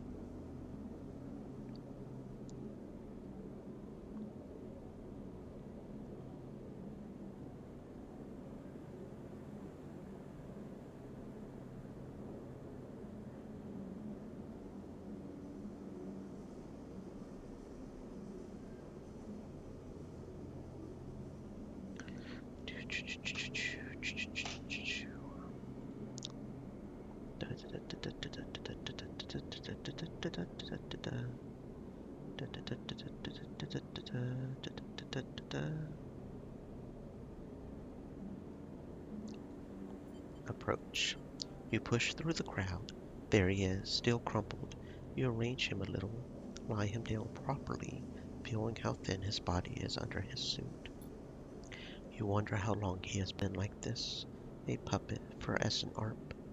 With the connection cut, nothing remains but his body, which means that Yannick the man was gone a long time before now. You place a hand on his chest. You are sorry for him.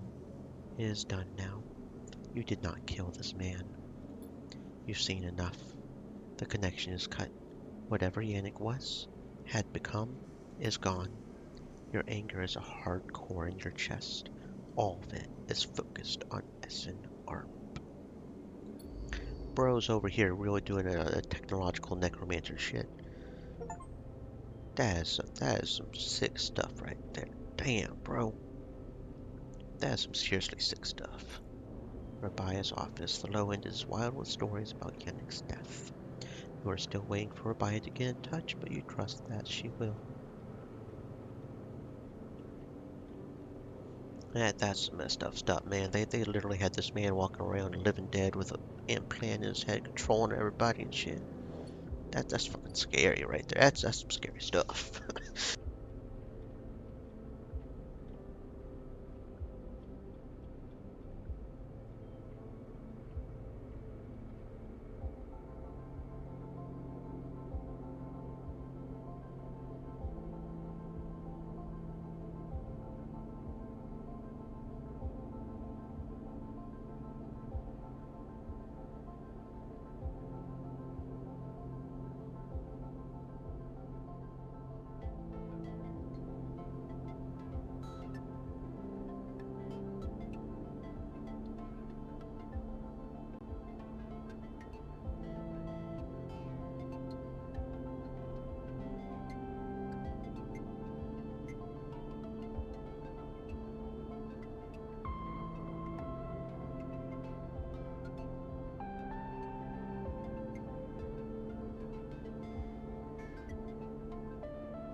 No way, Moritz. You take those substandard filters back to your shit hills who sold them.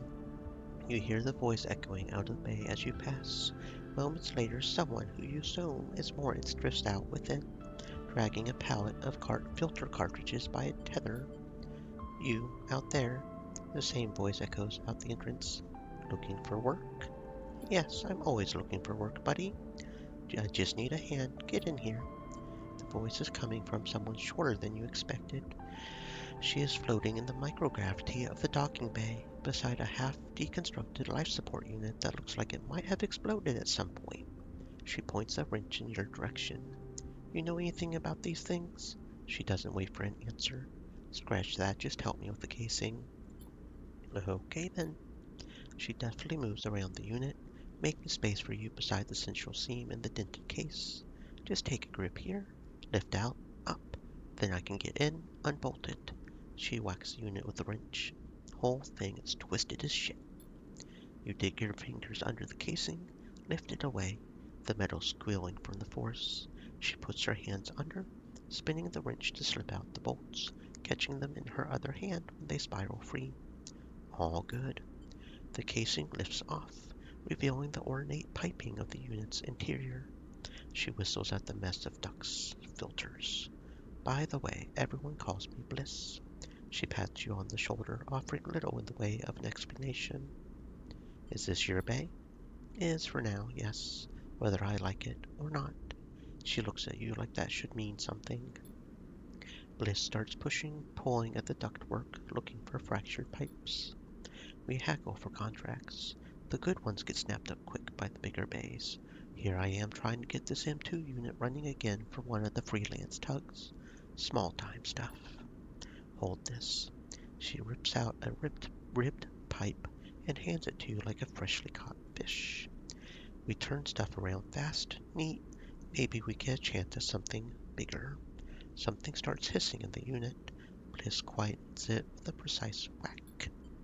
To be honest with you, the way things are going, I can already see the other crews licking their lips, ready to take the place over. I'm almost out of luck. What happened? Long story. Some people just can't keep promises. She keeps working, twisting aside pipes with care. There we are. Bliss pulls her hand from deep inside the unit. Out it comes, clutching a lumpen cube, scorched black. This thing must have overloaded, popped half of itself out the side. You both duck down to the side of the unit, spot the exit wound, its edges fringed with more scorch marks. Grab me a replacement converter from the racks, will you? You kick off the unit, drift over to the wall racks, where a catalog of parts sits secured in clamps. Cutter, tape, scrawled notes flutter across the wall, a complex organizational system of Bliss's own design, or just a big mess. You try to pluck out the right part. I M2 unit. Trying to get this M2 unit. Yeah, she said it was an M2 unit. You grab the part and push back to the unit. Bliss holds out an arm. You pass it over, the converter spinning gently as it leaves your hand. Perfect. You passed. She straightens up from the unit. That is, if you want to work here. Bliss rubs her hands clean, looking down at her palms. Truth is, I need a hand here. My partner skipped out on me, left me with a whole mess. You seem like you might at least be better at spotting a clean air filter than Moritz. I would be happy to. Wait. She frowns at the racks. That's not all of it. My old business partner, they rinsed the place, emptied the accounts. To bid for jobs, we need to put down deposits, bring in parts, pay tug fees. For that, we need chits. An investment. Exactly. Partners, straight split. Bliss settles herself against the unit, looks off into the distance. I guess I look pretty stupid. Here I am asking any random passerby to be my business partner. No offense. She manages a smile. I get it. Thanks. I appreciate it. Bliss goes back to working on the unit. Look, it's no pressure. You find the money, you find someone who has, you just forget the whole thing. Up to you. She gestures for you to help her refit the casing. You both slide it back into place. I think I'm good to wrap this one up for now. If you are into it, come back. We can bid on a new contract. Something to get our teeth into. Something that pays. You can trust me. I don't say this stuff lightly. You kick away from the bay, propelling yourself back to the handholds at the entrance. You slip out with a wave as you do someone. slips back in. You hear Bliss as you glide down the passageway. Moritz, I swear to God, if those filters aren't clean. You smile. Seems like this could be interesting. New drive discovered. By a spacer wheel. The gimbal itself sells itself on spinning sphere, which claims to produce therapeutic gravitational effects. It doesn't, but they sell food. It doesn't. Okay. Keyshow capsules. The only place to sleep on the hub. Hacked off a colony ship. Welded to the ring, they are surprisingly expensive to rent. Why would I want to do that when I could just go back to the other areas? But okay. Bliss Bay. A scam or an opportunity. Bliss seems solid enough. This might be your best chance to get in on the hub's repair trade. We need 80 thingies to do that. Okay, okay, let's see. We don't have any dice, so we can't really do much here anyways. We can sell the scrap we've got. And we do have some data I guess we could sell if you wanted to, actually. We can either save up for 5 and get specific stuff from what's his name? Castor. But 5 Yataghan data would be about the same as buying a stabilizer anyways. Maybe save 10, but pretty much the same with the Happen Age, honestly. Yeah, so I'll just sell the data. Wait. Yeah.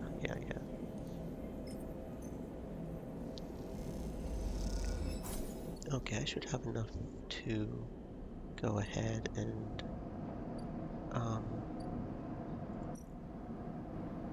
yeah, go ahead and sell the Yataghan data as well. Oh, this actually buys fragments, not... So we don't even have to worry about trying to make it into a whole one. We can just sell the fragments here. That's 30 cryo. Okay. That's fine, that's fine, that's fine. That's fine, that's a-okay. That is a-okay. So yeah, let's go ahead and do the investment. That sounds good. We don't have any dice to really do anything with it, but it's something.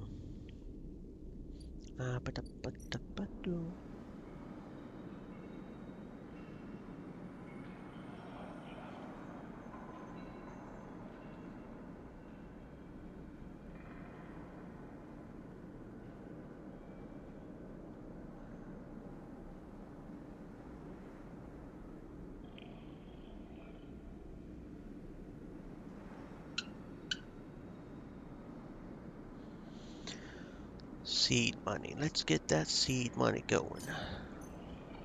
Let's see what we got. Bliss is incredibly grateful. I'll pay you back every chip, I promise you. I guess we're partners now. Bayview, buy into the hub's competitive repair market. It'll take her 3 cycles, but maybe we'll get our monies back. Be done right by the time side road departs too. Okay. Sure thing. So what else do we have to do? What else is there to do? While we wait for the side reel to finish. We have explored literally everywhere. Except for the Green Bay part thingy, right? I do believe. Only thing left is the Green Bay thing. We are just mastering this game. Yep. Okay. Boop, boop, boop, boop, boop, boop, boop. Nope. Greenway gate. Let's unlock this Greenway cipher. Cipher burns away as it slides, the data sparkling like a lit touch paper. What have we done? The Greenway roils beneath you like a silt-choked river. If what Navigator said is true, then no one has accessed these networks since the collapse. The hunter-killer protocols have never set foot here, never cleared out the intelligence systems.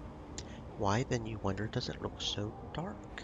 Is it just that the bit rot has set in? the entropy of systems reducing everything to shadows and light.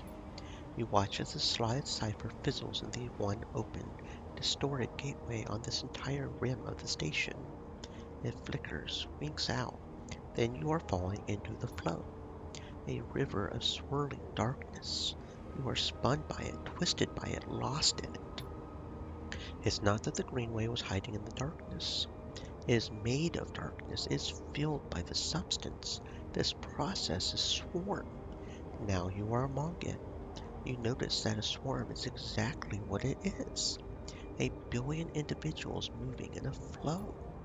There is no network map here, no nodes, threads, only a storm of interchangeable points, shifting configuration endlessly. Then you see them. A figure turned away, the only bright spot in the dark river. You push closer through the storm. Oh, the gardener, hello! They are facing away, at least you think so. They are so fractured, overgrown, that it is hard to tell. Even from this distance you can see their flesh is moving, flowing. You watch, silent, as they stoop, reach down. In their hand is a dark shape. With twisted fingers they press it down into the loam of data beneath them, pushing it through this trembling soil. Then they move away, go a little further, repeat the process, as if they were sowing a field. You push forward. Somehow, despite their slow, deliberate speed, they move faster. They quickly fade into the storm. You reach the point where they planted the object. Look down. There it is, a glassy, shifting polygon with something inside. You reach down, pick it up. It is cold. It thrums with energy. You look towards the path of the figure. They are long gone. When you blink out of the cloud, back to the leaves, the dappled light of the Greenway, you hold a seed in your hand. Nani? Gardener's seed. Somewhere safe to plant this gift. The only way to understand what Gardner gave you is to grow it. Rico is excited by the prospect.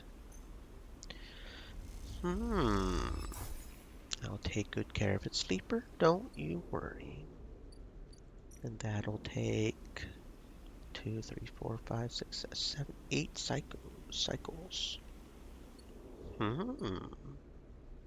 Interesting. Then the only other thing that we can do is the flotilla. But we don't have any dice, so we'll go ahead and go sleep now. Okie dokie.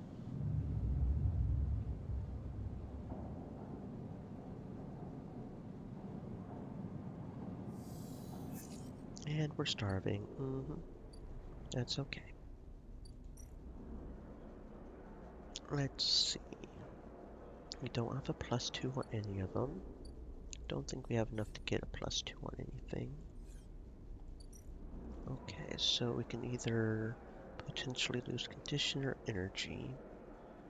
Energy is a lot easier to lose because we have the Matsutake, and honestly we're doing pretty gosh darn good with money. But just in case, I'll go ahead and barter for some food. Just to make sure that if we do lose energy, it isn't too bad. Losing condition is a lot more dangerous because that involves stabilizer and is a whole other thing. So we will... I mean, we've got a lot of 6s, so it's not like we're probably going to fail and lose energy anyways, but... There we go. Damage control.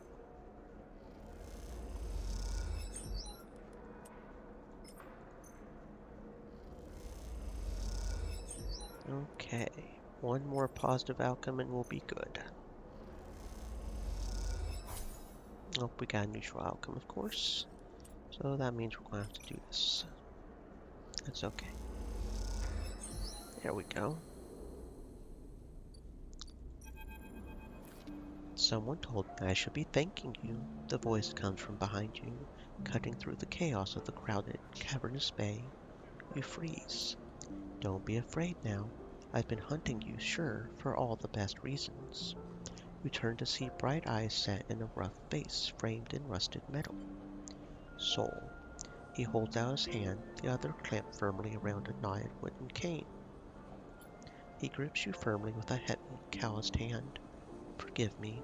As soon as I saw you, I knew who you were. Soul puts a hand on your shoulder. I've been told a sleeper was part of that supply run that came in several cycles ago. A very welcome act. We all thank you for it. Walk with me, sleeper.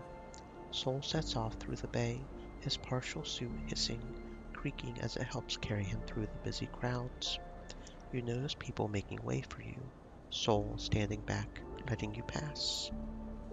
You pass a makeshift kitchen, steaming pots on heating elements, a restless queue collecting meals. That algae that came through isn't exactly oh, so it did come through. It did come through. Okay, very good. That algae that came through isn't exactly a full meal. With it we have here, with what we have here, we've been able to make it work. You see a ladle of greenish stew dished out. The color is something, isn't it? Soul leads you out of the larger bay into a corridor lined with storage rooms that are now serving as dorms. You see someone filling a metal container from a standpipe, the water gushing out readily. Soul nods to the person as he passes. Just a little further now. Soul leads you into a freight elevator, whistles to some unseen operator to start it up. The elevator jerks into life. If half an age were expecting an exodus from the flotilla, the flux event has put a stop to that. Some have crossed to the eye, many just to gather salvage, score a hot meal. The pressure on our supplies is shrinking, not like I had hoped. With the flux reaching all the way out here, people are starting to understand that our journey might not be over. As Soul talks, you pass through the layers of the ship. You see people at every level, supplies crammed into every available space. The ship itself looks like it is bending under the strain, its hull creaking, its wall panels pulled away for scrap, leaving the raw frames beneath. And that's probably a consequence of us not being able to get the scrap to them. So this dialogue right here is probably different if we do get the scrap to them, which makes me wonder if what would change if we managed to. Probably what's her name would be here. That would be the main difference. Suddenly, the freight elevator screeches to a halt. Soul leads you slowly out into a wide room of chairs, terminals, ringed by a mezzanine with a glass roof above showing the distant hub, the far curve of the eye beyond. The people at the terminals nod to him as he enters. Quiet sort. I don't mind. I prefer to settle in with my thoughts too, though looking after the pilgrim seed, all the souls on it means I rarely get the chance to. Soul looks around the bridge of the ship, a pained expression on his face. I'll admit that the responsibility isn't one that suits me, though we rarely get to choose such things. He glances back at you. You, sleeper, from what I understand, you chose to try to help us here. Is that right? I did my best. Soul nods silently. I have to ask you, sleeper, why are you here now? Soul leans back. You feel his eyes on you, assessing you. I still want to help. I've got to be honest with you, sleeper. I'm not quite buying it. I'm not trying to make judgments on your character. In my experience, people do things for more reasons than just being helpful. I have thousands of people here on the Pilgrim Steed, sleeper. There's thousands more out in the flotilla. A lot of them are looking to me to provide some future for them, some path out of this dead end we've got into. This cycle, this very cycle, the thing we've been running away from, it just caught up with us. Those people are scared, sleeper. They are looking to me for reassurance. Then, on the same cycle, someone tells me they see you on board. A sleeper. The same sleeper, they reckon, that wanted so strongly to send a ship past the cordon to see us. Soul scratches at his beard. The first thing I wanted to do was thank you for that, for your interest. The second thing I wanted to do was find out what you want from us. I think that's fair, don't you? Soul takes a deep breath. What is it? Tell me about the flux. Someone at a terminal calls out to Sol. He shouts some orders back. He turns to you. Apologies. He smiles that half smile. I tell you what, Sleeper. Let's you and me make a deal. You want information? I understand that. I have a list of needs longer than the rim of the eye itself. You do some things for me, then we can talk about what's been happening in the system. I will answer all your questions, then some. I may be the captain of the Pilgrim Seed. She is certainly the biggest ship in this flotilla. I'm not the only captain here. We have ships from each of the moons. We are from Ember's Hearth. There's others from Ember's Song, even Ember's Steppe. The moons have been at each other's throats, Sleeper. What with the pressure of the flux, bad blood from the old days, we aren't exactly all in alignment. What I need is a way to stop things escalating. For the crews on these ships, their captains to feel happy, comfortable enough to forget old rivalries, past crimes. He flinches at something. Those from Ember's Steppe, well, they've always been proud. That pride seems to be a barrier to compromise right now. The last set of supplies I sent their way, they refused. Meanwhile, I have a supply shuttle at the docking axis the Ember Song's ships gather at. They have taken far too many cycles to unload. Maybe if you're heading that way, you can look in on them. I'm no politician, Sleeper. If I don't... Sol stops. He leans back, flexes, his suit screeching. He groans a little. You see the weight of the flotilla sitting on his shoulders, the suit the only thing keeping him vertical beneath all that pressure. Look, you'll see for yourself if you go. Meet the others, Sleeper. See what they need. Keep them aligned. He speaks through the pain, his voice clipped. Are you okay? Not really. As long as this thing holds. I hope. You are what you appear to be, Sleeper. He smiles his half smile despite the pain. I'm not sure I can take any more bad news. There's plenty to be done here on the Pilgrim Seed, too. If you have a moment to pitch in, there's never enough around here. That's something I have learned the hard way. Sol settles onto his cane, the pain visibly receding. I have 1,000 things to attend to now, Sleeper. You'll have to find your own way out. With that, Sol sits at his terminal with slow, careful movements. You head back down in the freight elevator. As you do, you see again the layers of chaotic life this vessel. All the vessels of the flotilla hold. New drive. As you walk into the bay of the Climbing Briar, the familiarity of the space overcomes any trepidation. It feels good to be back. The return feels earned, especially after all the work it took to figure out a route through the flotilla's jumble of ships that might lead you to this blue streak. You see Esh peek immediately, sitting at the back of the bay, deep in conversation. Their closeness causes you to stop, suddenly aware that you might be interrupting something private. Peek is explaining something forcefully as Esh stares out into the middle distance, hunched over. She suddenly spots you. Sleeper. Didn't quite turn out like we hoped, right? Peek stops, glances between the two of you, the tension rising. I'm sorry. None of that. We all had our part to play. It has worked out. A flux event knocked the entire cordon system back offline. The flotilla is free, Havenger backing off. Flux event. That's what the refugees are calling it. Apparently that's what they called it when it started happening around Ember. What exactly is happening? Hard to tell. It's some kind of disruptive wave that only affects electrical systems. Typically, systems are screened against radiation interference. This seems to be dulled, not stopped by those defenses. The crisis continues. The cordon may be down. This brings a whole other set of problems. You should tell them, Esh. Please. Esh didn't respond. Tell you what? You stare at her back, waiting for a response. Please, Esh. Haven't they shown they can be trusted? Esh turns, her arms folded tightly across her chest. She goes to start, stops. You can see the anger in her eyes. You realize it's not directed at you, at anyone else. She is angry with herself. I brought weapons to the flotilla. Now Haven Age has them. What were you thinking? I was thinking that if the cordon wasn't going to be lifted, the refugees would need something to change that. Would you rather they just stay quiet, died like good citizens? Okay, this might be what the difference is, whether Haven Age gets weapons or not. Which could be bad if Haven Age has weapons. Or maybe it's a good thing they're not armed, so they can't get slaughtered. I don't know. We'll have to see, I guess. We hope that they will keep them safe, given recent events.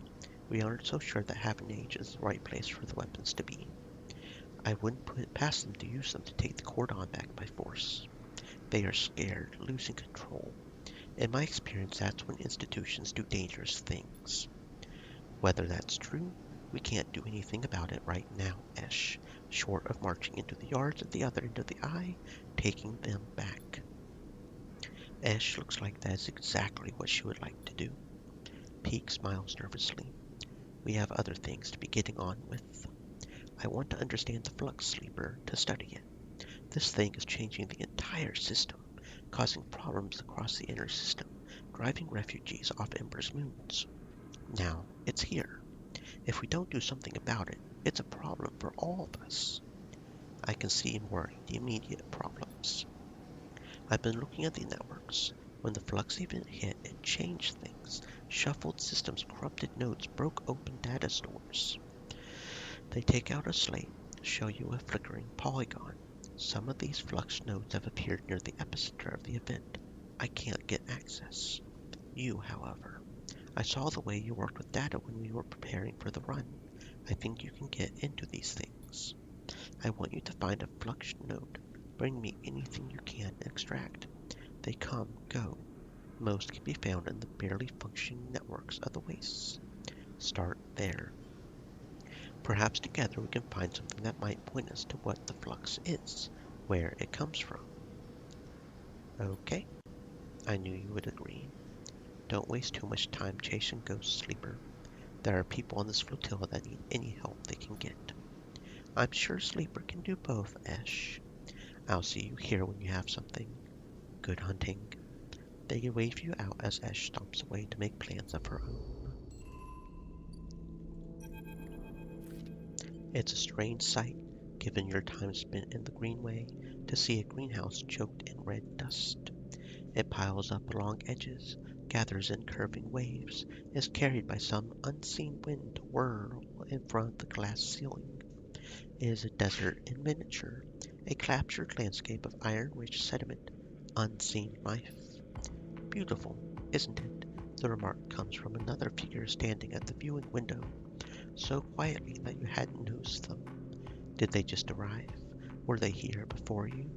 Their cloth-swaddled form reveals little. Looks dead. It is far from dead. You catch a glimpse of a pale face among the thick material, dark eyes glittering in the red reflected light. They turn to you as the dust swirls. Aki, they smile a tight smile. You are not from the flotilla, right? I am not from anywhere. Everyone is from somewhere, whether they wish to be or not. The red dust glitters in her eyes, whether it is a good place to be from or not. Aki gathers her cloak around her shoulders against the cold. What brings you to the wind's long shadow? Wind's long shadow? This ship? Aki looks at you curiously. Do you often wander around ships you don't know the name of? You are a strange one. I don't know whether to report you, send you back to where you came from, which is nowhere at all. You glance around the empty corridor, suddenly aware of how quiet it is on the ship. Unlike the other ships you have been on, the flotilla there is a silent order to the wind's long shadow. In this moment, it feels unsettling. Where is everyone? Asleep, mostly. It is night on step, so it is night here. She rubs her shoulders, at least for those of us who can sleep. Aki turns away, irritated, eager to change the subject. You hear a creak as a set of shutters slowly begin to close across the glass ceiling of the greenhouse. As you watch, you feel the dissonance this place has with that word. There is nothing green here. A dust house, perhaps. It takes many systems to preserve this landscape. Simulate the wind, cycle the dust, layer the sand, dirt beneath. You watch the dust swirling, systems that are failing. The flux event, Aki glances at you for a sign of recognition at this term, is eroding our ability to keep this place alive. Keep those traces of step alive. She smiles to herself. Which is ironic because when we left Step, the flux had eroded our ability to survive on the moon. Now the situation is reversed. Away from the moon, its ecosystems are as fragile as we were, living upon it. Something catches your eye as the shutters darken the dust house. The winds, picking away at the dunes, begin to reveal something. A web, a network of thick, branching forms. Then they close completely. You see nothing in the dark. Soft blue lights flicker on in the corridor, uplighting Aki in cold cyan.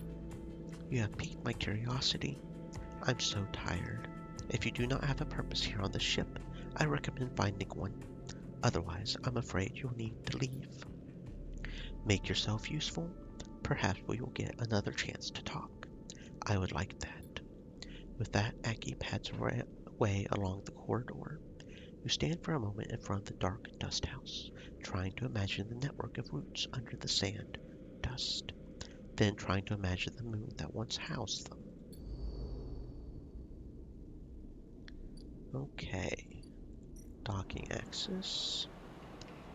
Unload supplies. Soul's shipment of supplies sits partially unloaded, the crew absent.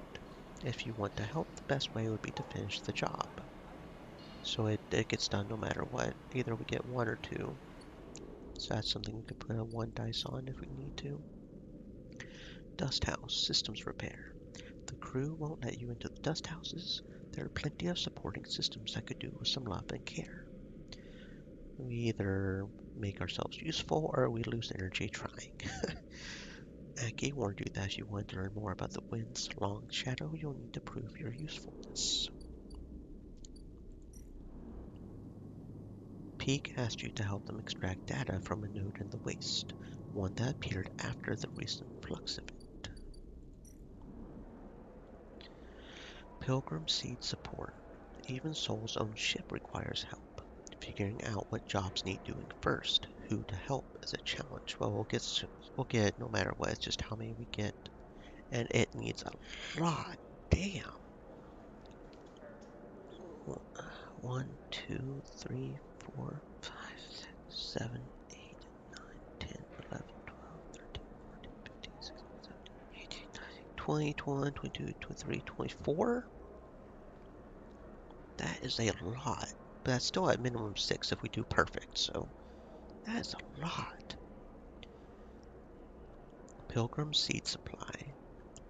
Food is an issue on the Pilgrim Seed, even with agriculture on board.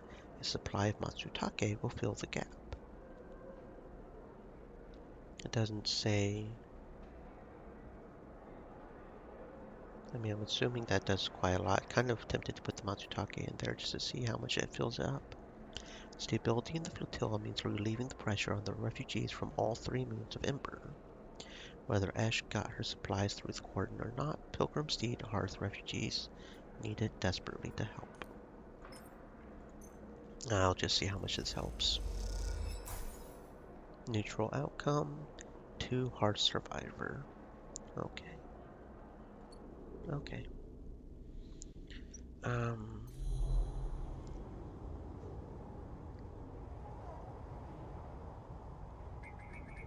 Fluxed node. It's probably the node. The node flickers in and out, its position shifting slightly each time. We need either a 6 or a 5. So we're not going to do that anytime soon, I guess. Okay. Nothing else I can do, I don't think. Not really. Double check on this over here. I think we still have 2 more cycles left. Stay Kind of, I, thirsty, my friends. Hydrate. I kind of don't like how it does that. I feel like instead of having a dialog window that we have to click again, once we know where it goes, it should just automatically take us once we click on it, I think. Oh well. Yeah, we're good. I keep forgetting sometimes to check our hunger before we go to sleep. Doesn't seem to have too much of a detrimental effect, but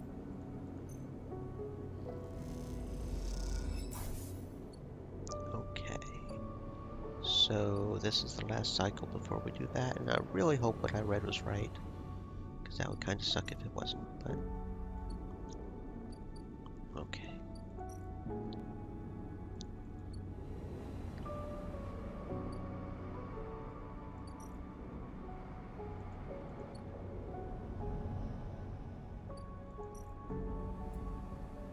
So let's put the 4 here and just get that stealing done. Just automatically fill our energy bar, not that hard. And then here, we can go ahead and do the flux node.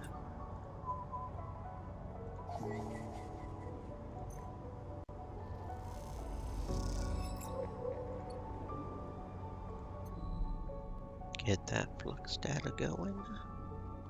Let's see, that was the climbing briar, right? There we go. See what's going on here. Sleeper, come look at this. Peak is poring over one of the displays of the makeshift decoding suite they have set up on the Climbing Briar's cargo bay. On the screen, a clump of data pathways like an ingrown root ball has started to untangle. This is an existing node, corrupted by the flux event. It's totally twisted up. They glance at you to check you are listening.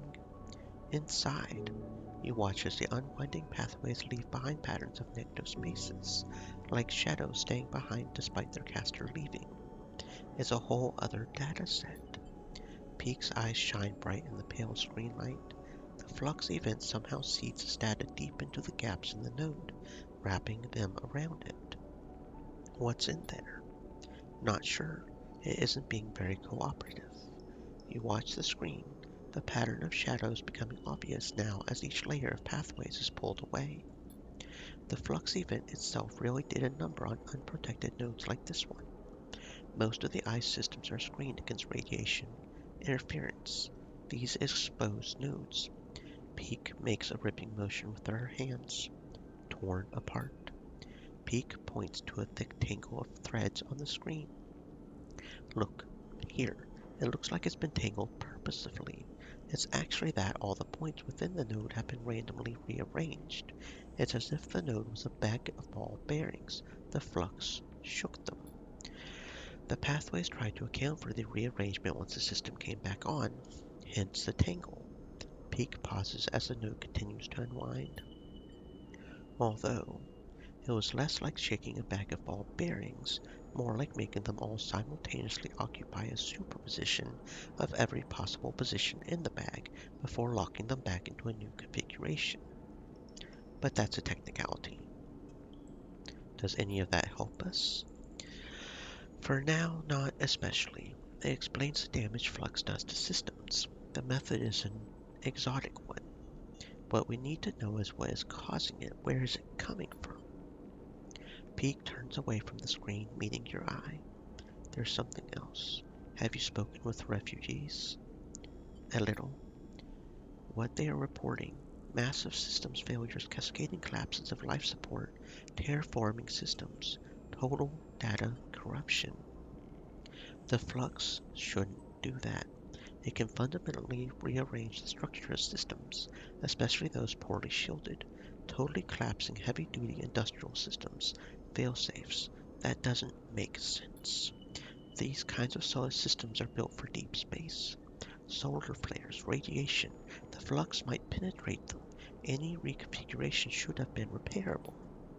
Peak looks back at the screen, where the decoding node lies almost fully open.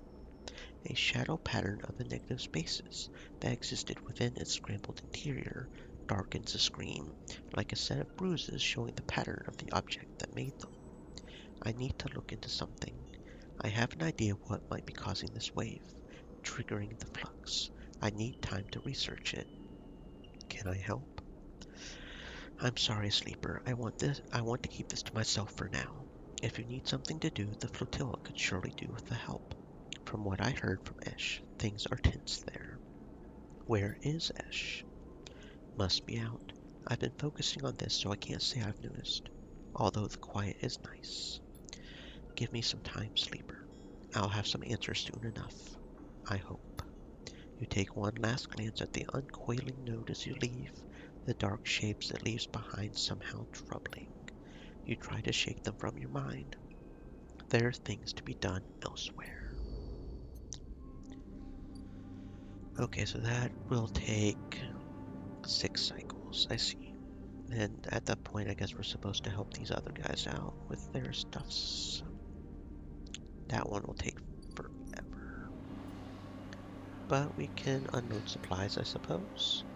Actually, we're leaving that. No, we've got to reroll, so I won't worry about it.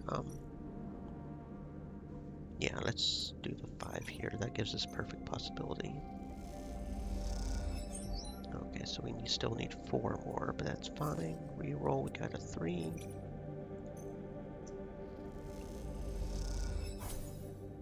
Okay, that's fine. That's fine.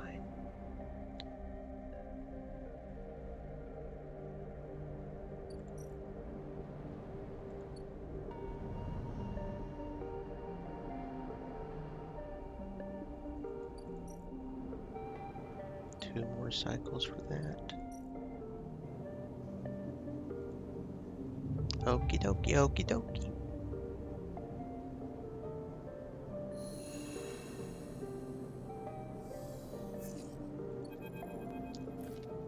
A quiet voice greets you as you leave. Sleeper, it's me. Do I know you? Moritz, I work for Bliss. He rubs the back of his head. You are not an easy person to find. I don't really have an address.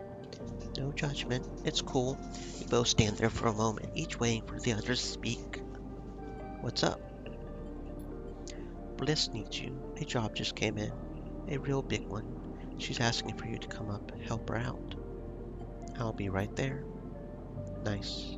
Yeah. Moritz stands there for a little while, unsure if the message is delivered. I've got it. Cool.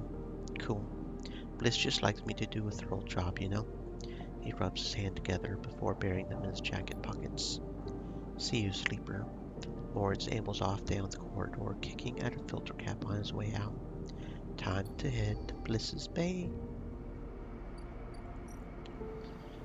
Ascend to the hub.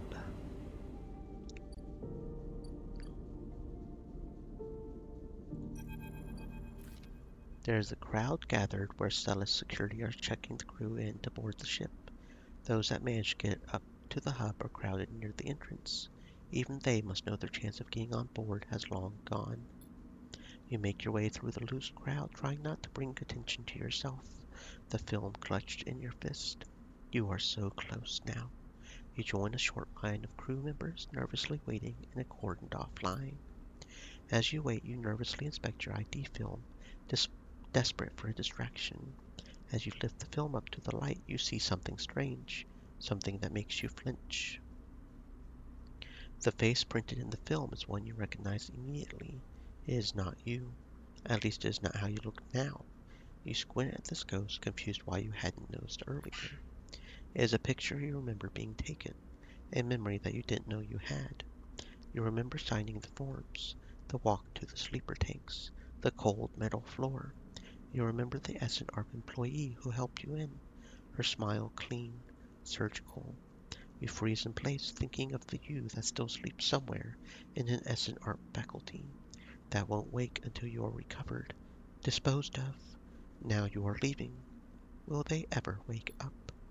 Next, the guard interrupts your thoughts, gesturing for you to come forward to the entrance. You wait for a moment. You need to wait for a moment. This is all happening too fast, changing too much.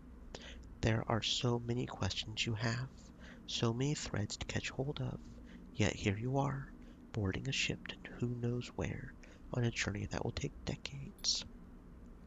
Is this really what you want? How will you even survive? You suddenly feel dizzy, unsettled. You take a breath.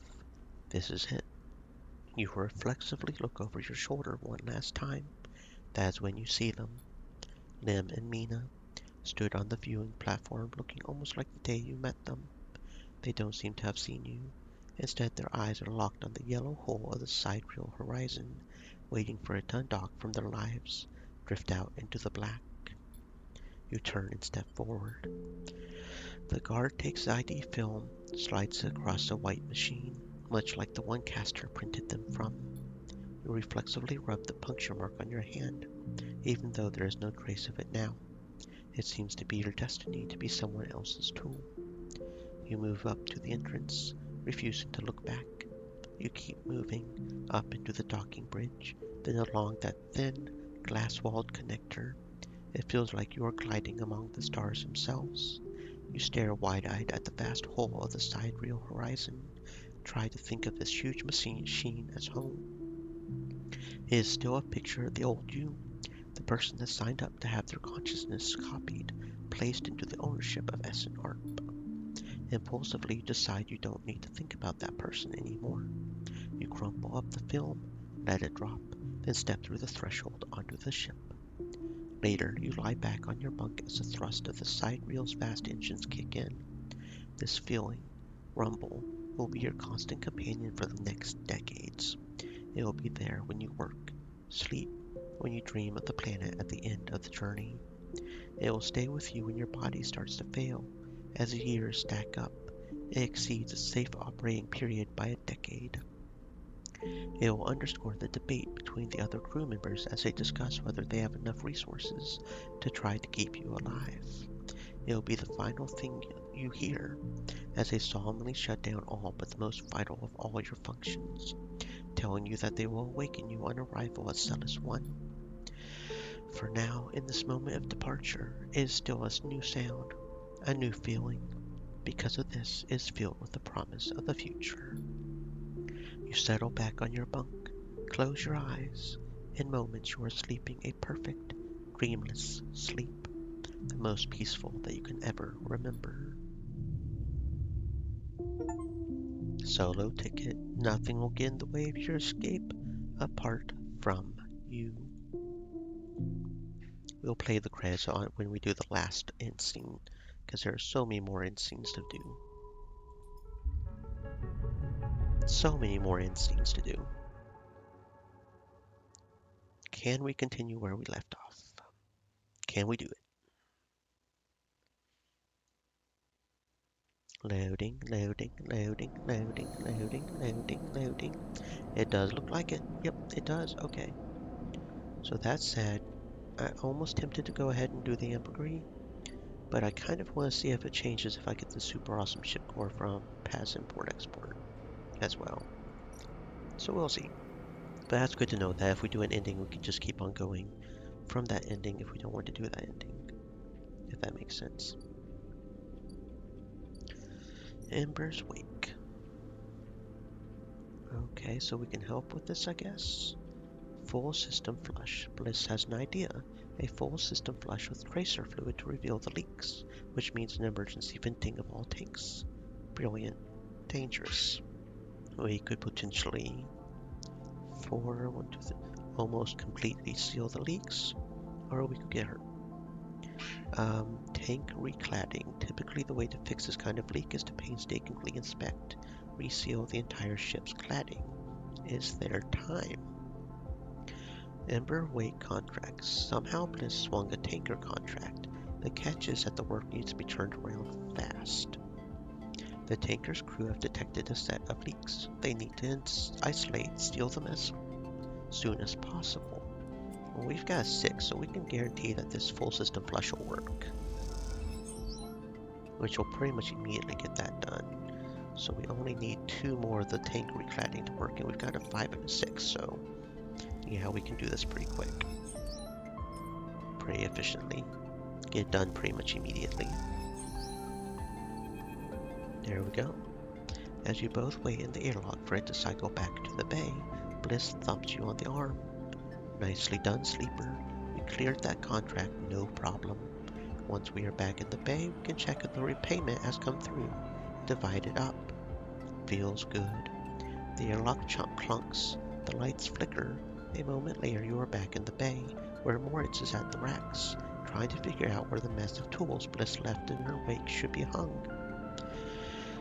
Hey, Moritz. Moritz looks over his shoulder. Sleeper. He spins a wrench in his hand. Looked like clean work out there. He nods respectfully. You look over at Bliss, who is already gliding over to her management console. She twirls a little as she crosses the cavernous bay. No one you've ever met moves as well in Zero G as she does. It's like she was born into it. Shit. Bliss slams a fist into the console. Shit. What's up? I can't even. Come here. Look at this. Just look. She spins the terminal screen. You see the details for the bay's account. You see an entry for the Ember's Wake, a repair fee paid in full the moment you finished up the job. Then directly after, the whole amount was transferred back into an unknown account. How can this happen? I can tell you how. My ex is a sneaky little conniving shit. She punches the terminal. He must have coded a back door into the machine before he left. She rubs her forehead. There's no way we can. She pauses, thinking. Moritz, throw me that wrench. What's that for? Moritz spins the wrench across the bay. Bliss smiles. This. Bliss brings the wrench down on the terminal hard. You flinch backwards as a hail of computer parts spill up into the bay in the glittering arc. Fragments of screen, memory, sections of the casing. When Bliss is done, she clips the wrench to her tool belt. Try backdooring your way into that, you shit. Moritz drifts out from his hiding place amongst the racks. Bliss, he says tentatively, you want me to? He looks at the arc of fragments drifting around the bay nervously. No, I've got it. You go get me a new terminal, cheapest you can find. Cobble one together from pieces at the Word Exchange if you have to. Can I help? Don't worry, one of the first things I had installed when we spec'd out this place was a cleaning sweep. She flicks over a plastic cover on a huge red button. Watch yourself. She hammers the button. A row of laser emitters unfold from the bay wall. They start crawling their way across the work area, frying the debris as they do in pulses of burning light. It's that, or just space the whole bay every few cycles. What now? We keep at it. The cleaning sweep buzzes, cracks as it works its way across the bay. That account wasn't everything. I'm not that stupid. Once Moritz gets back, I'll secure it, flush everything else. She flicks a nearby piece of debris into the path of the sweep. Clean break. Then we take another contract. That's it. She shuts off the sweep as it reaches near into the bay. You don't want the cryo back? I want it. It's gone. He could have transferred it anywhere. Even if I knew where he was, the last thing I want is to ever see him again. I'm sorry, Sleeper. I know how hard you worked for this, too. Next time won't be the same. That's okay. See you in a few cycles. Moritz will let you know. She winks, kicks off into the bay to finish cleaning up. Bro. You would have thought she would have, shielded that shit before now, but whatevs, I guess. Okay, so now I kind of want to work on getting some more money to try to get this shipmine core. And the fancy one over here. Solheim Executive Yacht. Which is somehow... I could just sell this one, which is a normal one. And that'll get us almost there. So then let's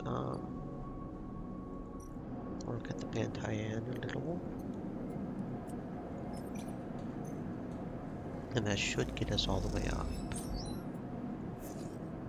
Really? Roll one, get a one? Seriously? That was some bull. It's 250, right? No, 240. Okay, no, we're good. Let's see. Let's see what's so special about this ship mine core. Is it not special?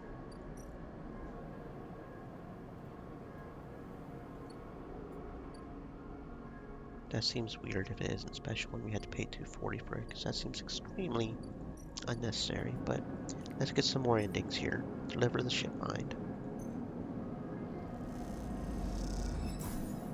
You drop the huge cylinder onto the mess room table, and Kita can't hide her excitement. You drop the ship mine core onto the galley table with an emphatic bang, and Kita spins around from where she's been poring over some documents on her slate. Holy shit, Sleeper. You actually land a ship mine? She rushes over, hefts the huge cylinder, turning it back and forth. Shit, it might actually work.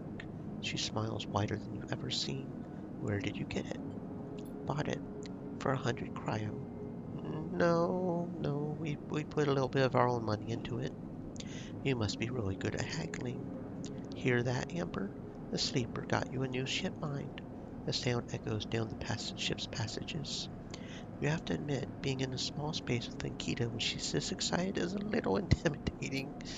Ankita puts the ship mine back on the table. I'll start the process of fitting it as soon as I can. I might need your help with some of it. She heads back towards the counter to grab her slate. This isn't the only good news today either. Looks like my good karma is finally coming in. She throws the slate onto the table, spins it so you can see the screen. Take a look at this. You see a list of names, numbers, nothing that exciting, along with what looks like a transit timetable. I found them. The thieves? Exactly. The thief, singular. More specifically, Ashton Cade. It was his pass that was used to access Amber, slice the ship mine. I thought he might have been killed, robbed, his pass stolen. It turns out he crossed the Founder's Gap the very next cycle. Oh, are we going to get revenge on a certain somebody? Is that what we're going to do?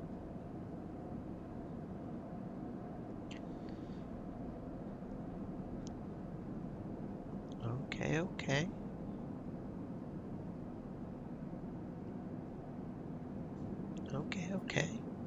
Uh, how do you know? I know some of the crew over at the ferry. Old mercs used to run in an outfit I worked with. I saw them in the Overlook.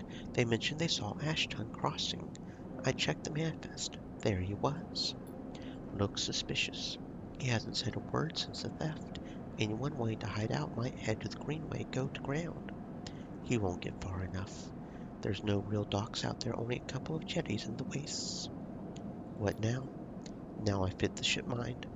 That's the first priority. Maybe you could help me out. Sure. How?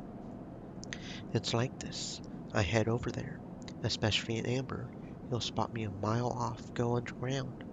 He'll find a way to slip the station. He'll bury himself so deep in the waste, no one will ever find him. You? Ashton doesn't know you. All I need is for you to go there, sniff around. Not at the commune, the stacks. He'll have gone to the edges, the margins, the wild places. That's what Ashton likes. You see him, you locate him, ping me on this. She hands you a comm piece. Seeing as this is merc work, I'll be happy to give you merc pay. The thing is, I haven't got much left. How about I tell the boys to run the ferry to give you a discount? I know it's not much. Once I grab this coward, I'll pay up. 200 cryo, nothing less. Okay. She gives you a heavy whack on the shoulder. Good. I owe you. She lifts the shipmine up onto her shoulder with worrying ease. I'm going to go get this fitted into Amber's core. You get any info, any sense of where Ashton is hiding? Let me know. Once again, Sleeper, thank you. I appreciate it. Ankita stomps off into the guts of Amber with the shipmine, leaving you in the galley. You glance around, a sudden nervous energy descending on what is to come. You never thought you would get work as a mercenary. Then again, it seems the eye is full of surprises. Okie dokie. That's what's up. Kind of wondering where I want to put the points. Thinking I'm just going to save up for intuition. That seems like the best one. Or maybe interface. Because the thing with Icebreaker is if those do respawn, like I think they do, I think they almost always want small dice. 2s or 3s. So I could really save up, get double data, and that's essentially a way of making income. Oh, there's another flux node here. Interesting. I wonder if there's any point in getting that. But yeah, see, most of these agents want 1s or 3s. They're low. So that could be a way to make money off the low dice. Especially if we get double data, because that's essentially 2 data, which is like 20 cryo. Which could be good if we want to just buy instead of grow our thingy. Okay, one more cycle until that's ready. Okay, and over here, don't have any dice left, so it's kind of pointless to do too much, but wild margins. Okay, here we go. Search for signals. Rather than hiking around the wilderness, you can make use of your skills. Tap into the cloud. Find Ashton by his signals. If we do good, we get triple. If we do bad, we lose 3 energy. That's a fuck ton of energy to lose. I don't know about that. I know we got, good energy processing in the general role, but damn. Seems like the obvious way to track someone, but in this overgrown tangle, the simple task suddenly becomes difficult. 2 tracking doesn't have as much potential, but the potential negative is maybe not as bad. I might just save up really good dice for that. These don't seem like they're on a timeline, so I'm not as worried about those.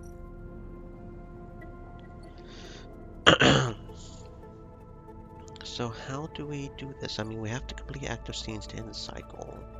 But I don't want to leave, because that's an ending. So maybe we just do the scene but don't leave?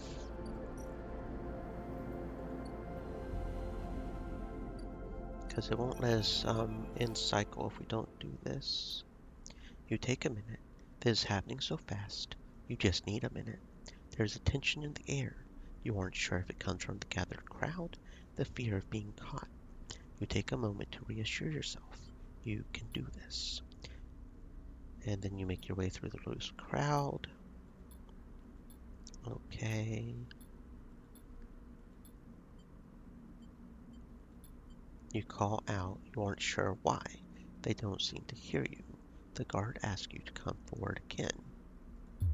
You scream Lim's name. You know exactly what you are doing. This is not your ticket. This is Lim's ticket. You try to breathlessly explain this to the guard who wants you to board. You shout for Lim to come. He struggles through the crowd. Your screaming, shouting seems to have riled them up. They are starting a push at the cordon. Lim arrives with Mina, both looking terrified. Sleeper, what are you doing? The guard is shouting now too. Not at you, but at the crowd. I don't understand. You stuff the ID film into his hand, pull him under the cordon. The guard looks nervously at the crowd. The guards look at Lim, Mina, the ID film clutched in his hand, and at the crowd. They make a calculation. One of them barks at the closest people to stand back. The guard takes the film, slides it across a white machine, much like the one Castor printed them from. They urgently beckon Lim through the entrance. He turns back to face you. Thank you, Sleeper. Then they are gone. You turn away, kick off hard from the guardrail, pushing your way through the crowd. When you reach the far wall, you turn back. The scene is chaos. The guards are closing the entrance, boarding complete. The crowd is pushing against them. There are shouts, cries as the cordon is sealed. The guards retreat back to the docking bridge. There are Lim, Mina, gliding up towards the docking bridge, bag in hand. Lim is facing away, focused on the steady climb. Mina is in his arms, is facing back towards you. You watch her face, confused, sullen, twinkling with a growing excitement as Lim carries her forward. You watch Mina, you think about your future, about the future you might choose. You know one thing for certain, that future is on the eye. You no longer have any enthusiasm for being carried forward by the dreams of others, for grand futures that unfold like angelic wings across the horizon. The future is being made now, on this spinning ring, among its people, its systems. You are sure of that. As you watch Mina disappear into the entrance of the sidereal horizon, much later, when you watch the ship pull away, you feel a sense of longing, a longing to be carried, not by the systems that spun the suns, the corporations that run the colonies, by love towards an uncertain future, just as Mina was. That, you think, is the future you wish to make here on Erlin's Eye. You go, baby girl, you go get free. You go, you go. Left behind. Must have misread one of the endings. I didn't realize that was an ending. Left behind.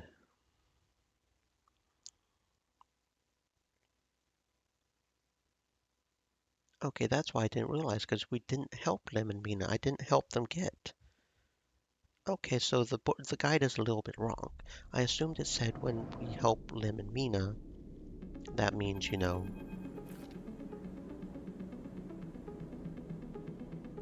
that means we help babysitter, give him the whole thing. But no, apparently you can get the left behind without babysitting Mina. Okay, you guys go. You guys go. Which makes me wonder if I can get the 3-body problem. But maybe not, because it does say specifically we have to watch over.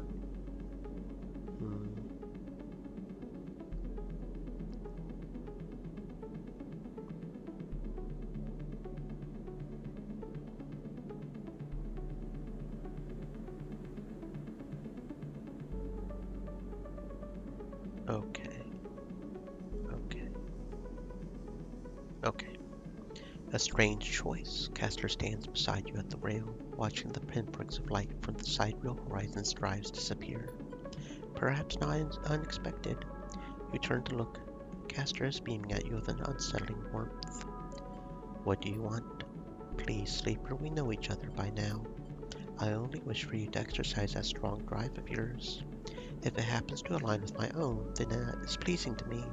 If it does not, I cannot punish you. What about the Celis? I will do my best to follow its progress. The Celis Foundation is of more concern. Cendré Celis has taken a step back from the public eye. It seems some internal struggles are playing out within their pristine halls. I doubt core politics are of much concern to you. Castor moves down along the rail.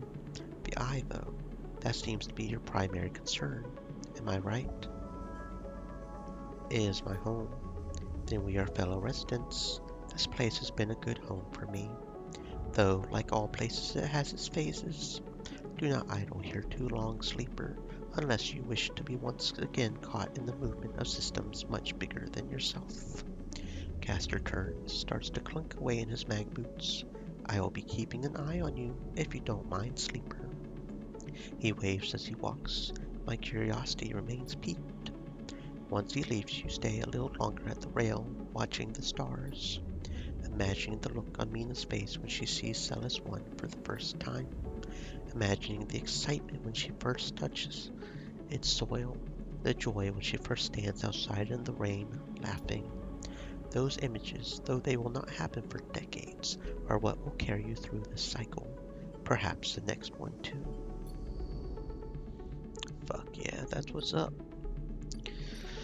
That is what's up. Alright.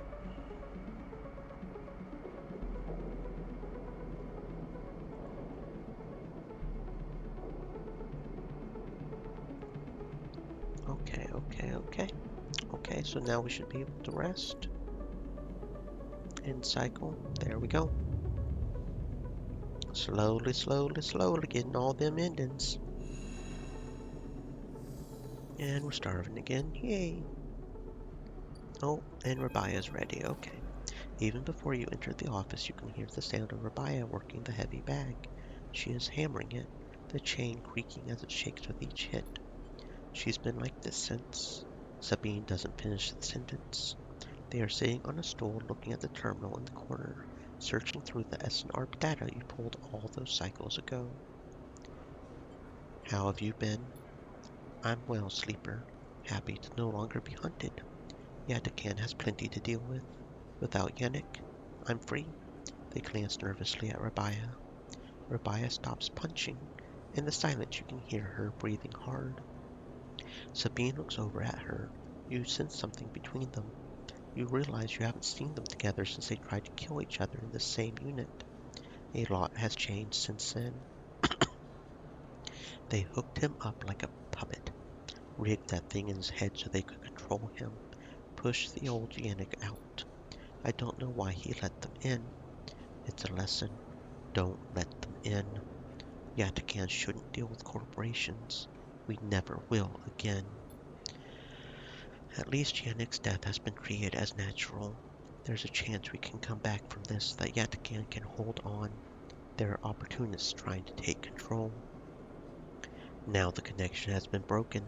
I've been looking at removing the trackers from the implants in Yatagan's enforcers. It's a significant job. I think, with time, I can do the surgeries. Rabaya walks away from the bag, towards the far side of the unit. Those surgeries will never happen if Yatagan collapses, she shouts back at Sabine. Clearly this is a well-worn argument in this unit. What now for you? I want to help fix this mess if I can. There's the implants. I want to return to my surgery. The low end needs doctors. What I understand now is that Yatagan could be something if we want it to be. Coming here from SNARP, from the core worlds, all I saw was a gang, with Yannick keeping me on a tight leash. Rabaya believes. I want that belief. I also want to be done with SNARP. I doubt they are done with me. They glance away, rubbing their shoulders. Are you and Rabaya? Yes, Sleeper. It's that obvious. I've been wanting to say. I'm sorry that I didn't tell you where I came from. I know I've apologized before. I want to again. Properly. When I leaked the data on the Sleeper program, it was to try to help people. Like you. After all the cycles here being pushed down around, trying to survive, all that got away from me. When you turned up, it shook me up. They ran a hand through their hair. I ended up here, so... Of course. They reach into a pocket, take out a handful of vials. These are the last of the case. You can have them. They drop them into your hands. After these last few, I don't know what we can do. With the SNARP connection broken, I know there are other ways. Repairs, other pharmaceuticals. I even heard there are some labs out on the Greenway. Perhaps they can help. I'm sorry I can't do more. Thank you for everything. They look away, their eyes bright with tears.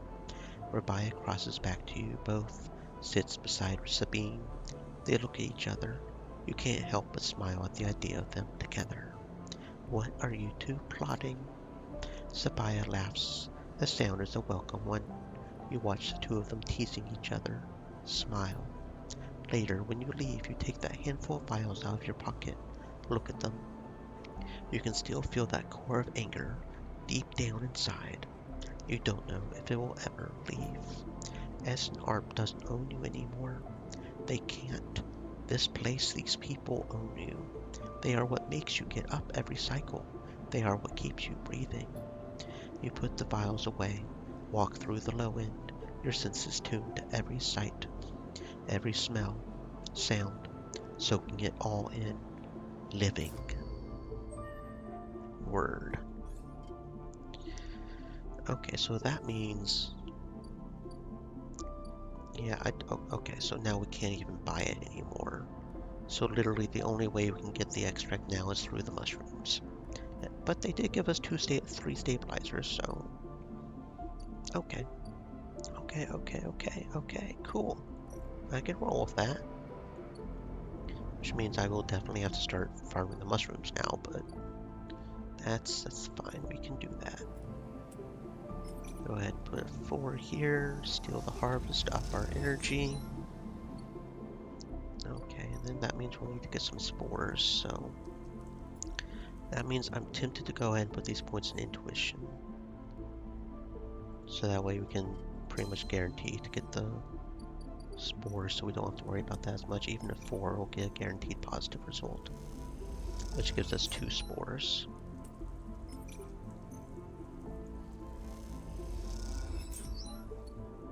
Main problem with the aviary is that it does take a certain amount of time to do it. It is essentially, if I do it right, 2 dice to get the not only a stabilizer but also a fair amount of food. Only problem is, yeah, it takes, 4 cycles for that actually to complete, but okay, so we got 4 more cycles there. What else do we need to do? Is there anything else we need to do? We're doing that. We need to track Ashton, but we need the high dice to do that. And this flotilla support, yeah. Complete repair drops of bliss, which we were waiting for something new to come in. Yeah, okay.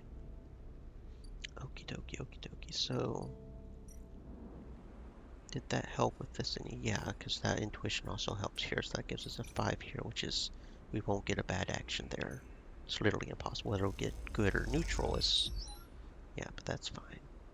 Reroll the dice, and we get a fucking 1. Okay, that's fine. That's fine. You know what? That's fine. Because we can go up here and do that on the doxing axis. And it doesn't matter if we get neutral or negative, because either it's unloaded or it's not. Doesn't help if we only do a little, but that's fine. Okay. And we're stable and full energy, so we're good. Okay. We're doing just fine. We're doing just fine. And look at that, a 6. Very good, very good. Okay, so let's get started on trying to find Ashton. The best one would be searching for signals. That gives us a potential 3, and if we have a 6, then we can do that pretty good. So now we just need 3 more, so yeah, we should find Ashton here. We should. There we go. Get a 3, and there we go. That should find Ashton.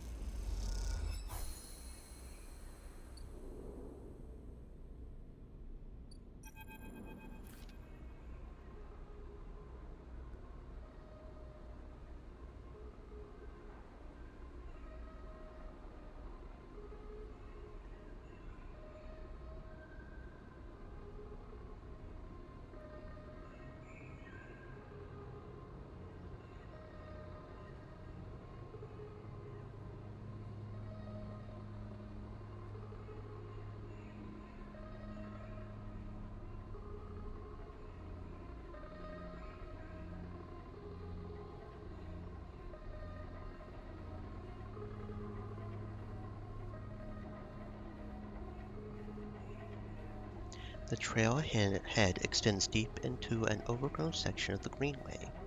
At this far end of the ring, where the long, lazy curve of the greenway becomes a shattered landscape of the waste, things are oddly quiet.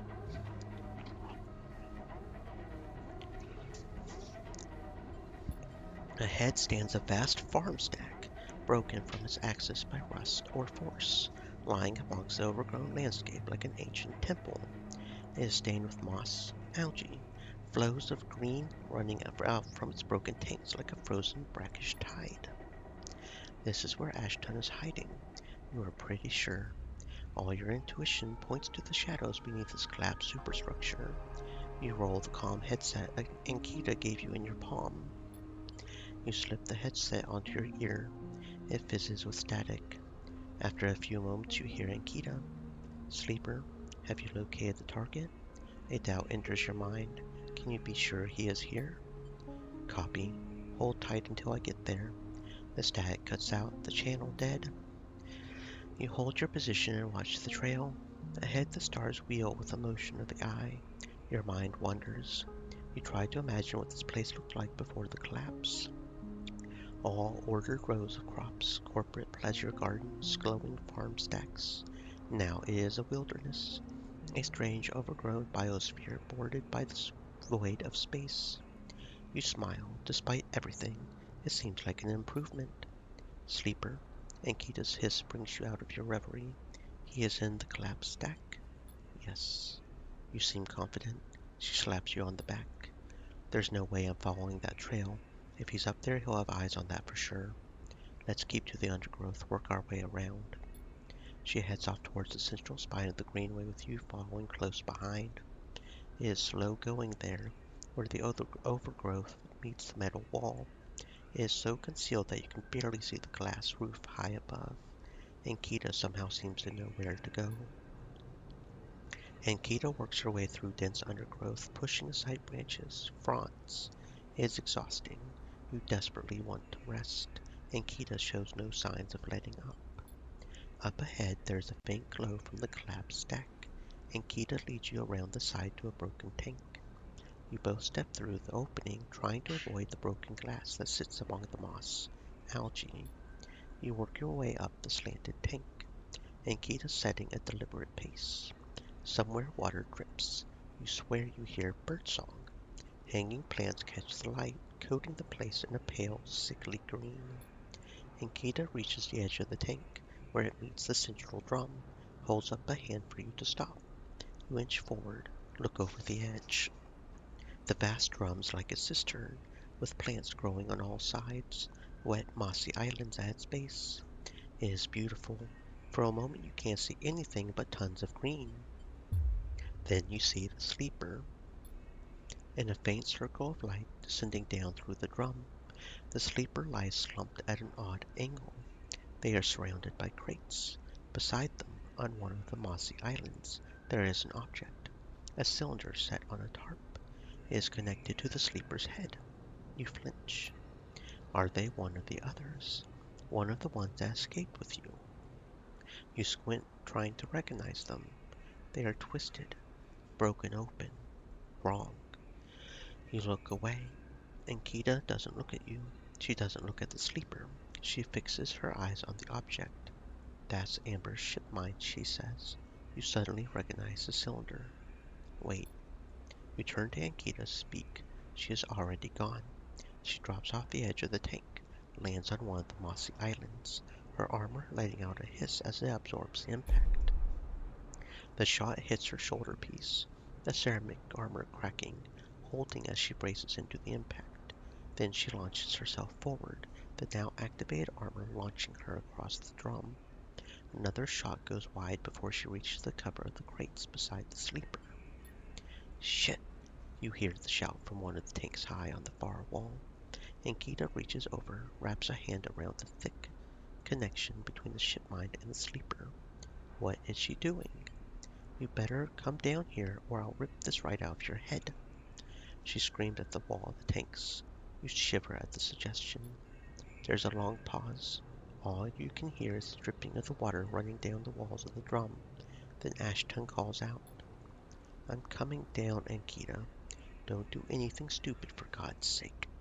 He appears at the far side of the drum, stepping through the shallow water, rifle raised above his head. Drop the gun, Ankita shouts. He throws it down into the moss. As you lean out to watch, you see him catch your eye, clocking your presence. What are you doing up here, Ashton? You sicko. She stands, keeping her sidearm trained on his head. You ripped my ship mine for what? Some freakish experiment?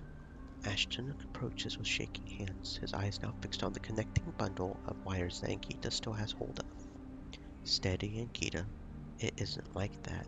I needed the ship mine. You have to understand they would have died without it. What are you talking about? I don't give a shit why you ripped my ship mine, crippled my ship. I should put you down right now. She tightens her grip on the connection. Typical of you, Ankita. No curiosity. That's why I never asked for your help. You only look after yourself. That sleeper up there, they are just bait, right? To draw me out. Are you trying to give me more reasons to shoot you? I love them, Ankita. I love them. They were going to die. I knew you would never understand that. He starts closing the gap between himself and Kita, now slowly inching forward. Don't do that, Ashton. Don't do that. Let the wires go, Ankita. Let us go.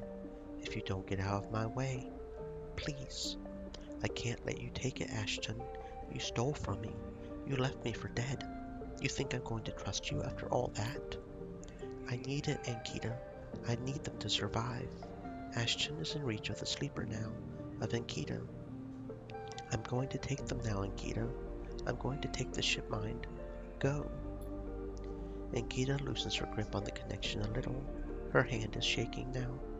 Stop, Ashton. She lowers the gun a little. Stop. Seeing her drop her guard, he makes his move. A blur of movement, a struggle, a shot, another. You recall back behind the edge as they ricochet around the inside of the drum, the sound deafening you. When you crawl back to the edge, Ashton is bleeding into the water. Red, green. Ankita is standing at the center of the drum, the severed connection in her hand. The water drips endlessly, drip after drip after drip. You force yourself to look at the broken sleeper. There is no sign of life, humanity. They are just another broken object among other broken objects, while all round living things grow, thrive. Ankita finally looks back up at you, tears in her eyes. She begins to say something that might be sorry, but you are already gone.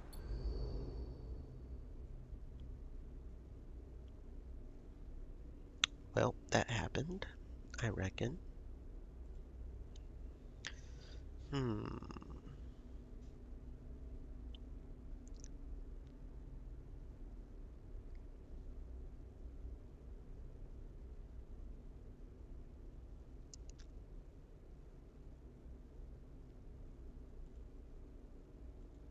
I feel like I should have gotten the bad ending there, but it didn't pop up, or maybe I just missed it.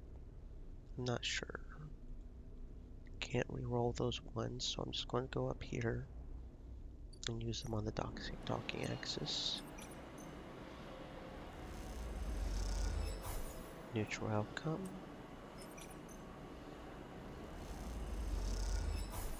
Neutral outcome. There we go. Got enough energy to go to sleep without problem.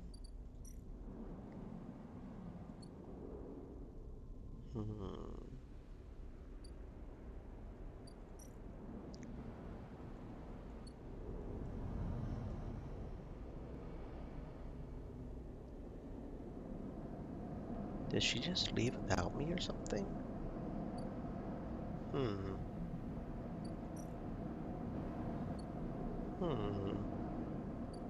Interesting. Interesting. Don't know what I did wrong there. And now we're flickering again. But we've got a fair amount of stabilizer, so that's fine. There we go.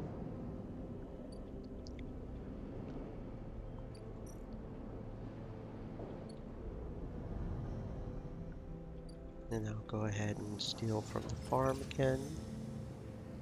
No reason not to. Okay. Ankita is away. Amber is docked here at a rickety old jetty. She's sealed up. A note says, "Sleeper stay. I'll be ready soon." Okay. Didn't realize she had moved up over here. Okay then. So let's keep working at the dust house. Make ourselves useful.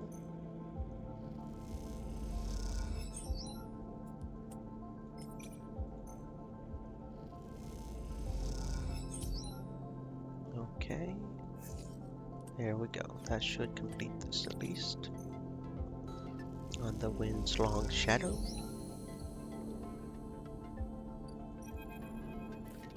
I see you've been contributing. Aki stands next to you at the dust house window. I was unsure what to expect when we joined the flotilla on its voyage to the Eye.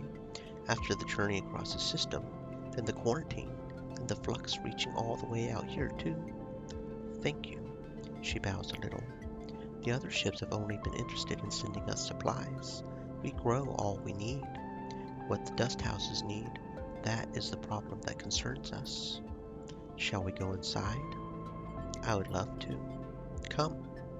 She taps away at a panel by the window. Seems only fair that after your help with the support systems, you get to see what it is that you are maintaining. Aki leads you to an opening beside the window. You pass through a dark changing room. You notice Aki is sliding on an oxygen mask visor. She looks at the swirling dust inside. Inside it's just like Ember's step. Thin atmosphere, constant dust storms, nothing that will bother you. The dust isn't exactly pleasant to inhale, however, so take this. You hold it to your face. She leads you through a short decontamination tunnel with its fizzling panels of purifying light, then through into the dust house. Immediately the wind, the heat hits you. You feel the rough waves of dust scattering across your face, peer through the amber murk. Your feet slide on shifting piles of sand. Welcome to STEP, an emulation of it at least. The terraforming process only managed to provide a limited atmosphere around the moon, one which is slowly escaping. It's been like that since I was born. I got used to the idea. You catch her bright eyes through the amber dust. So did everything else that lives there. You feel something hard beneath your feet, like the sand, like a coil of rope. What is under the sand? This is step silk. It's one of the plants we established on Step. She kicks away some red sand. Like any bast fiber, it can be red, woven into clothes. I'm wearing some made from it myself. It's one of many species adapted to Step since the Solheim collapse, which is why it must be preserved. It is as much a refugee as we are. The dust houses hold hundreds of other species. You look at the pale, unassuming root threaded thickly through the sand. Aki watches you silently. Had enough. It'll be easier to speak outside. Aki leads you back out through the decontamination tunnel, which blasts the dust from both of you with a burst of metallic-tasting air into the changing room. Aki hangs up both the masks, patiently awaiting your decision. What happened on Ember's Step? Aki pauses, pulling her shawl around her. She looks small, pale inside its layers. Step was already a doomed world. When Solheim gave the terraforming contract to Cybele, they believed they could build an atmosphere. The moon's erratic orbit made it impossible to maintain. By the time of the Solheim collapse, the atmosphere was already fading. Cybele's attention was on Ember's hearth. After the collapse, Cybele fell too. Its researchers scattered across the moons.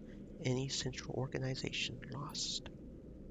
Since then, my parents' generation worked tirelessly to survive, adapt what we had to the failing moon. Steppe silk, other adapted species, life's work of the steppes colonies. When the flux started to collapse our computer systems, corrode, destroy our life support, water supply, agriculture, we had to leave.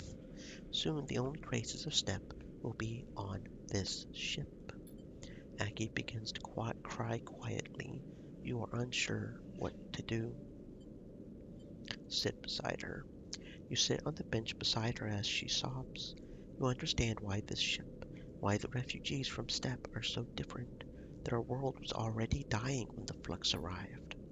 Ember Steppe is a terraformed moon, a partial atmosphere established colonies agriculture. Yet when the flux event started, its people had to leave. You think of the eye, the delicate web of decaying system it rests upon. What hope does a ruined station have against a wave that corrupts, corrodes, collapses? Aki interrupts your thoughts, rubbing her eyes. Not everyone left. There wasn't room to take all the people, fill the dust houses. My parents, friends, many others stayed. We carry the step for them. Perhaps there is hope. We learn not to talk of hope on a dying world. There is meaning for them, any future they can build with the time they have. I wanted you to understand the importance these dust houses, what they contain. If the flux events continue to reach out to the eye, we need to build protections, ensure their safety. I can help. I knew it. You will be welcome on the wind's long shadow whenever you wish.